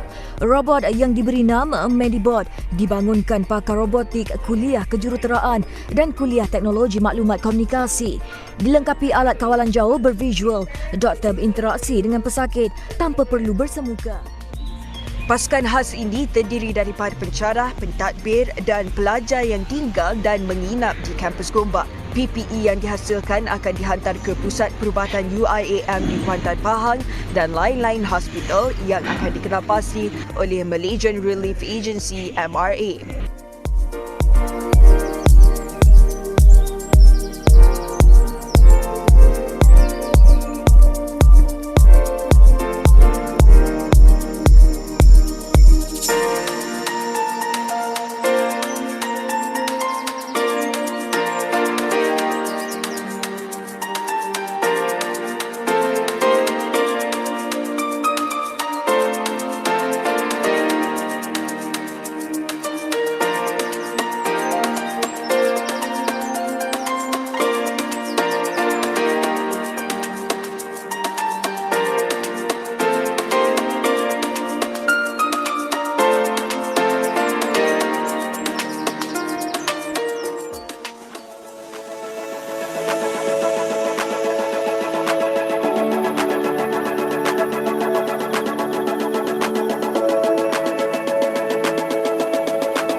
Sementara itu, Universiti Islam Antarabangsa Malaysia UIAM mencatat sejarah sebagai institusi pengajian tinggi pertama di negara ini tersenarai sebagai finalis untuk 2 penganugerahan lestari antarabangsa. 2 anugerah itu adalah anugerah Green Gown antarabangsa dalam kategori institusi lestari terbaik dunia dan anugerah memanfaatkan masyarakat menerusi program Light.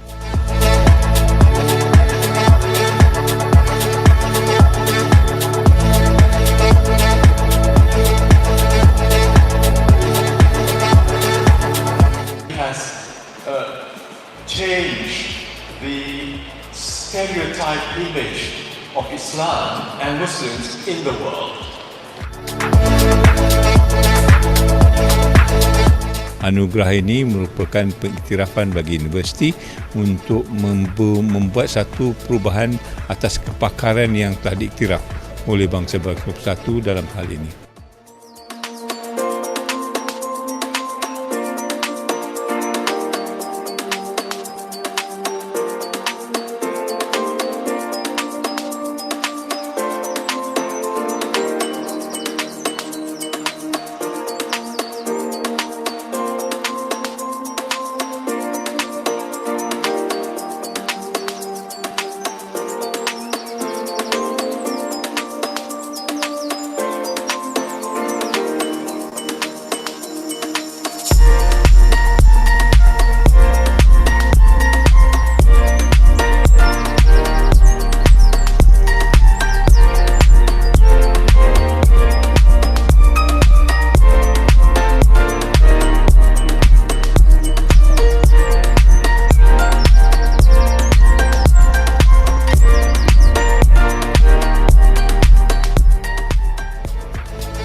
Kit yang kami hasilkan atau kit kami ialah kit pantas atau dipanggil rapid test kit menggunakan teknologi iaitu nanoteknologi.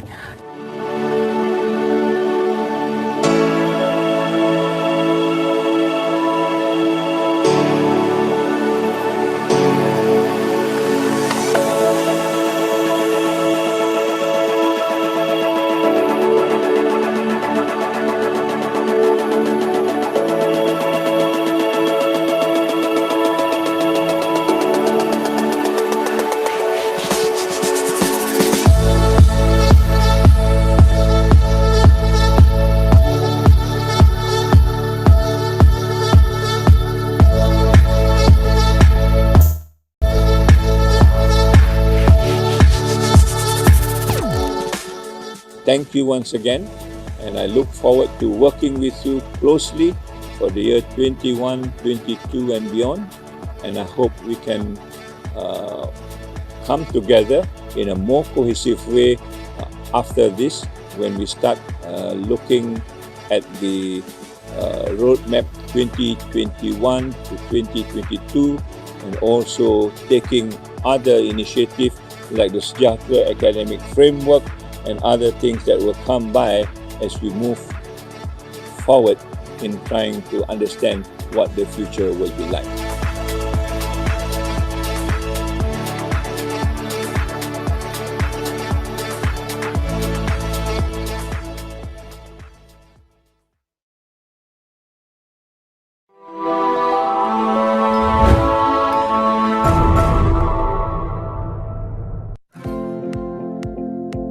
In the last 2 years, we have been trying to manage to change the university into a university that is truly international and sustainable. In this way, we are able to move as much as possible nature of education for the future by changing not only the structure of the university, but also the knowledge base as far as the university is concerned. In other words, Iium is moving into a whole institutional transformation, taking with it the national education philosophy, sustainable development goals, United Nations 4 pillars of learning, and other very important foundation as far as the university is concerned. Among the things we do to transform Iium as a sustainability institution was to rename some of the offices and centers to suit their functions to promote sustainability agenda such as responsible research, student development, community engagement, and knowledge for change. We also introduced holacratic leadership and management, where everyone in the campus is empowered and entrusted to carry out their sustainability initiatives. Within a year, the impact of 29 flagship projects created could clearly be seen in 5 areas. First, the breaking down of academic administrative silos in a transformational way. 2, the building of voluntary teams and teamwork across the academic structure based on shared aspirations. 3, allowing for greater creativity and social innovation in translating SDGs into local context. 4, enhancing community engagement in co-problem solving based on SDG. And lastly, capturing data and information to be transformed into knowledge and wisdom.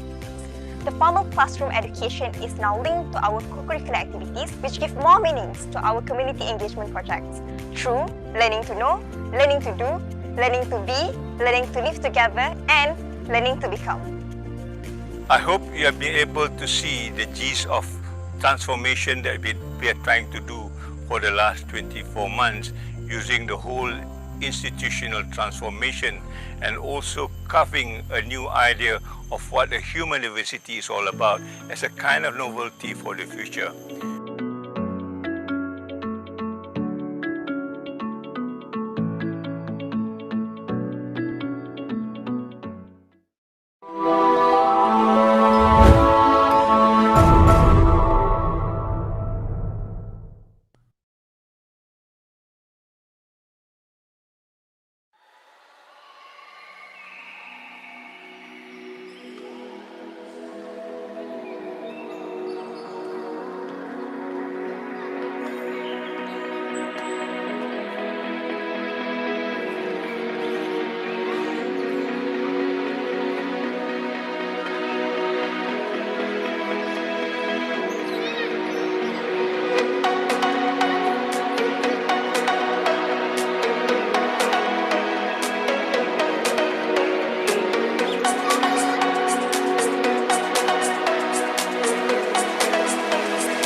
we are a place of accomplishments. Recognize Islamic finance. From humble beginnings, we have broken barriers and records.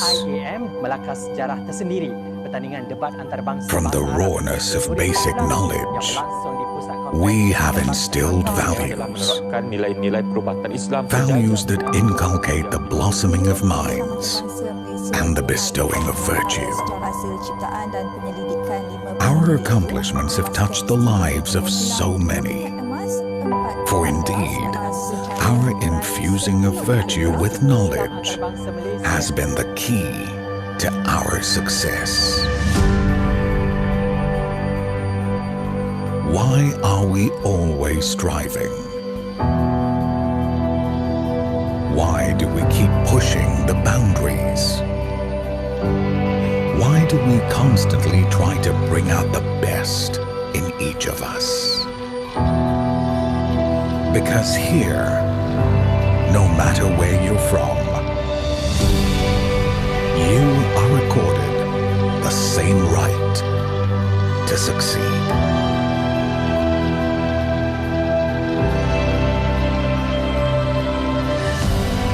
We want them to build a better future, where good is not just created, but sustained.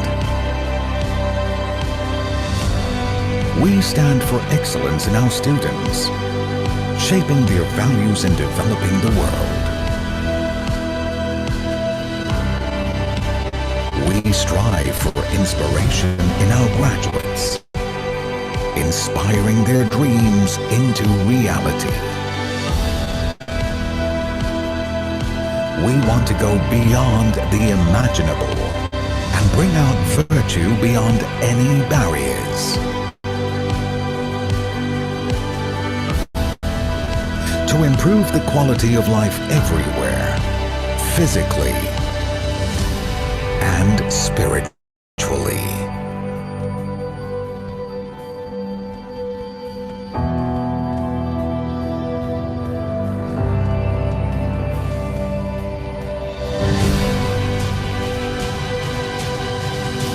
Iium provides the best conducive learning environment for all students, offering a wide variety of amenities in the pursuit of knowledge. Opening avenues to reach the furthest realms of enlightenment. The International Islamic University of Malaysia. The garden of knowledge and virtue.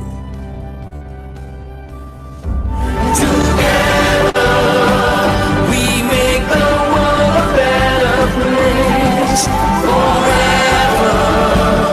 Expand the culture of Iium is to realize the meaning of mercy to all the world, for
And I would like to contextualize this meeting today is what we call celebrating Iium 2020.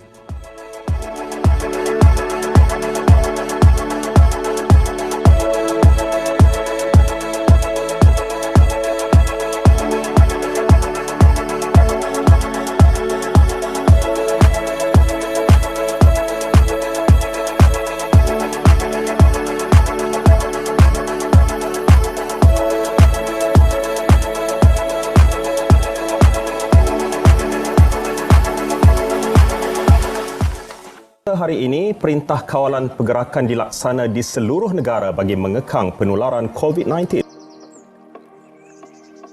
Perintah Kawalan Pergerakan mulai 18 Mac 2020 iaitu lusa hingga 31 Mac 2020 di seluruh negara. Let me reassure you, as far as I am concerned, the situation in the university is well under control.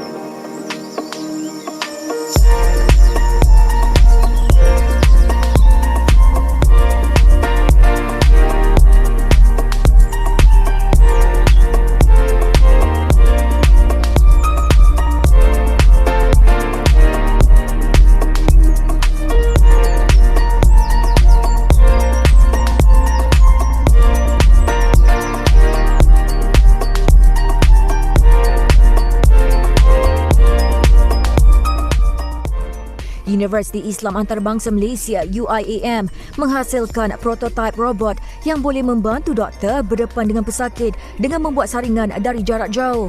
Robot yang diberi nama Medibot dibangunkan pakar robotik Kuliah Kejuruteraan dan Kuliah Teknologi Maklumat Komunikasi. Dilengkapi alat kawalan jauh bervisual, doktor berinteraksi dengan pesakit tanpa perlu bersemuka. Pasukan khas ini terdiri daripada pensyarah, pentadbir dan pelajar yang tinggal dan menginap di kampus Gombak. PPE yang dihasilkan akan dihantar ke Pusat Perubatan Iium di Kuantan Pahang dan lain-lain hospital yang akan dikenapasi oleh Malaysian Relief Agency MRA.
Sementara itu, Universiti Islam Antarabangsa Malaysia (Iium) mencatat sejarah sebagai institusi pengajian tinggi pertama di negara ini tersenarai sebagai finalis untuk dua penganugerahan lestari antarabangsa. Dua anugerah itu adalah anugerah Green Gown antarabangsa dalam kategori institusi lestari terbaik dunia dan anugerah memanfaatkan masyarakat menerusi program Light.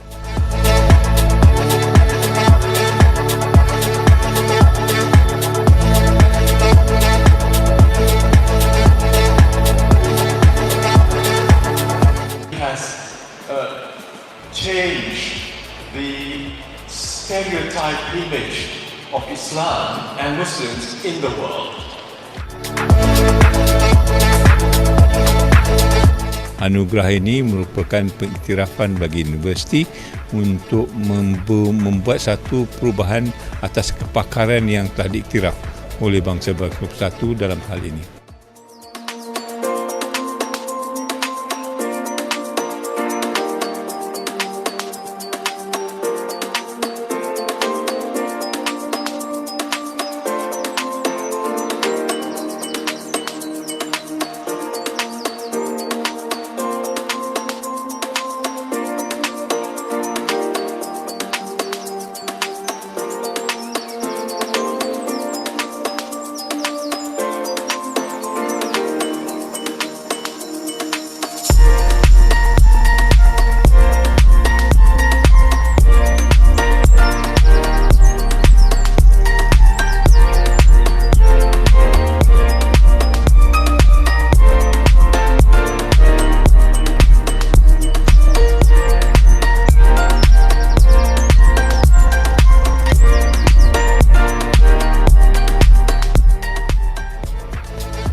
yang kami hasilkan atau kit kami ialah satu kit pantas atau dipanggil rapid test kit menggunakan teknologi iaitu nanoteknologi.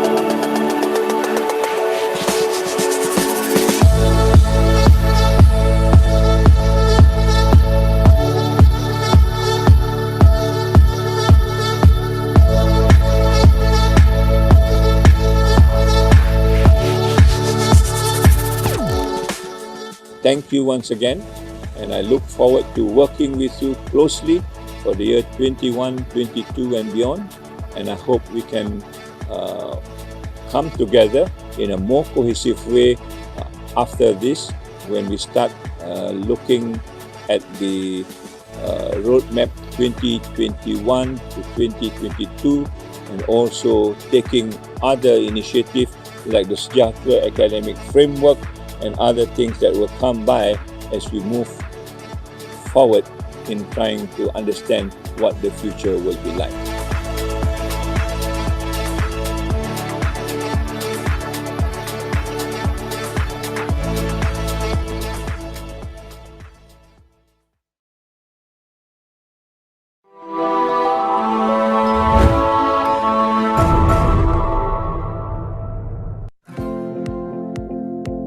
In the last 2 years, we have been trying to manage to change the university into a university that is truly international and sustainable.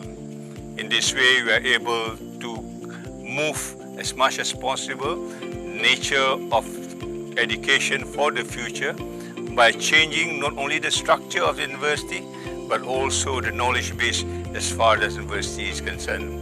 In other words, Iium is moving into a whole institutional transformation, taking with it the national education philosophy, sustainable development goals, United Nations 4 pillars of learning, and other very important foundation as far as the university is concerned. Among the things we do to transform Iium as a sustainability institution was to rename some of the offices and centers to suit their functions to promote sustainability agenda such as responsible research, student development, community engagement, and knowledge for change. We also introduced holacratic leadership and management, where everyone in the campus is empowered and entrusted to carry out their sustainability initiatives. Within a year, the impact of 29 flagship projects created could clearly be seen in 5 areas. First, the breaking down of academic administrative silos in a transformational way. 2, the building of voluntary teams and teamwork across the academic structure based on shared aspirations. 3, allowing for greater creativity and social innovation in translating SDGs into local context. 4, enhancing community engagement in co-problem solving based on SDG. And lastly, capturing data and information to be transformed into knowledge and wisdom. The formal classroom education is now linked to our co-curricular activities, which give more meanings to our community engagement projects through learning to know, learning to do, learning to be, learning to live together, and learning to become. I hope you have been able to see the G's of transformation that we are trying to do for the last 24 months using the whole institutional transformation and also carving a new idea of what a human university is all about as a kind of novelty for the future.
thank you once again, and I look forward to working with you closely for the year 21, 22 and beyond. And I hope we can come together in a more cohesive way after this, when we start looking at the roadmap 2021 to 2022, and also taking other initiatives like the Sejahtera Academic Framework and other things that will come by as we move forward in trying to understand what the future will be like.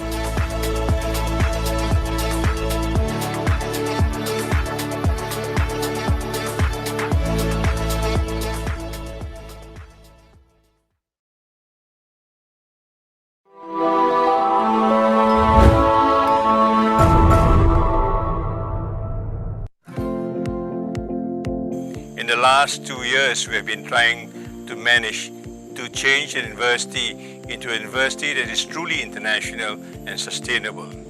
In this way, we are able to move as much as possible nature of education for the future by changing not only the structure of the university, but also the knowledge base as far as the university is concerned.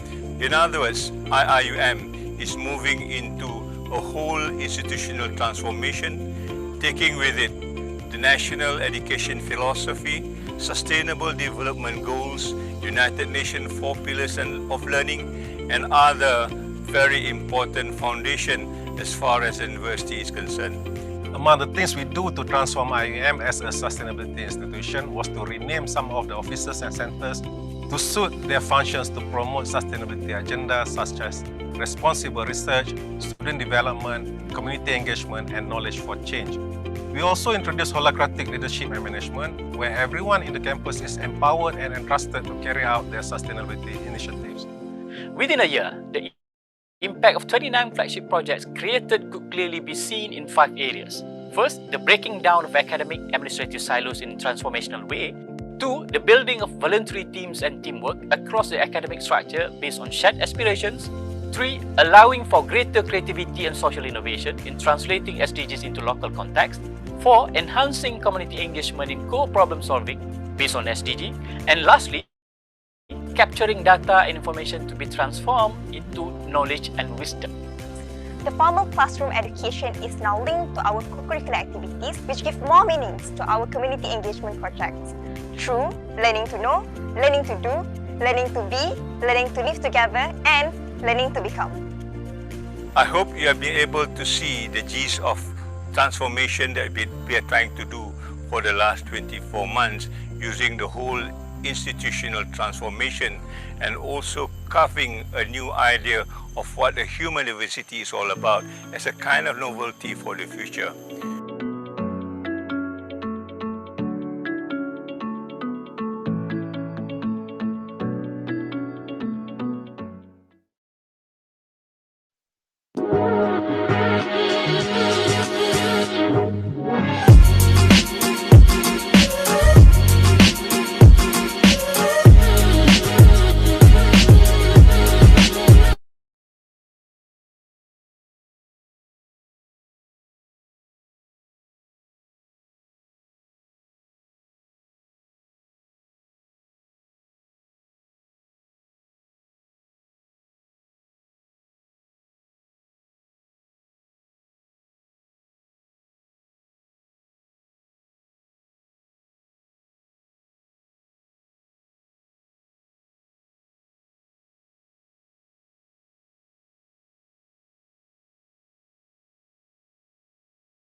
Welcome back, ladies and gentlemen. Thank you for staying with us. Before the pandemic, ladies and gentlemen, we gather in a seminar we normally serve with the same menu and we talk over lunch. Develop a new network, or to some, they even reunite after new network, or to some, they after new and after many years. Yeah, we bump to each and into each other in the seminar hall. Yeah, say hi and hello to everyone. But now, the pandemic changed the norm from seminar to webinar, and here we are. Here we are, but still we can develop a new network even though we are not eating in the same dining hall. What you need to do is just to make sure that you have the phone numbers or the email address and start developing the network. On top of things, just make sure, ladies and gentlemen, you stay safe and adhere to the COVID-19 SOP. All right, and let us now move on to our next session.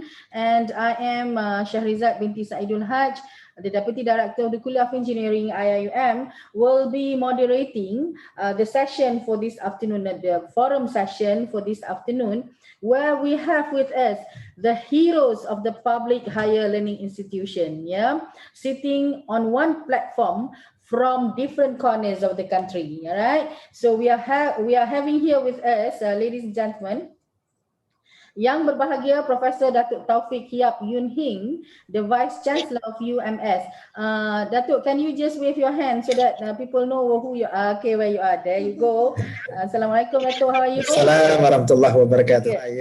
All right. So moving on, we also have here with us Yang Berbahagia Profesor Datuk Profesor Datuk TH Dr. Nur Azizi Ismail, Vice Chancellor of UMK. Yes, here. There is Dr. Nur Azizi. How are you, Datuk? Good, Alhamdulillah. Alhamdulillah. So, and last but not least, we have here with us Yang Berbahagia Profesor Datuk Dr. Ahmad Bashawir Haji Abdul Ghani, Vice Chancellor of University Utara Malaysia. There you are. I hope that everyone is okay. You are all in a safe situation and condition. Yeah, Alhamdulillah. Okay, now, gentlemen, we are going to discuss on the title, I would say a very, very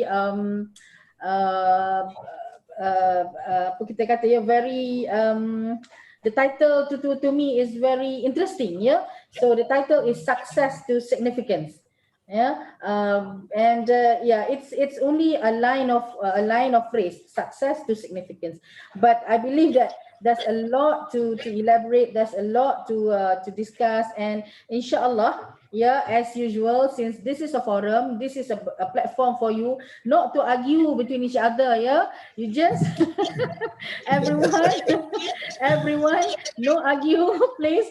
Just I believe that everyone has gotten your question, and it is going to be this forum is going to be handled or conducted in 2 rounds. 2 rounds, which in each round you are going to be given 10 minutes to elaborate each question posted to you. And then so from the first round we are going to the second round right now. So without further ado, let us move on to our session, ladies and gentlemen. So my brief introduction to this particular what we call it topic. Success is a very powerful word. Success, when we talk about success, many of us run behind it. Most of us want to conquer it, want to conquer success. So we want to know what it is all about. And significance, what is about significance? There are sayings that says our souls exist for significance and legacy. Deep down, we all want to know that we have made a difference in somebody's life, and that is significance, as what the saying says. So success is great, ladies and gentlemen. Significance is lasting. This is what we are going to discuss this afternoon. But before I proceed, let me read to you a brief profile of each and every speaker that are with us this afternoon. All right. Now, first and foremost, Yang Berbahagia Profesor Datuk Dr. Taufik Yap Yun Hing. Datuk Taufik has a long withstanding history as an academician in the field of chemistry since 1993. Right? He is currently serving his town of birth as the Vice Chancellor of the University Malaysia Sabah and a professional technologist. Previously, he was also a recipient of the National Maulidur Rasul Award for his contribution in promoting Islamic harmony, as well as his contribution to research and higher education. Right? In the year 2020, Professor Datuk Taufik is listed as world's top 2% scientist by Stanford University 2020 for the many achievements he made at the national and international levels. Okay, that is Professor Datuk Dr. Taufik Yap Yun Hin. Next one we have with us is yang berbahagia Professor Datuk Technologist Dr. Nur Azizi Ismail. Datuk Dr. Nur Azizi Ismail was appointed as Vice Chancellor of University Malaysia Kelantan since January 2019, aiming to establish UMK as one of the respectable entrepreneurial university in the region. He held numbers of academic administrative posts previously in University Utara Malaysia, but he is now in UMK, and was a Deputy Director General of Higher Education of Ministry of Education Malaysia in 2017 up to 2018. Yeah, 1917. He's not here yet. I don't think so. And his numerous engagement was audience resulted in him listed as LinkedIn Spotlight Malaysia in 2019. All right. So that is yang berbahagia Professor Datuk Dr. Nur Azizi Ismail. Last but not least, right, we have with us yang berbahagia Professor Datuk Ahmad Bashawir Haji Abdul Ghani. All right. Prior to his appointment as Vice Chancellor at the University of Utara Malaysia, Datuk Dr. Ahmad Bashawir has worked in a number of public and private sector organizations in Malaysia and abroad, involving in economic, strategic and business research projects spanning most sectors of the economy. With the huge responsibilities entrusted, he has set a very clear path for UUM to become the Harvard of the East, inshallah, and transition to an internationally focused institution that partners with a range of leading global universities and multinational organizations. So that is our yang berbahagia Professor Datuk Dr. Ahmad Bashawir Haji Abdul Ghani. So welcome all, sit back. We are going to start with our first round. Yeah, okay. So the first round of the forum, okay, the question will go to Professor Datuk Dr. Taufik. Okay, you ready, Datuk? Okay, so yeah, ready. Yes.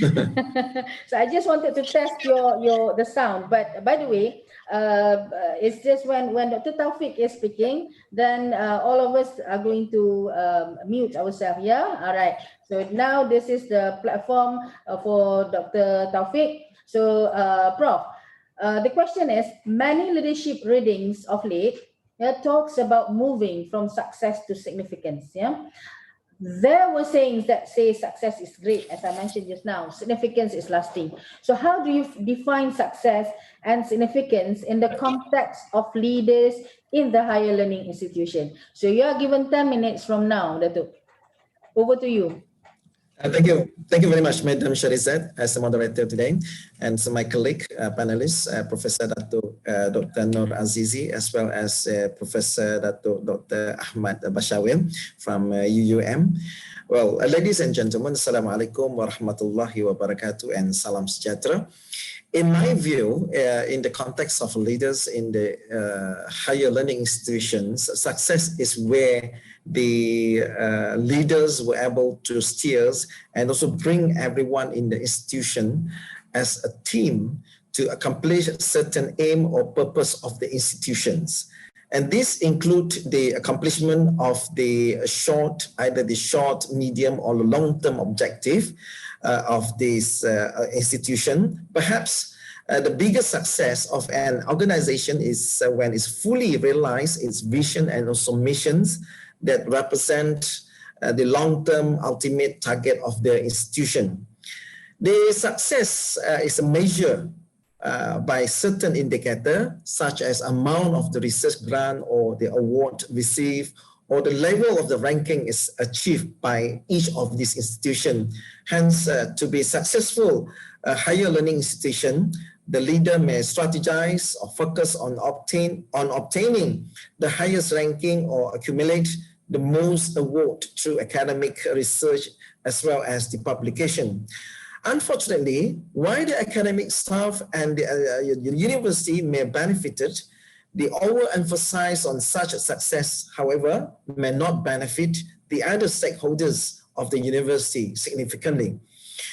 Here is where the issue of significance becomes relevant. In my opinion, significant is where the higher learning institution leaders were able to project the worthiness or the importance of the institutions to all the stakeholders, especially the students, the parents, staff, and also community, and also the nation. For instance, the higher learning institution will become more significant if their presence is felt by the communities and they benefit the community directly. Hence, as it is imperative for the higher learning institution to be able to nurture the talent of the students to produce graduates who possess creativities and also entrepreneurial skill, which are important, especially in their current challenging economic condition and uncertainty of the future job market. The leader of the higher learning institution should also be engaged with the communities, which include the industries and the state of the alliance, the academic and the research directions, and also objective with the interests of the community and also the nation.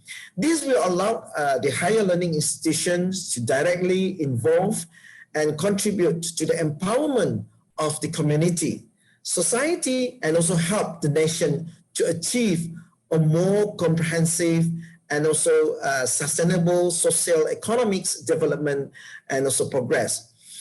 And the significance of the higher learning institution is also measured by the impact which give to the broader stakeholder through a properly aligned interests of the higher learning institution with the interests of the stakeholder. The greater the impact, the more the higher learning institution is considered as successfully contributing to the progress of the community, society, and also the nation. Thank you.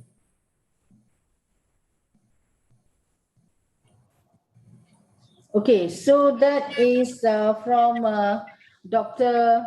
Dato Taufik, yeah. So I think very comprehensive definition on success and significance, especially in the context of leaders in the higher learning institution. So moving on to yang berbahagia Professor Dr. Nur Azizi, yeah, the Vice Chancellor of Iium-Akept. We are all in the higher learning institution, as mentioned by Prof. Taufik just now, that we are in that particular circle of high institution. And also, we know that success is something that we earned and significance is something that we get. So why moving from success to significance is so important to us all as individuals in the higher learning institution? Okay, thank you. Assalamualaikum warahmatullahi ta'ala wabarakatuh. Salam sejahtera. A very good afternoon. I think the approach that I will take is that let me share or start by sharing what Jim Collins said in his book, Good to Great. In his book, his team examined more than 1,400 companies over a period of 40 years. And they found 11 companies, great companies that are led by great leaders. And Jim Collins categorized leadership into 5 levels. The first one is what he called highly capable individuals, which we can find many in our universities. The second level is contributing team members, many but probably lesser. And the third one is competent managers, and followed by effective leaders. But what I'm going to focus on is the level 5 of leadership. What makes a leader great or significant? What Jim Collins conclude is that great leaders or significant leaders, they have a combination of a strong will and humility. The key word here is humility. So why great leaders are or need to be humble? Because the higher we climb the ladder, the bigger the blind spot would be. So hence leaders need to listen and observe more. They need to be more patient, open and diplomatic, I would say, in their approach. And leadership is also not about leading from the top. To become great and significant leaders, we must also learn to lead from the bottom and also from the side. It is a learning process whereby a wisdom comes, I believe, through experience. When I said leading from the bottom, everyone is a leader, whether you are a lecturer, a head of department, or deans, you still need to lead and communicate with the top. And also with your colleagues, your dean's colleagues, etc. The same goes to the vice chancellors, and even the vice chancellors, we need to communicate well with the board of directors, etc. And in a nutshell, I would say that leadership is about managing relationship. It is about human relations. And this is particularly true in the context of an academic environment, which is very much based on the concept of collegiality. Therefore, I believe managing people and winning the hearts and minds of the people or the followers is an art. It requires knowledge and experience, which is higher than the highest academic qualifications and bigger than the biggest talents. Leaders must continuously seek knowledge. We need to read lots of books. We must learn to listen attentively and empathically and to observe the surroundings. So in simple words, leadership is I would always say that a reciprocal of followership. Next, great or significant leaders also empower people. They build talent and successes, but empowerment alone is not sufficient. It's not enough. It has to come with trust and guidance. And last but not least, I would like to emphasize on the reasons of being, the importance of understanding the purpose of our existence that will help us become a great or significant leaders with values. The purpose that goes beyond the normal KPIs that we academicians often talk about. And we have to realize that, humans are born with being greed, selfish, ego, etc. Though the degree may vary individually. With power, people can easily cross to the dark side. However, we have to remember that power doesn't corrupt anyone. It is people who push positions of power into corruption. So great leaders are different. They are able to control what we call the worldly temptations with humility. That's the key word. So to conclude, I would say that if we understand the reasons, the purpose of our existence, the purpose of being a leader, inshallah, everything will fall into places. KPIs will come naturally. It is not KPI first, but to me, it is understanding of the purpose first, and then comes the KPI. And we will be more, as a leader, we will be more at ease and peace. And I would recommend everyone who aspire to be a leader to read. I would Discover Your True North by Bill George. A simple measure as a leader is if we can go to bed at night and sleep well, I think then we are okay. And to end my short sharing here is that I think in order to be significant, we need to get the fundamental down. We always go back to the basics, because otherwise all the fancy stuff is not going to work.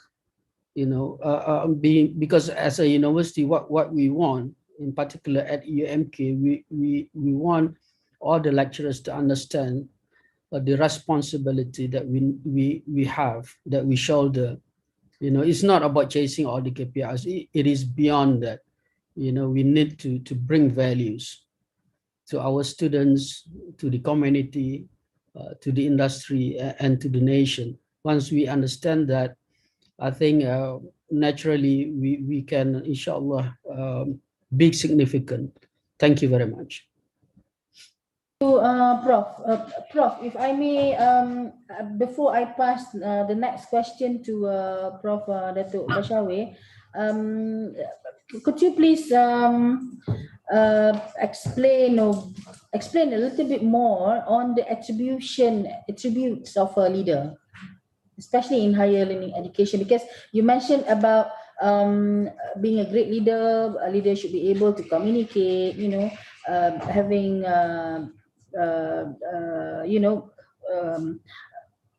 leadership is all about human relations, you know, reads a lot, seek knowledge and things like that. So can you brief us in a brief or in your own word on the attribution or the attributes of a leader? I think as I have mentioned, it is about humility. It's about being humble, because you cannot win the hearts and minds of the people, of the lecturers, of the staff, if you are arrogant. You know, and when I said that, you must be also knowledgeable. You must be seen to work harder.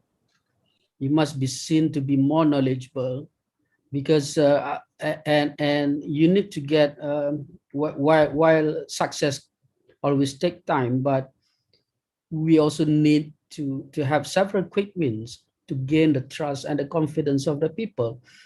And as a leader, we success is not depending on one person. It is about the teamwork, how you want to bring the team together. When I first joined as the Vice Chancellor of Iium-Akept, the phrase or the theme of my first speech or amanat is, it is about teamwork. You know, to bring people together to believe in the same mission and vision, and to make people understand the purpose of being a lecturer, or the purpose of us being a human. So if we can understand that, and I believe that the rest will come naturally. I hope that I answer your question. We still have time to elaborate more, but again,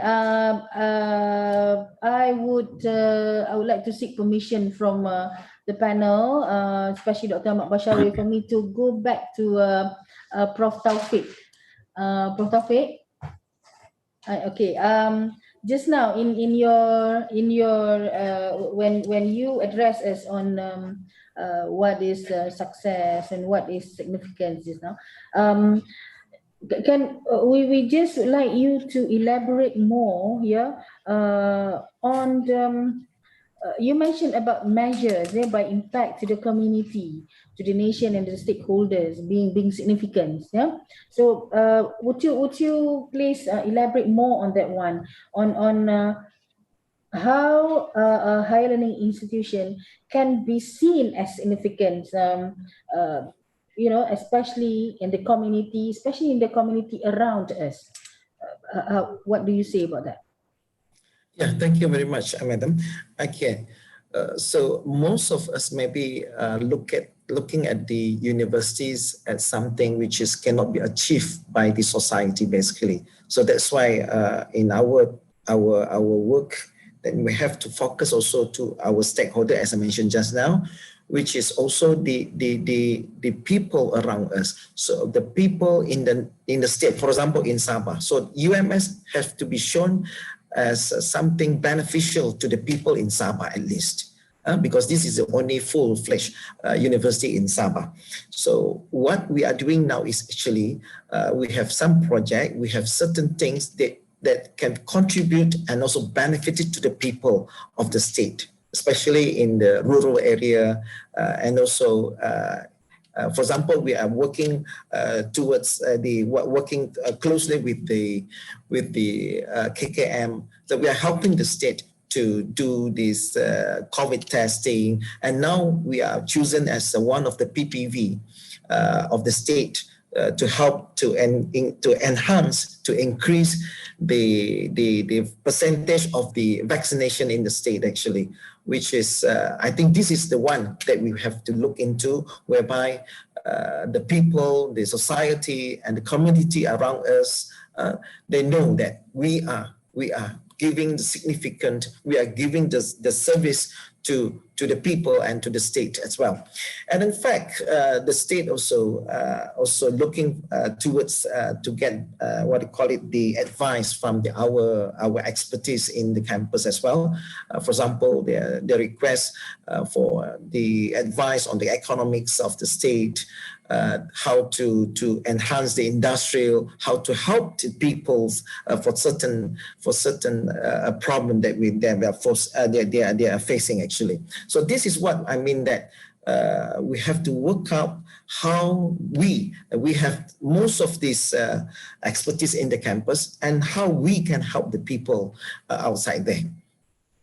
And on top of that, we are doing all our, KPIs, the work, for example, doing the research. And in fact, we have to tune our research also according to the needs of the state, as well as the budget also to be what I call it, according to the need of the state. Well, so what I'm saying just now is, well, we also publish because we are scholars, we are researchers. At the same time, we're also working for the people of this of the nation. So, thank you. Okay, thank you, Prof. Taufik. Yeah, and we are going to elaborate more in our second round, inshallah. With I think at the same time we are going to also entertain questions, from the members of participants. If you have question, you can just post your question in the question and answer box, and we are going to take it and share it with the rest of the panel. Okay. All right. Now moving on to the next question, which is posted to Yang Berbahagia Profesor Datuk Dr. Ahmad Bashawi Haji Abdul Ghani, Vice Chancellor of Iium. Yeah. Right, Prof, every person is significant. We talk about the attribute of leader just now, and then we talk about the being significant in the community. Yeah, and but whatever it is in individual. So every person is significance is successful. So that is a saying, right? So what would be to you the steps to be taken by the leaders in a higher learning institution to achieve success and make a significant difference to achieve the institution aspiration, please? Thank you, Sharizad. My fellow well-learned colleagues in Professor Datuk Taufik from UC Malaysia Sabah, and Professor Technologies Datuk Azizi from UC Malaysia Kelantan. Assalamualaikum warahmatullahi wabarakatuh, and a very good day to all. Let me begin by sharing with all the viewers out there on Iium most recent achievement. Institut Malaysia made a huge leap in Times Education Asia University Ranking DT21 released yesterday, when it jumped 2 bands to achieve its first ever top 200 finish. On a personal note, the 2-band leap was really significant and meaningful achievement for all of us here in Institut Malaysia. Now, there are 6 main factors or attributes or factors contributed to the success of the varsity's jump. 1, there are quality of human resource with employee happiness as a crucial factor, the incorporation of a progressive corporate culture that we are now embarking aggressively. establishing a global UUM brand known for its quality and trustworthiness, adhering to and upholding the importance of ranking among universities, focusing on its niche area, in our case, business and management, and taking cognizance of the importance of the English language. Now, going back to your question on steps to be taken by the leaders in a higher learning institution to achieve success and make a significant difference to achieve this vision's aspiration. Now, I'll start off by quoting one prominent Chinese philosopher, Lao Tzu, who once famously said that a leader is best when people barely know he exists. When his work is done, his aim fulfilled, they will say, we did it ourselves. This is the art of leadership at its best, the art that conceals art. Now, go back to the question, let's just quickly or briefly revisit the meaning or definition of value-based leadership. Value-based leadership is the idea that leaders should draw upon their own and other values, including those established in the organization for the purpose of direction and motivation. At its core, value-based leadership philosophy asserts that people are mostly motivated by values and live according to these beliefs.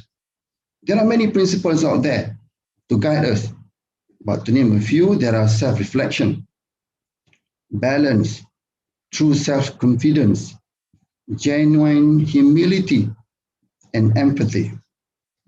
Now, another renowned leadership guru, I think everybody is fully aware, John Maxwell, once said, when you become more intentional, your life can transform from successful to significant.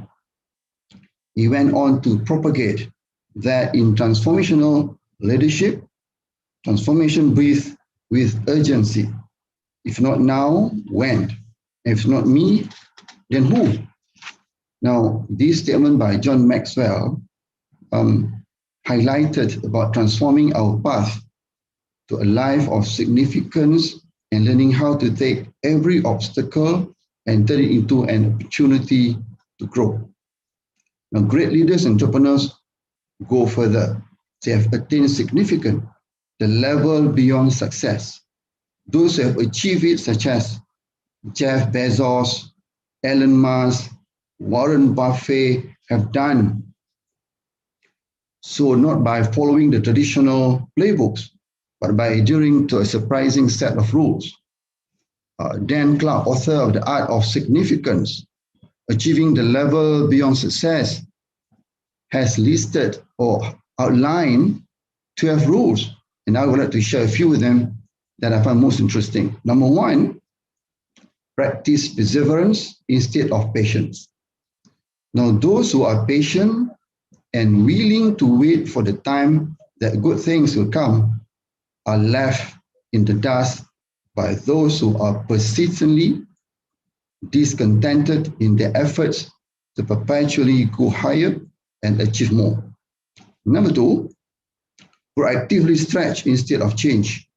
As an entrepreneur, many are content to push themselves to the point of being impressive, but too few are willing to risk all to delve into a level that does not exist or is entirely unknown.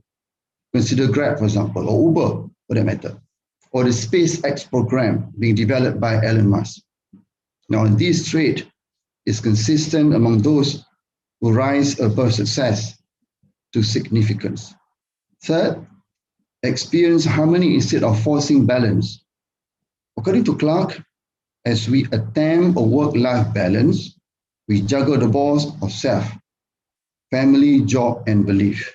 But instead of juggling, we should strive to find harmonic balance. Learn to release every note within the symphony that only you can create. Now, in the case of UUM, I've duly endeared all UUM denizens to the ideals of Sustainable Development Goals, or SDG, in the hope that UUM will not just become another institution that is out of touch surrounding and communities. For example, our student staff have been actively engaging the community with various socio-economic projects, such as at the Kubang Pasir Street in Kedah. Now, as you are aware, there are many paradoxes in leadership beliefs, such as those who believe that one is born as a leader versus one who is molded into a leader, or one who should be at the front versus one that leads from the shadow. Or it could be one who is a traditionalist versus one who is a modernist and tech-savvy, and many other paradoxes. So those of us who seek to understand this situation by reading from a myriad of literatures will inevitably be frustrated and disappointed, because leadership is an art. It is subjective and not a science that can be measured precisely. Now, Michael Scheinich was the longest serving dean at the Division of Continuing Education and University Extension at Harvard University, stated that leadership is an art, not a science. There are no hard or fast rules about it. Now, on a personal note, I believe that leaders are not born but evolve into that role. Successful and well-respected leaders such as Tim Cook, Bob Iger, Jeff Bezos, and Marissa Mayer, to name a few. These well-known CEOs who have successfully turned success into significance may seem anything but the type to disappear into the background. While the aforementioned individuals seem to be center stage during company announcements and major releases, that is about the only time you see or hear from them. What makes these leaders and others like them so influential and successful is their ability to encourage and inspire outstanding work in their employees without taking any credit for themselves, finding pure satisfaction in the success of their team members, the company, and brand. I think I will end my first round of presentation by quoting another one well-known African proverb. And it goes like this: if you want to go fast, you go alone. If you want to go far, you go together. So I personally find this proverb very meaningful and relevant in my quest to translate Institut Utama Malaysia's success in significance, and we are doing it as a team. Thank you. Sharat. Indeed, Prof. Thank you. Thank you. Thank you. I think all three panel has, I think, managed to relate one question or answer to another question, and now we elaborate more on the function of the leader. But then, Prof. Bashawe, you mentioned about transformational leadership just now. Okay, if I may ask you to maybe elaborate it more, because as far as I'm concerned, transformational leadership is a leadership style in which leaders should encourage, inspire, and motivate the team members, right? Okay, so meaning when a leader encourage and motivate, and inspire, they should be able to communicate, which just now Prof. Azizi mentioned about human relation, having the soft touch, and having the relation, a close relation to their team members.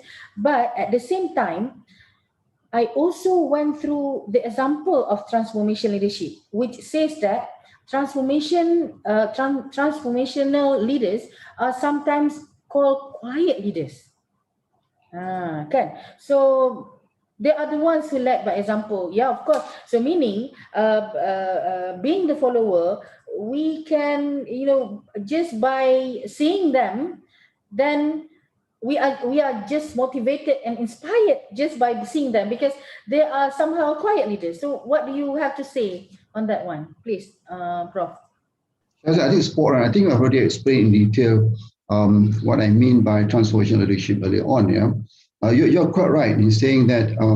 As I said earlier on, and I quote Dan Clark, the author of The Art of Significance. Yeah, and I've listed 3 out of 12 rules that leaders should have. No, don't claim credit whatever that we have done or whatever the organization has achieved.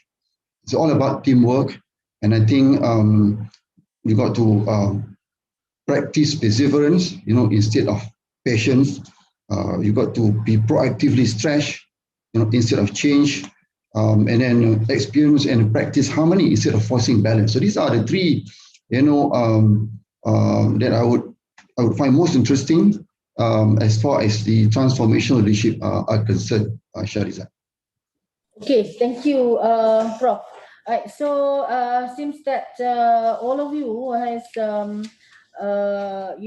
spoken for the first round, and as I mentioned to the members of the participant that you are encouraged and you can now post your questions, and we are going to entertain your question even though that we are still in the session. Yeah, so I mean you don't have to wait until the end of the session to post your question. By the way, before we move on to the second round, we have a question already now. If we can just read out the question. This questions comes from IIUM and also UMS, and I think I would like to have all of the panel to answer the question or to respond to this question. There are 2 questions here. Okay, first question from Dr. Ma'an, Associate Professor Dr. Ma'an, the Deputy Dean of Academic Affairs of the Kuliah of Engineering in IIUM. So Dr. Ma'an says here, should IHL, higher learning institution or institution of higher learning, IHL, play a role in changing attitudes and behaviors of the society in large, or is this considered significant? Or how can this be achieved? And how can this be achieved? So let us have Dr. or Prof. Taufik to answer first, and moving on to Prof. Azizi, and last but not least, Prof. Bashawi for the first question, please. So thank you very much. Thank you for the question from Dr. Ma'an from IUM. Well, whether the higher learning institution can change the attitude of the society. Is it? Okay, the question is, should IHL play a role in changing attitudes and behaviors of the society in large? We are talking about community just now. So Yeah. I think so. That is the question. Well, I think so. We know that the institution, our higher learning institution, is something where the knowledge is there, and we have so many experts, and also so-called the expert is there, and then this is what the university or the higher learning institution can play a role to change the attitude of the people. Well, if the attitude is not right among the people or among the community, I think this is where the role of the institution, of the higher institution, to change or to train the people so that they can have a proper attitude towards a proper ways, a proper way of thinking, a proper way of working actually.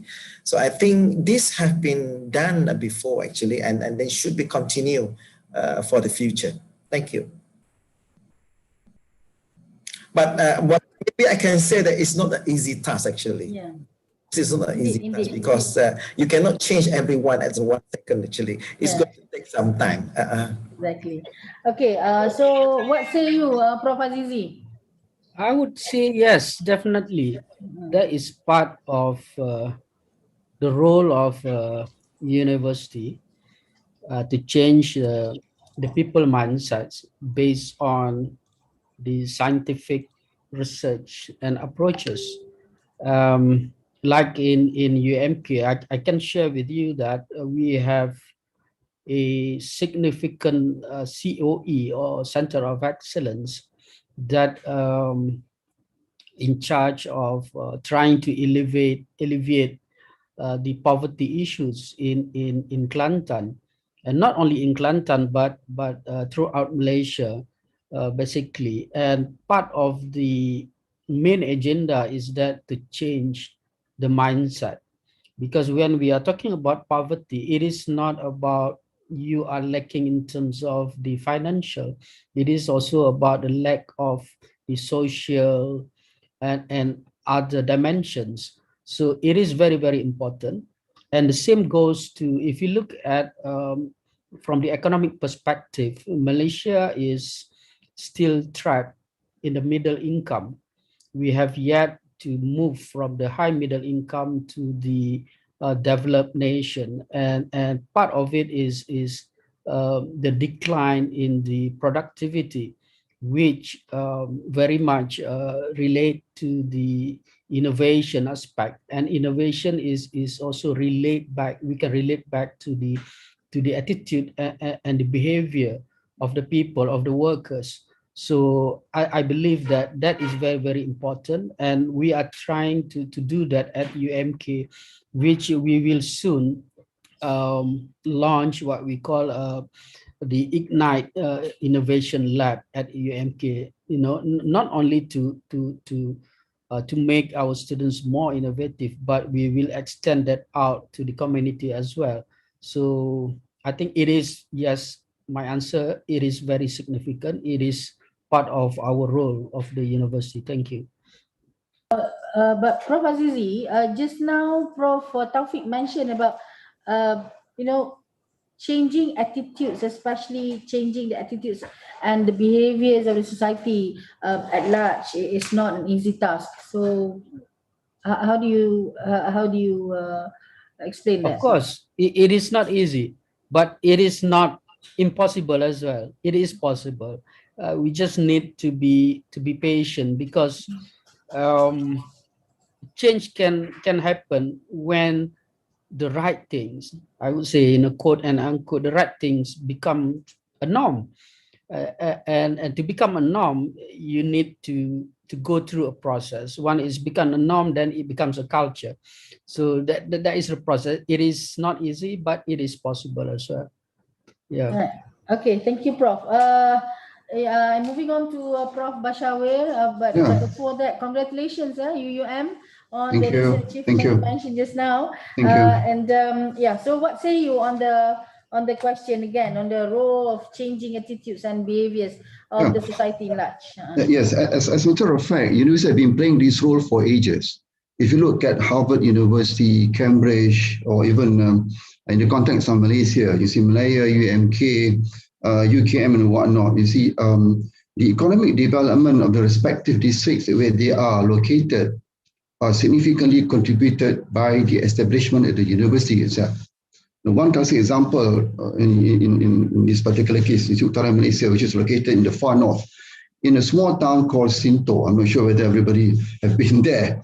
You look at the development that's taking place, in that particular area over the last 30 years, is impressive. So these are the kind of the role that university plays over the years, and I'm sure people or communities around Sinto, even within the localities, appreciate very much the role that university plays in the development of their well-being. Thank you. All right. Okay, Sinto is the live evidence, yeah, Prof. Okay. So we are having questions that keep on coming now, but I think I would like to entertain one more question for this round, or maybe another one, two more questions for this round before we go to the second round of our discussion. So this one is from UMS. Okay, this question is from Dr. Sylvia Daim. Yeah, so this is from UMS. She mentioned here that she totally agree with all that you have said, especially Prof. Azizi here. Yeah. However, would you agree that humility is chronically lacking among authorities whose decisions affect the daily life of everyone in this country, including those in academia? So this one, I think all of you got to answer this question, and we go first to Dr. Prof. Bashawe. What say you on this one? Well, it's a very generic question. We all human beings. How do we measure whether someone is humble or not? It's, honesty. How do we measure honesty? It all depends on the interaction, that one is having with one another. I think, but on the issue of humility, I think, in my personal opinion, everyone, regardless of their race, religion, and also, institution, whatever person they hold, humility is key. I think all of us, all the three panelists, as I said it many times in their earlier presentation, humility is key, in order to prop up or beef up, the organization that they lead. I think that's key. Whether or not one practice it, that's a different story. I think where you can't blame, because by citing one incident, one isolated incident, then people start to say that everyone in Malaysia is having so-called deteriorating or deteriorates in the humility. I mean, you can't do that. I mean, you got to be very sensible and look at some other countries as well. Look at what's happening in Palestine, for example. Look at what's happening in the Far East, for example. So I think the issue of humility is a very generic. It depends on an individual. How do we react, and also how do we communicate, interact with one another? Thank you. Yeah, okay. And I think Dr. Bashawe, you mentioned about being humble and whatnot. This goes to the first, the question that I posted to Prof. Azizi just now about the attributes. And maybe you can, elaborate more by giving examples or sort of this one to answer the question, Prof. Azizi. Okay, I think there are some. I'm trying to find the correct words to say it, but some of the practices in Malaysia, we still follow the colonials probably era in a way. And for example, at UMK, I have asked, I've told the security officers, for example, when the vice chancellors go into the campus, do not salute. Kalau tak, dia tak tabik je kan. I think you don't have to do that. And when there's an event which involves the vice chancellor, you don't need to announce the arrival. We will be there.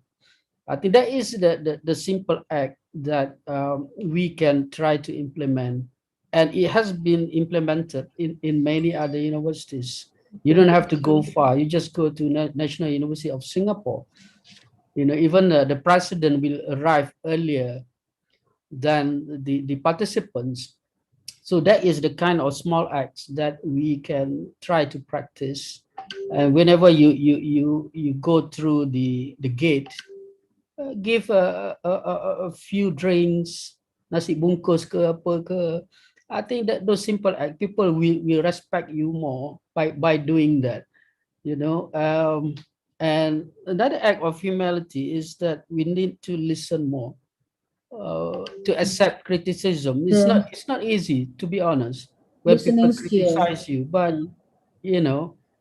by listening attentively and empathically, I think we'll be more humble, and hopefully that will help us become a good leader. Thank you. All right. Okay. Thank you, Prof. Azizi. Indeed, listening skill. There's another one skill that I think, another attribute that every leader should have. Yeah. Okay. And moving on to Prof. Taufik. So this is from UMS. Actually, the questions coming from UMS. And again, if I may just read the questions once again for you. Yeah. This is about humility. Yeah, which humility is chronically lacking among authorities whose decisions affect the daily life of everyone in this country, including those in academia. So please, Prof. Taufik. Thank you very much, Dr. Sylvia. I know her actually. I just want to conclude in three simple words actually. One is respect. The second one is accept. The third one is celebrate. Actually, all are born differently, so we have to respect each other, to accept differences, and to celebrate the differences. That's it. Thank you. So the key word is respect, yeah, Prof. Taufik. So, okay, Dr. Sylvia, if you need more explanation, just knock your VC's door. Just come to see me. Alright. Okay. So let's go now to the second round of our session. Yeah. It seems that questions keep on coming in. As I mentioned, the members of the floor can just write down your question, your insights or opinions, what have you, just to share with the panelists. Yeah. But then we will go to the second round, because these are all what we need to know from the panelists. And afterwards, we are going to again entertain your questions. All right. Now we go first to Prof. Dr. Taufik. Okay, this time, Prof, we are talking about the limitation of achieving success. Yeah, consider that we have the limitation in that. So what would it be? What would be the main initiative to make the higher learning institution significant with the limitation to achieve success? Yeah? So to be exact, in this scenario, in cultivating its aspiration to the future generation. Please, Prof. Taufik. Thank you, Madam. Higher learning institution used to be known as an ivory tower, another garden, where universities are the place for the student to acquire knowledge and the skills through their formal educations, and also prepare them to become the agent of change, who will benefit not only their family, the community, as well as the state and the nation as a whole. So universities are also considered as a place where the best brain of the population will gather. Thus, this will allow the knowledge to flourish, to expand, and also to develop through academic and also research activities. So the environment there is very important to build up the mind and also the knowledge itself. And more important is where they gain more experience actually, to build up the confidence. Now we can see that the landscape of the higher learning has changed dramatically, and tertiary education have evolved into more like a commercial, a profit-oriented industry, with hundreds of higher learning institutions which have been established to cater the demand of the students. Not only the local, but also we are looking forward to have the international student hub in Malaysia. Consequently, the competitions among the university and also the higher learning institution has become intensified to attract especially the quality students and also lecturers. Indeed, the focus on university ranking is the culminations of the university effort to remain competitive and to maintain the competitive advantages.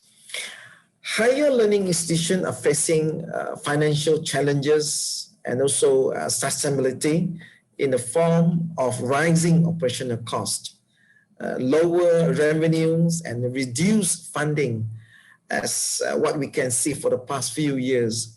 And in fact, these 2 years is very critical for our country because the COVID-19 pandemic. So the budget for the university have been cut, some of them very significantly. And there is also high expectation from the stakeholders, especially the parents, that the students will secure good job after graduation, or in fact, the student themselves, they're looking for what do you call it, a permanent job or office job, something like that. Of course, when the business and economic conditions are less favorable, such expectation would be challenged, to be a challenge for university to meet when the job opportunity are lowered, reduced, then the number of graduates produced in the university also increase. So therefore, in my opinion, the main initiative to make the higher learning institutions more significant, especially for the future generation, is by reverting the main rule and also core business of this higher learning institution. So this higher learning institution should revert back to the original rule of providing the knowledge and also become the catalyst for change by producing graduates who are resourceful, holistic, and dynamic in their thinking and also approach. The higher learning institution curriculum should not only merely focus on the theoretical aspect, but also able to identify and nurture the students' talents and also develop the soft skill as well as the entrepreneurial skills. This is very important. So it's not only studies on the theoretical part and also some of the skill which can be trained and also can be upskilling their skill actually. And this is consistent with the effort to produce a graduate who will become a job creator rather than a job seeker after the graduation. Acknowledging that the present of the generation of students comprises of the millennials and also the Gen Z, who are primarily tech savvy, so the teaching and also learning TNL delivery should also be improvised by the incorporating the ICT elements, such as the use of the multimedia's presentation, or as opposed to the traditional lectures. And this will also require the lecturers to be more creative and also innovative in the teaching and also learning delivery to attract more students. Maybe some classes or lectures can use gaming to introduce some of the subject for the students as well, because we can know that this is more attractive to the students, to the youngsters especially. The higher learning institution should provide more conducive environment for the student to study, enjoy the campus life. Such experience will create more sense of belonging for the students to the alma mater, which will certainly benefit the institutions in future in form of returning and contributing alumni. With regards of the research and so development R&D, the higher learning institutions should also align their research interests with the interests of the community and also the nation, the society basically. So this is what I'm saying, the impact for the people and the society. The impact of the R&D activity should not be measured only by contributing to the high impact publication. This is not only solely, on the publication, but which mainly serve the interest of the researcher, but also how the R&D benefited the community, which also include the industries and also the nation. Higher learning institutions should also provide conducive R&D ecosystem, especially for the researchers and also the postgraduate students, including by facilitating the R&D activity, so reducing the red tapes, and also encouraging the commercialization of the research product. So with the number of higher learning institutions currently amounting to several hundreds, I think during this pandemic also, they are suffering a lot. Some of them may close down because of the intake of students reduced significantly. It's probably sensible that the higher education industry is consolidated to reduce existing numbers and the type of higher learning institution into a rather optimum number to improve especially the quality and also the sustainability of this institution. So the consolidation will also enable the higher education's authority to monitor and also effectively plan the future of direction of the higher learning industry in Malaysia. Thank you very much. Okay, Prof, thank you very much. But when you did mention, yeah, when you talk about the skill, you mentioned about entrepreneurship skill, yeah, to be embedded in the courses or to be taught to the future generation who is now in the on campus, yeah, or who is now going through the programs or courses in the higher learning institution. So do you think that the entrepreneurship skill, yeah, can be embedded in all courses in the university, or is there any limitation to do that? Yeah, yes, maybe not all courses. We can embed this entrepreneurial skill because some of them is very theoretical and some of them are very scientifically. And in fact, special courses, especially for those who are in the final years and in the third year, we can do some program which is upskilling and reskilling them so that they have this the interest to build, to have the awareness that the importance of the entrepreneurship in the students themselves, so that in future they can using their own knowledge and also their degree to build up this skill where they're learning during the university and have the business in their future.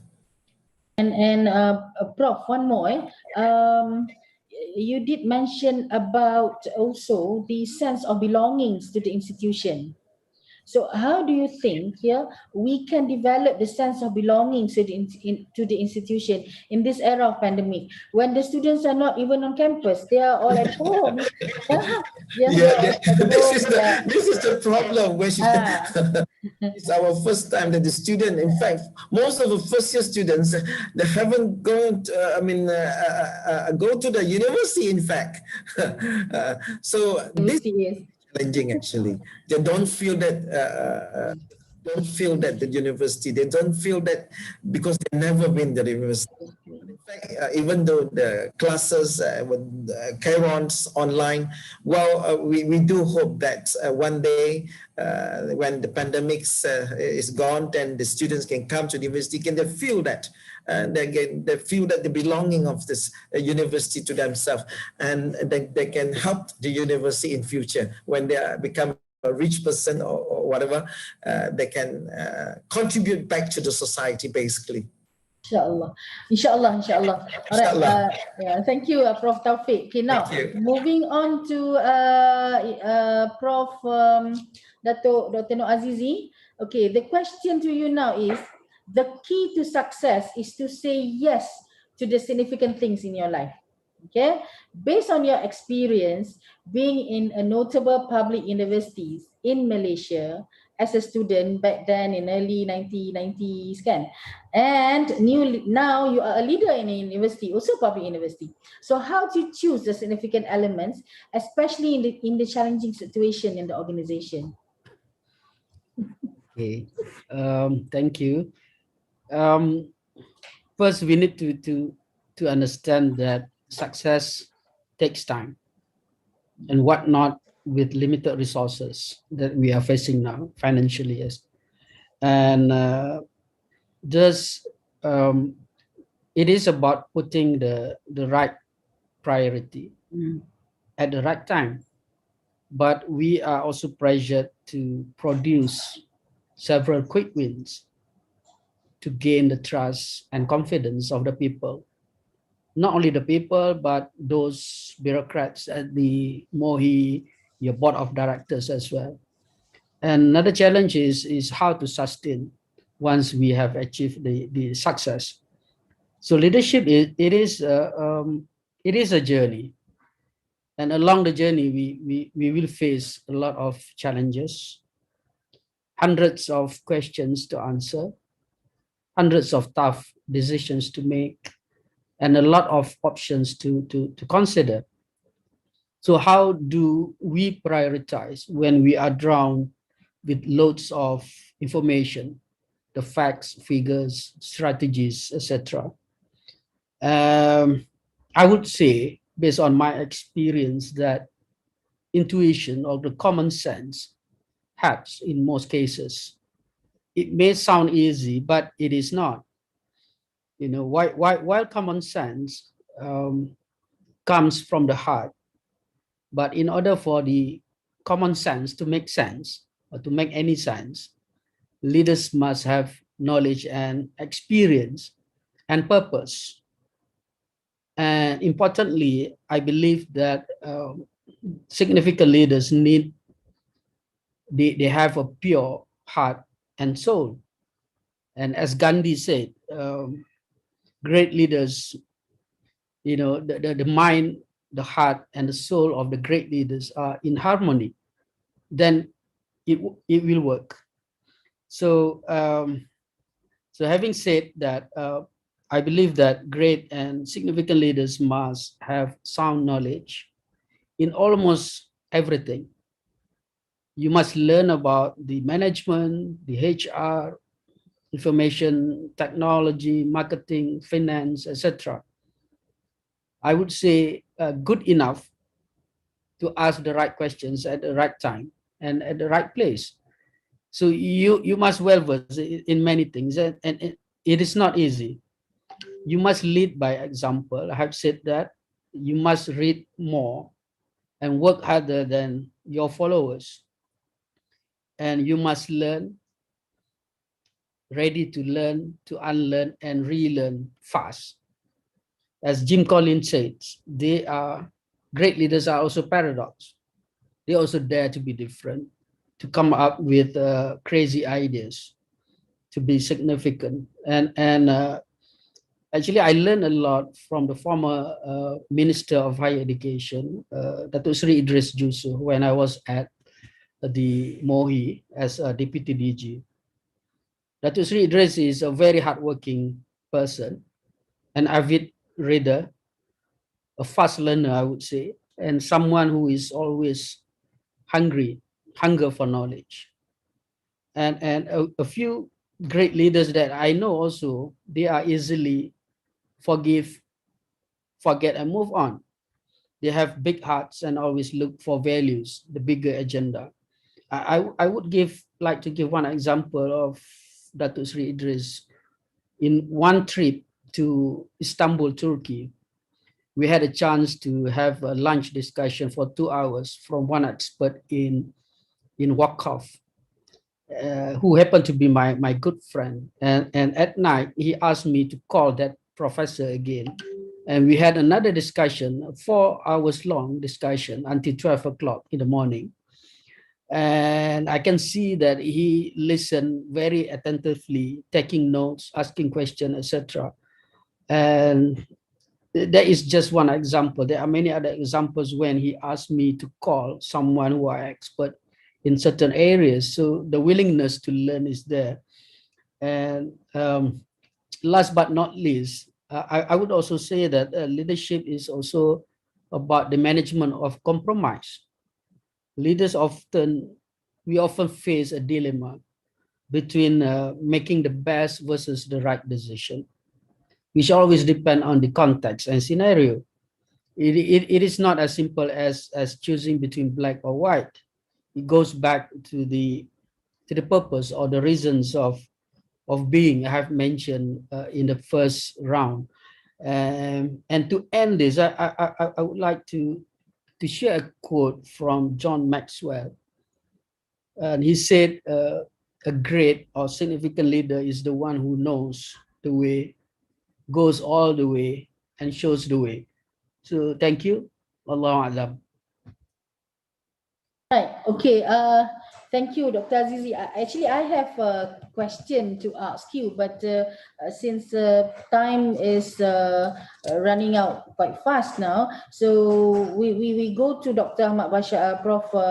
Dato Ahmad Bashawi first, yeah, for the question. I mean, for the question for this round, yeah. So, Dato. You don't have to become a tycoon in the market or industry and make millions of ringgits or get recognitions to live a life of significance. Okay, so that's a statement. All you have to do is to drive your team with the right values and share the resources you now have, whatever resources. Yeah, how do you think this is relevant in the operation of the Malaysian higher learning institution? Sure. Let me relate your question to Iium personal experience in dealing with COVID-19. I think just like any other institution of higher learning in Malaysia or even abroad for that matter, COVID-19 took the world by storm. No one is spared for that matter. So in the case of USU Utara Malaysia, now the moment COVID-19 hit us, I think, you're not mistaken, March, somewhere March last year, 2020, I quickly took the responsibility in steering the university on a recovery path that is both pragmatic and sustainable. Now, it is basically a multi-pronged strategy. Number one, what I did was to get the whole university denizens to accept, and appreciate that change is going to happen due to this pandemic. It will change your life forever. It's not going to be the same again. It's not going to be the same again. We must learn to live with the new normal in our daily activities, such as the wearing of masks and physical distancing. For that matter, that's what we are practicing up until now. Secondly, I quickly put in place contingency plans and assign relevant departments to the task. The activation of our disaster management committee or Jawatan Kuasa Bencana in Bahasa Melayu at the very onset of the pandemic is a clear testimony of our continuous preparedness. Now, thirdly, I made it a point to efficiently disseminate pertinent information, educate and engage the entire denizens. Lastly, I initiated a two-way communication procedure that can better provide real-time development of operation. Now, in the case of university as well, USU Utara Malaysia, UUM brand is very important indeed.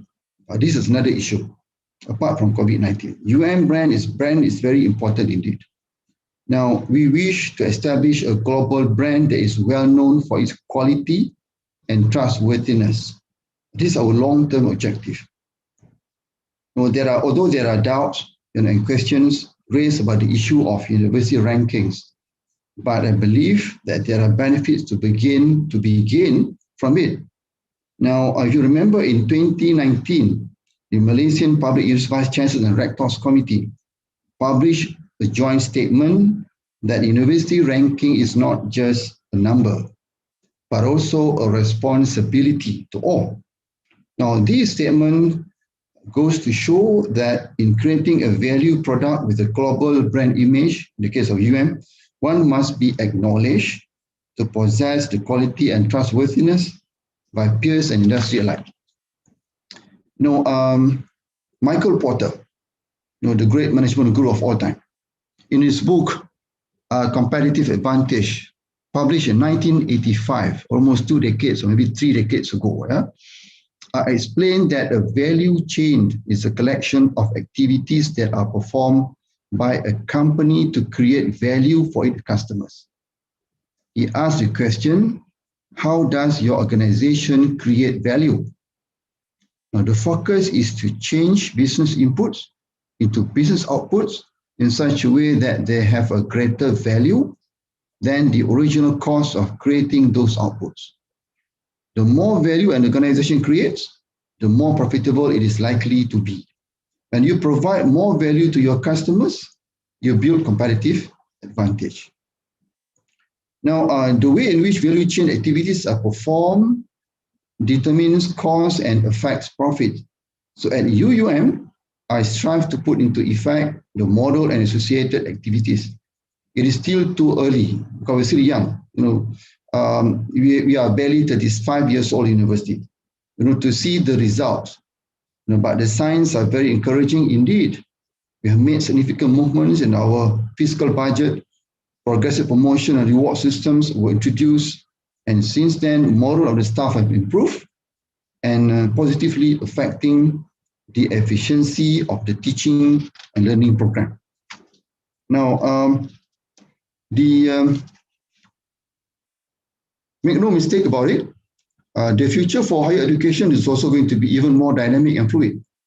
There are a number of proactive and well-thought plans being mooted by education strategists in mitigating the evolving situation. And some of us are already discussing the concept of outsourced university.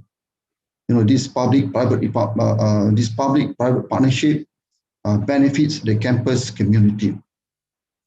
And then I also look forward to work with my colleagues and further enhance our collaboration strategy at UM by focusing on the following 3 areas. Number 1, identifying areas of collaboration, structuring potential partnership opportunities, and sustaining the benefits of partnership. Now, the traditional model of trying to do everything in seclusion is something that you will have to let go of. I believe that the future is going to be more challenging, and collaboration is the way forward, where it will be much more beneficial, whether there is true industry partnerships, linking up with other higher education providers, or through working with various NGOs. Now, in this regard, I aspire to lead UUM into becoming a world-class higher institution that is associated with high-quality research, copyright, and commercialization. But at the same time, also, I've got to make sure that the whole of UUM citizens are fully aware of the change that's going to take place, and it will take place now and so in the future. Thank you.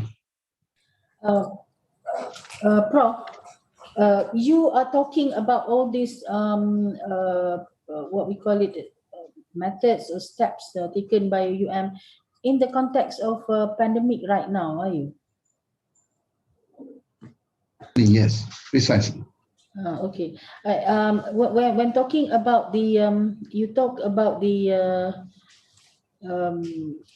identifying of collaboration between UUM and the industry or the community, whatnot. So how do you think, because I would say that we are talking now in a limited resources that we have, okay, in the pandemic era. Sure. How do you think that you can make it significant, or in this situation? That's exactly, as I said earlier on, brand is very important. UM is already an established brand. So we should leverage on that brand to work closely with the industry for that matter. Now is the time for everyone, to work closely, to collaborate. You can't go alone. In the world of imperfect options, going alone is no more an option. Collaboration is the only way forward, whether you want to with your fellow universities or with industries for that matter. And COVID-19 has not only affected institutions of higher learning, it also affects other industries as well. So if talking about resources, I'm pretty sure industries also are facing the same issue.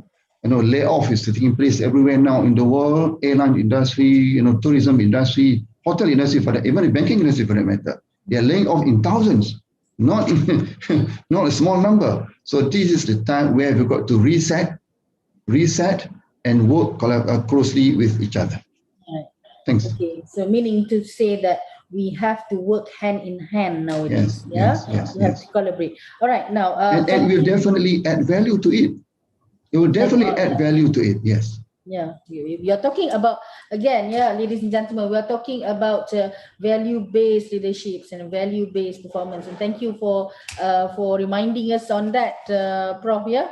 Okay, now we have done with with 2 rounds of question and answer in this forum. But now I think this is the time for us to move on to entertain questions from our participants. Yeah. So according to the secretariat here, who is compiling all the questions, we have in front of me now I have 3 pages of questions, okay, to address to all of the panelists. But before that, let us go through to the first question. Yeah. So this question we are going to I don't know, maybe we go through to each and every one to answer the question, or you want to you want to volunteer to answer that. How do you want me to how do you want the forum to be conducted now? Because we have like time, we have like another 20 minutes, not more than that, okay, for the time. And the questions here is more than, we have like apa? More than 10. Is more than 10 questions. Yeah. So can I just read the question, and if you feel like answering it, you can just, or you still want me to address to whom should the question be posted to? Better you address the code. Okay, I address. How much time do we have? 20 minutes. 20 minutes. 20 minutes, bro. Okay, all right. Ataupun I'll be the teacher, you'll be the you'll be the student. Okay, now. All right. So we have, let me just read through one question first. The first question, okay, this is from Tuan Haji Samsul Amri. This is from the industry, yeah. So the first question, Tuan Haji Samsul has 3 questions.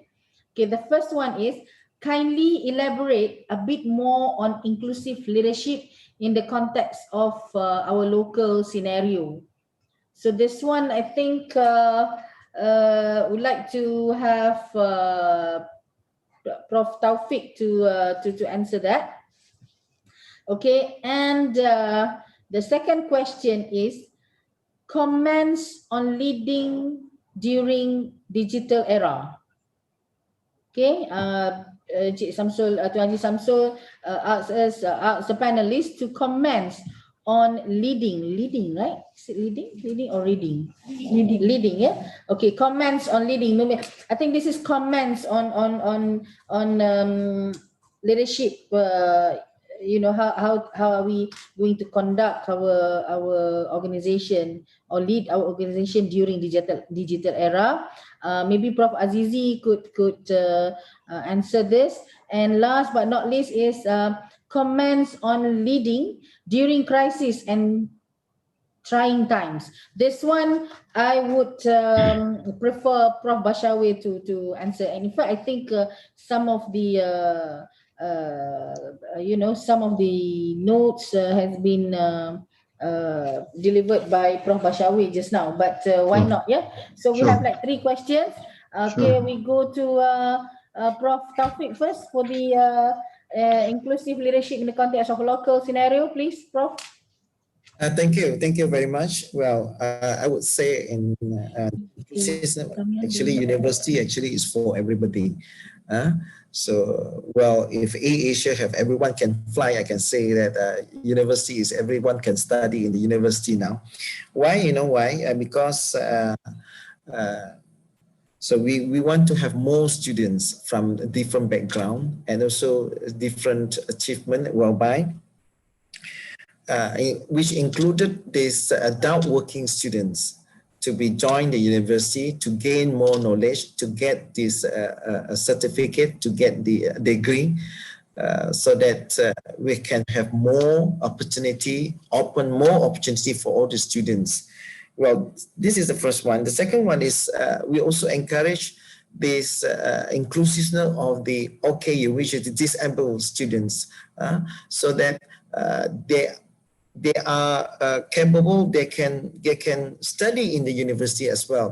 Beside they have certain disadvantage for them. Well, the university will have to provide the facilities for them. Right.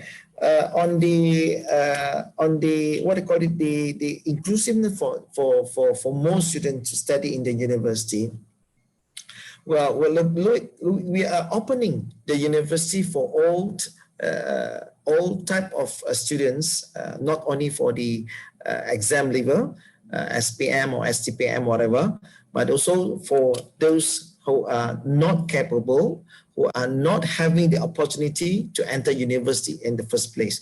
Well, maybe during the early stage or early age, they don't have the opportunity to go to the university. Now we are opening for them, because we have this, what they call it, different type of what they call it, qualification for them to go through. I mean, the working experience also can be considered as part of the entering requirement in the university. Thank you. Thank you, Prof. And moving on to Prof. Azizi on the comments on leading during digital era. I would say that first, the leaders must be comfortable with IT. Leaders need to have some knowledge with IT, and that is very important, you know, because anyway, you need to lead by example. You need to make yourself comfortable before you can ask others to be comfortable with it. That is one. And second, why we need to have sound knowledge on IT, because at the end of the day, for example, during this pandemic, we need to somehow upgrade the infra and infrastructure of the university, you know, the IT facilities, etc. So as with limited resources that we are facing now, we need to make a right decision, right investment decision. So it is very, very important. And I would say that UMK is facing, because we are lagging behind when it comes to IT facilities, the broadband and the speed is very limited compared to other public universities. So we need to make a fast decision to invest.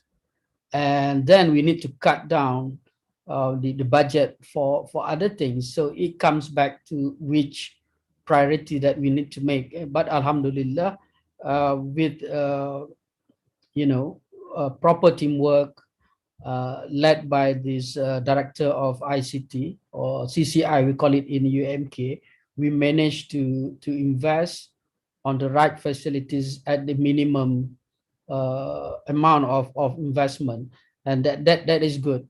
So without sound knowledge in ICT, then it is more difficult for leaders to make the right decisions and to convince the board of directors.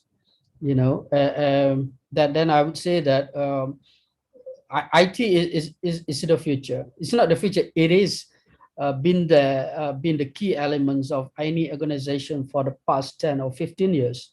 Whether you in whatever sectors that you are in, you can avoid from adapting to the technology. It will continuously be like that. So that's what I can say or I can share at this moment. Thank you. Azizi. Prof. Bashawe, you have what say you on the comments on leading during crisis and trying times? Sure. I think every organization, for that matter, has gone through different crises, you know, at various levels. Even country, for that matter, have gone through various crises over the years. Malaysia is not spared. We have gone through crisis after crisis, you know, financial crisis, recession, and whatnot. I think during the crisis, what is important, number one, the leader should be able to anticipate. That is what scenario planning is all about. We every organization, I'm sure, have got strategic planning in place. But strategic planning is not something that is cast in stone, which you must follow strictly and should not be,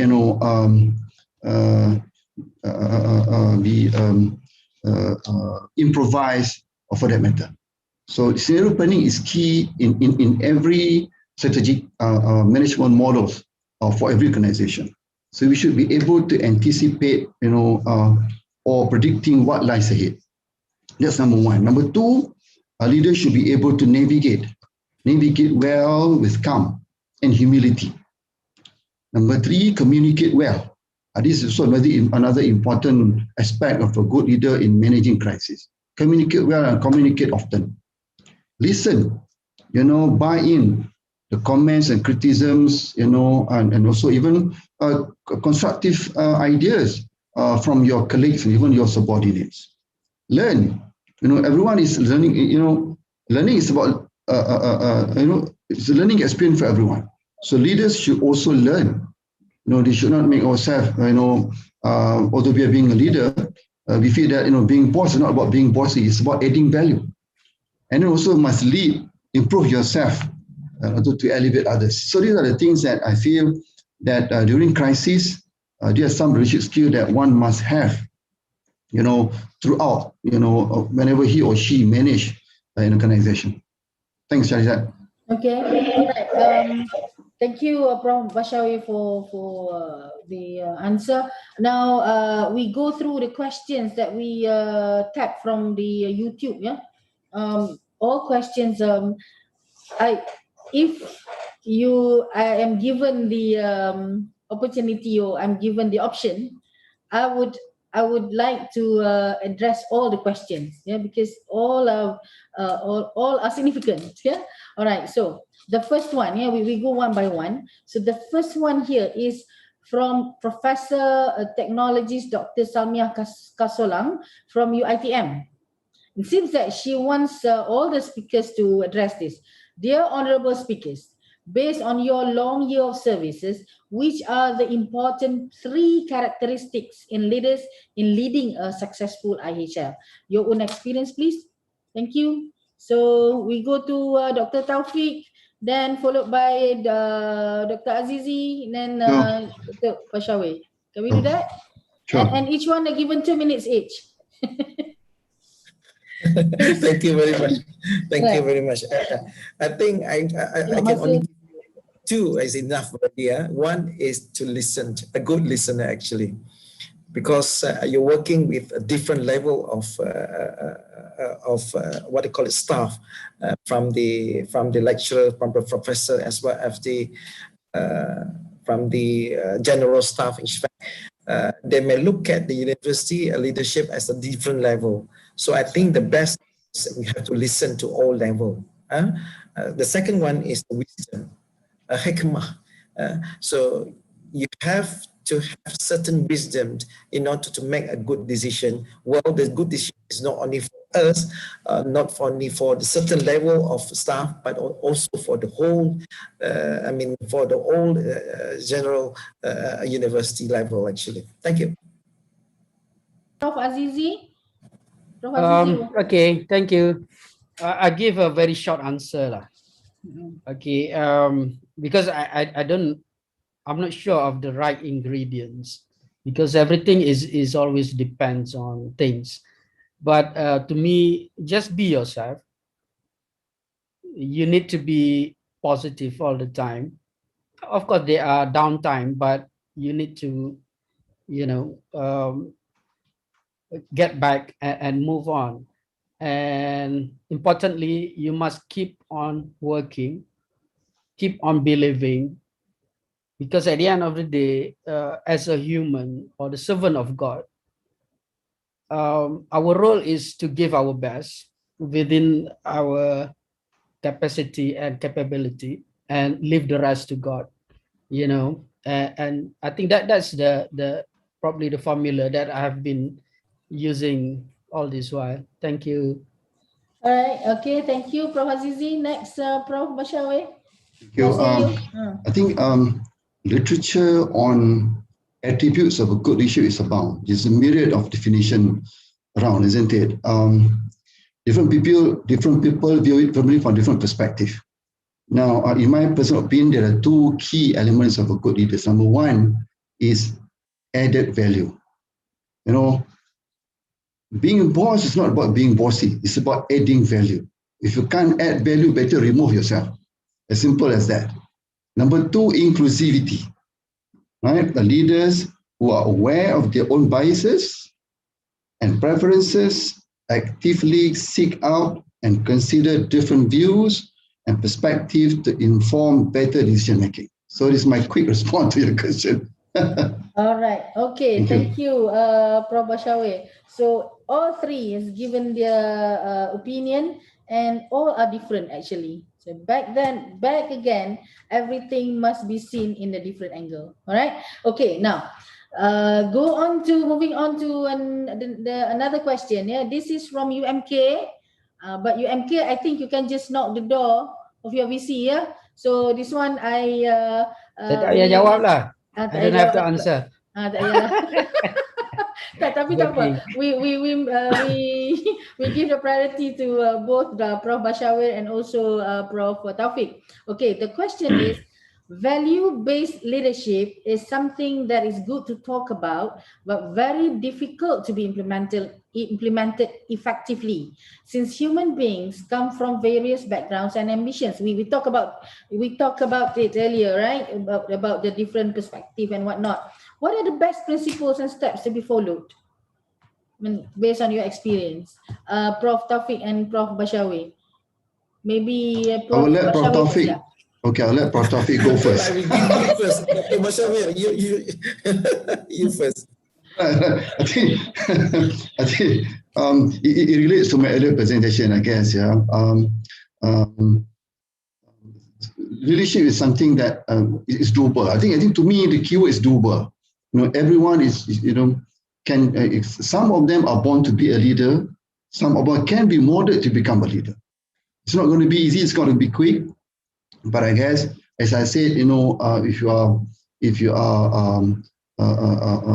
a clear frame of mind, you can accept criticism, constructive criticism for that matter. I think you'll be all right. So if you look at the history of human mankind, every single of us who was, you know, born from Napoleon Bonaparte even until now, you know, I've gone through various crises after crisis. So that's what makes a leader so great. They've gone through these phases before. So I guess what one leader must always remember is that accept criticism, you know, and move on. And if it is sensible, then you know, you can always incorporate that criticism into the way that you lead your organization. All right. So that is from Prof. Bashawe. What about you, Prof. Taufik? Okay, thank you. So I just want to say a very short one. A leader should walk the talk. So normally we have strategic planning, whatever. We have this vision and vision. And when you say you have to achieve certain things, you have to achieve. Well, we have to show as good example. That's why I'm saying that we have to walk the talk. Thank you. Okay, can I also say something? Yeah, okay, please. Sebab UMK kena jawab jugalah. I think it goes back to the purpose and the reasons of being, you know, and which I've mentioned earlier. And I would like to quote what Steve Jobs said. Being the richest man in the cemetery doesn't matter to me. Going to bed at night saying I have done something wonderful, that's what matters to me. So in the context of academic, you need to ask yourself, you know, what type of values or wonderful things that you want to do. Is it being the best teachers that teach the student, being the best researchers, being the best you know, writers, or the one that give values, impact to the community. So that's what it is all about. There's no one single answer to that. I think it goes back to your heart, to your soul, and to your mind. That need to be in harmony, as I said earlier. Thank you. Okay, so thank you, Dr. Prof. Azizi. Actually, we have another. How long do we have now? Actually, the time's up according to our secretary. But I would like maybe one other question.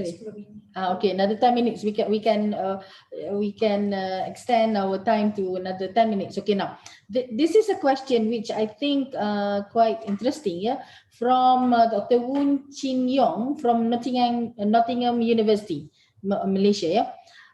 But this one, she mentioned purposely to Prof. Azizi. So she mentioned here, agree, Prof. Azizi, on the point of our country's middle income level status. You mentioned that previously. What can the society do from their part? Yeah, we always talk about on our part, on our side, but what do you think that the society can do on their part? Education is one thing, okay, but to encourage a growth mindset in all citizen groups are not easy. So she would love to hear from, she would love to hear your views, and we all would love to also hear from both Dr. Prof. Taufik and Prof. Bashawi. Right? Okay, so Prof. Azizi, over to you. Okay, let me start with one initiative by the government. If we remember back in 2014, the government introduced the demand-driven research, which is then known as PPRN.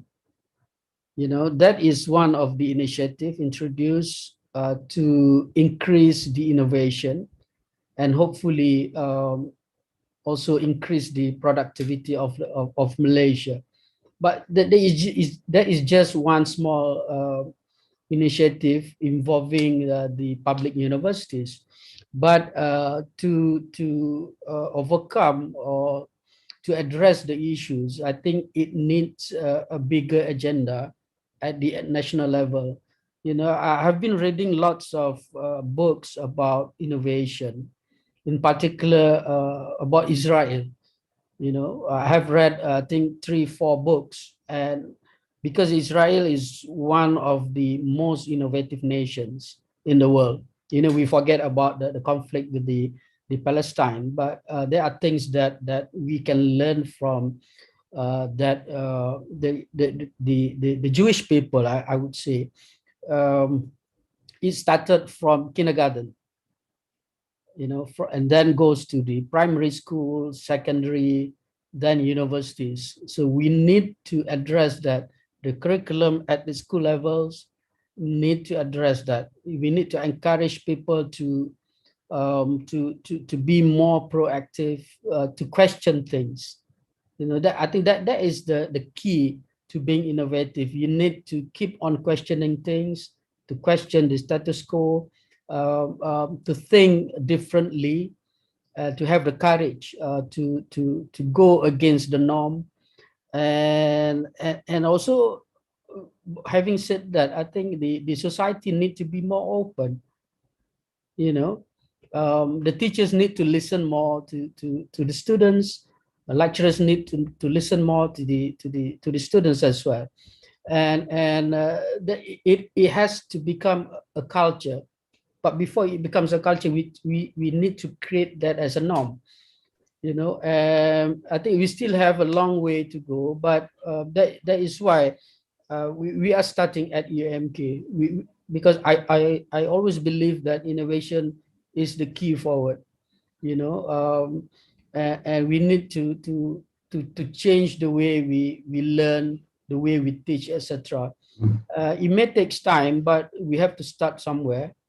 And hopefully we can be one. You cannot start if the school education or the university education does not change. I think we cannot expect people to immediately change when they enter the workforce. It has to start from the early years of the children. So I hope that I answered the question. Thank you. Okay, all right. Dr. Prof. Bashawi, how about you? Right. For me personally, I think continue learning. One should not stop, continue to learn until we die. You know, don't be ashamed. Ask around. You know, there are readily available, experts at various universities throughout Malaysia. You know, from Kedah to Sabah and Sarawak. Ask around. We are available. Ask around if you're not sure what you're supposed to do. There are already available expertise at various universities throughout Malaysia. So continue to learn. You know, and you know, in this digital era, there's massive information available online. You know, if you feel uncomfortable going to see one particular individual expert, go online. There are thousands of massive information online. It's readily available to learn about various issues, to do business, setting up business, and whatnot. This will address some of the issues raised by earlier on the issue of middle income trap, and also to instill confidence among our societies. Failure is part and parcel of life. Every single one of us have gone through this cycle before.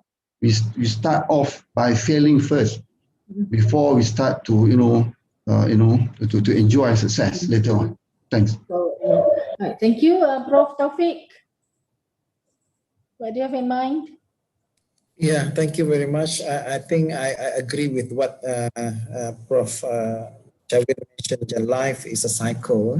Actually, today maybe we are a success, tomorrow maybe we are fail. But anyway, this is part of orang kata roda kehidupan. Actually, we've gone through all these things actually.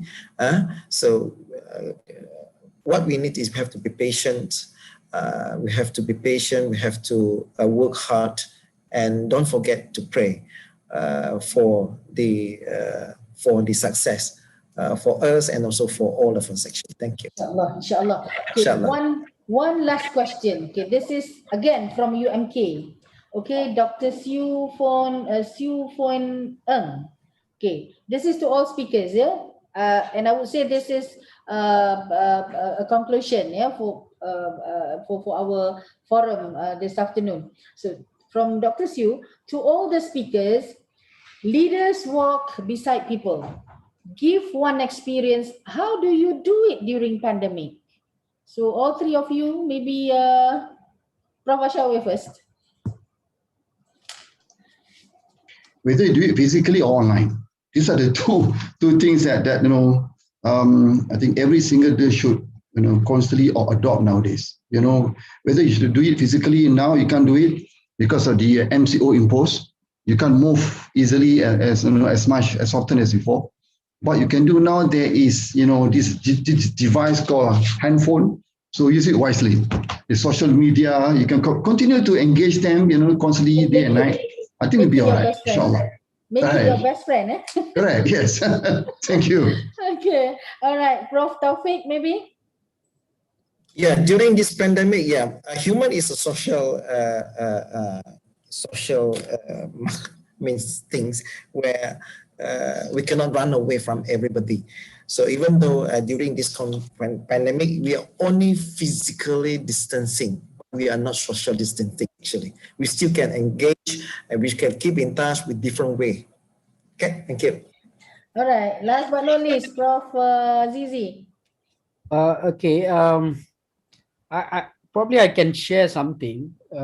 Our experience at UMK way back in February last year, when the pandemic hit us.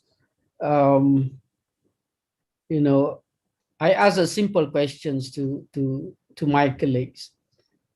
What can we do? How can we address the issues that we and the people are facing? And out of the blue, everyone started to think of things that they can contribute. And, we end up within a couple of months, 7 products that actually benefited not only UMK, but all the frontliners. And it was also, two of the products are also recognized by the Yayasan Inovasi Malaysia, Iium. So despite the pandemic, I'm positive. I can see that the creativity, the innovation are much better among the UMK denizens compared to before the pandemic. So that's a blessing in this disguise in that context. So just keep on believing, keep on working, and always go back to the fundamental, understand the purpose of our existence, and naturally, I think all the good things, the values will come.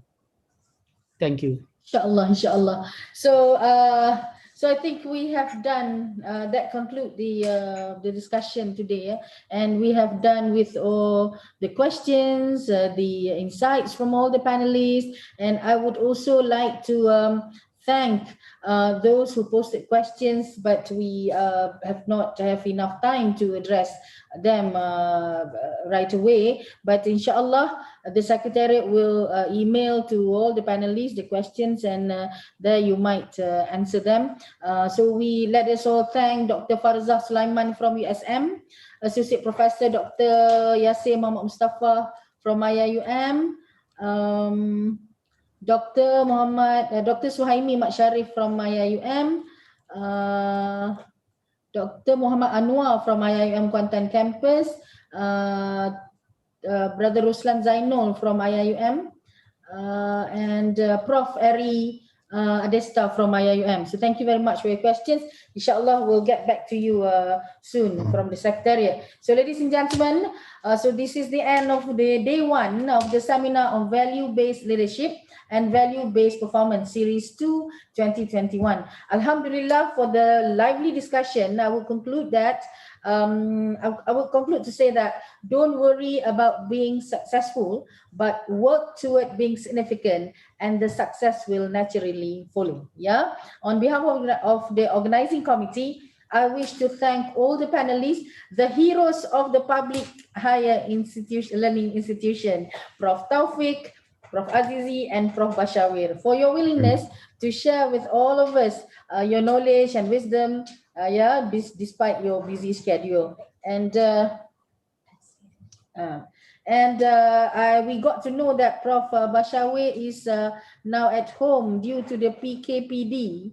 Yes, exactly. Precisely, yes, and home. Can't move around so much, yes. Yeah, you stay safe there, sir. Thank you. Thank you, and the you rest too. as well, Prof. Azizi and Prof. Taufik. Yeah. So it is our great pleasure to have our participants as well on both platform, Zoom and YouTube, with the hope that we are going to meet again tomorrow on the same platforms, which links will be provided by the Secretariat. So check your mails, check your emails, your handphones, whatnot. And before I call upon the Ustaz Fadil Ramadan Subki from the mosque, I can see that our rector Tan Sri Zul is online. Tan Sri, do you have anything to say before I end the session?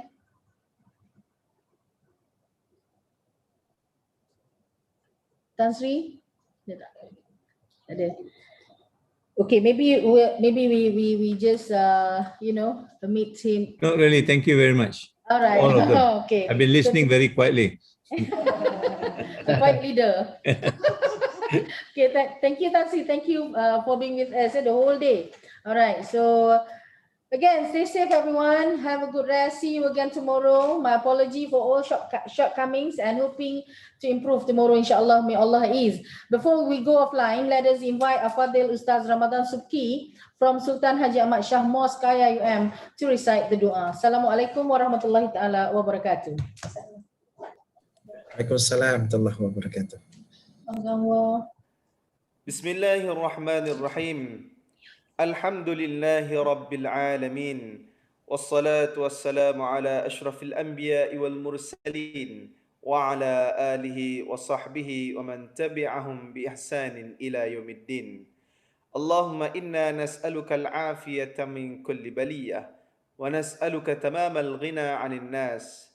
Allahumma habbib ilayna al-iman وزينه في قلوبنا وكره إلينا الكفر والفسوق والعصيان واجعلنا من الراشدين اللهم إنا نسألك حبك وحب من يحبك وحب عمل يقربنا إلى حبك. O Allah, the compassionate, the merciful, grant us peace and iman, safety and Islam, and guidance to perform all that you please. O Allah, grace us with your divine guidance, lead us with your blessings, and guide us with your mercy, so that we will follow the right path in leading this worldly life. Make us your obedient servants, who shall lead this ummah towards its success and splendor. Make the outcome of this seminar be of great benefit and contribution to the development of our people in Malaysia and the whole of the ummah. O Allah, may these days of ours be better than yesterday. May our tomorrow be better than today. Please grant us positive outcomes in all our endeavors. Save us from disappointment both in this world and the hereafter. Allahumma ja'al jam'ana hadha jam'an marhuma وتفرقنا من بعده تفرقا معصوما ولا تجعل فينا شقيا ولا محروما إنك على كل شيء قدير ربنا آتنا في الدنيا حسنة وفي الآخرة حسنة وقنا عذاب النار وصلى الله على سيدنا محمد وعلى آله وصحبه أجمعين سبحان ربك رب العزة عما يصفون وسلام على المرسلين والحمد لله رب العالمين.